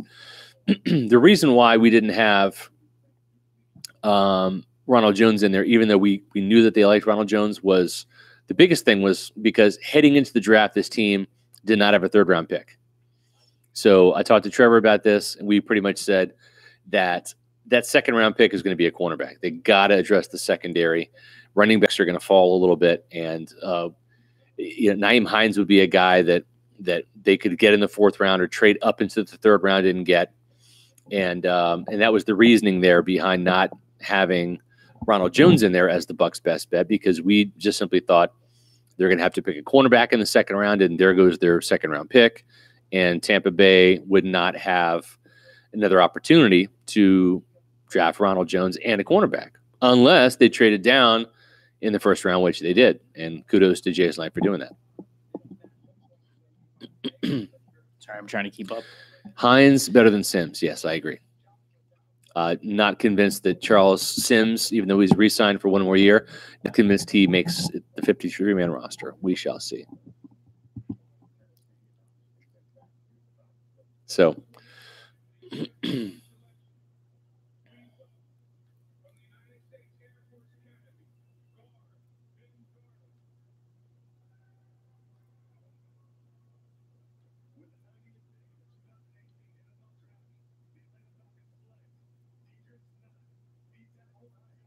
USF. Had a chance to see Deidre Sanat at the East-West Shrine game. Yep. Bowling ball. Yes. Thick dude. Very nose tackly, and that's what... Thick neck. Thick shoulders, thick torso, thick thighs, thick calves. Just short, squatty, thick. I think they would have picked Derek Nottie here if he was still here. But, yeah. So what will the Bucks starting front 7 be? Front 7 on the defensive line. Mm-hmm. Starting front. What do you think the front 7 is going to be? Front 7 is going to be Vinny Curry left end, Joe McCoy 3-tech, Bo Allen nose tackle, and JPP right end. Quan Alexander, your Mike, your Will is going to be Levante David, and Kendall Beckwith is your back.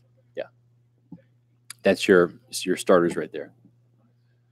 So you think, oh my gosh, well, why'd they waste a pick on Vita Vea? How concerned are the Bucks about Beckwith? They didn't waste a pick. How concerned are they with Beckwith? I don't think they're terribly concerned. It's a fractured ankle. Quan Alexander had the same kind of thing. Happened to him in college, I believe. He'll get over it. That's all right. I mean, he may not be ready. He's not going to be ready for training camp, I don't think. Yeah, Rojo and Hines is better than Simpson. I get that for sure. Hello, Joe. So, what's up, Joe? How much does Jones help Winston? A lot. I mean, he's a guy that they can carry the rock and and tote it quite a bit and get the job done. He can help you on third downs too. He's got to work on pass protection a little bit. He's not as bad as Rashad Penny, but I think that he can catch the ball out of the backfield, make something happen in the screen game. He's electric. He's an electric player. Trying to think if the Buccaneers have had a player like that. Scott, finish your thought on Vita Vea not starting. Yeah, right out of the gate, he's not going to start. But at the same time, Clinton McDonald wasn't a starter last year, but you saw how much Clinton was on the field. Chris Baker was the starter, but you didn't really notice him. I think Bo Allen's going to come in here with a chip on his shoulder. He wants more playing time. He wants, he was a rotational player at Philadelphia, so he sees this as an opportunity to start. They're all going to get along with Vea. They're all. It's going to be one big happy family. But at the same time, you're going to see a 3-tackle rotation between Gerald McCoy, Vita Vea, and Bo Allen, with Vita Vea playing both nose and 3, just like Clinton McDonald did last year. And I think that's one of the beauties of picking a guy like Vita Vea, is that the Bucs just traded to the 3rd round mark. Is that what you're coming to say? No? Okay. Okay. Remind people to go to pewreport.com and read stories. Are all updated with quotes from the comments. Okay. Very important note, if you didn't hear Mark Cook, go to the stories, pewreport.com website, and check out all of the stories for the draft picks. They've been updated with fresh quotes from those players' conference calls. So get to know MJ Stewart, get to know Rojo, get to know Carlton Davis. So they're going to like Carlton Davis. You're going to like Carlton Davis. You're going to like Carlton Davis. I guarantee it. Guarantee it. You're going to like the way you look. Guarantee it. I guarantee it. What are we at? What's the number? Little shy. Believe it or not. Oh, I believe it. Yeah. 48's insane. Yeah. But we need to take the fact that we were up 8 yesterday. Hold up. What are we at? Right there. We're up every single hour. Yeah. So keep in mind, this is not the day we're looking at. This was the 27th from a year ago, but the 27th was the first day of the draft. Oh. So really it's yeah, you know what I'm saying? Like, as opposed to the 27th, yeah, we're way up. But as opposed to the second day of the draft, there's that huge spike. So yeah. But we've actually had more people this year come in for sure.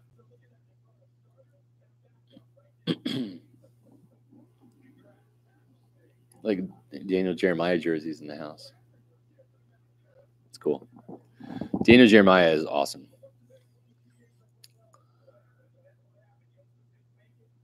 Traquan Smith just get picked. Looks like it. Yeah, to the Saints. Yeah. Which is a really good pick for them. Bucks liked him too. He's one guy we probably should have. Had as a best bet. Well, should have said that the Bucks liked him more than Trace. The thing is that like he's a great vertical threat, and that works out really well for the Saints. Yeah. The NFC South just drafts so well, man. But you know what? It's so difficult for the Buccaneers because they're on thin ice. Because if they mess up 1 or 2 picks here and there, the other teams aren't going to mess it up. The interesting thing, though, is you said he's a great vertical threat, right? We saw Drew Brees' arm strength take a little bit of a back seat last year. Yeah, a little bit. It was still Drew Brees. Yeah. What's up with Shaq Griffin? He's still available. That's what's up. I think Shaq either gets picked late. No, I don't think he's in this third. I don't think he's getting picked. I hope. Don't get me wrong. I think he gets picked like Broncos, Chiefs, Texans. I can see the Texans take him at 98. How many picks we got left? We're right here. Jacksonville Jaguars, Vikings, 1, 2, 3, 4, 5, 6, 7, 8. 8 more picks. Jaguars took Ronnie Harrison. There it is. So Ronnie Harrison's off the board. Yep.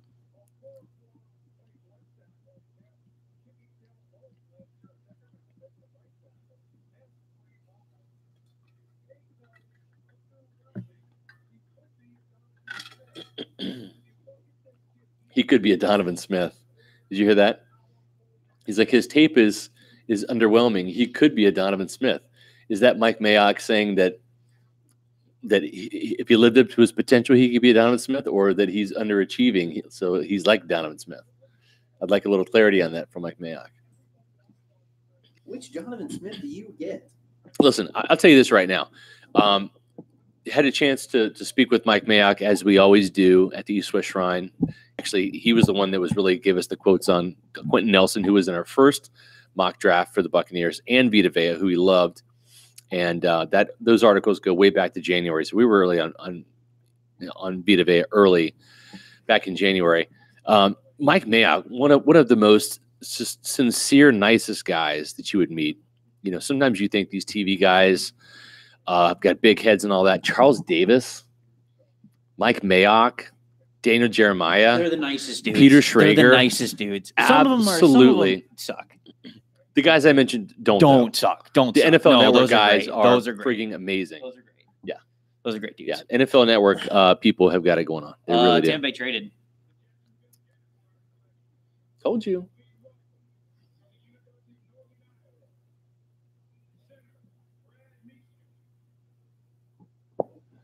Bucks are moving up. They've sent picks 102 in the 4th round and 108 in the 6th round to Minnesota for the 94th pick. So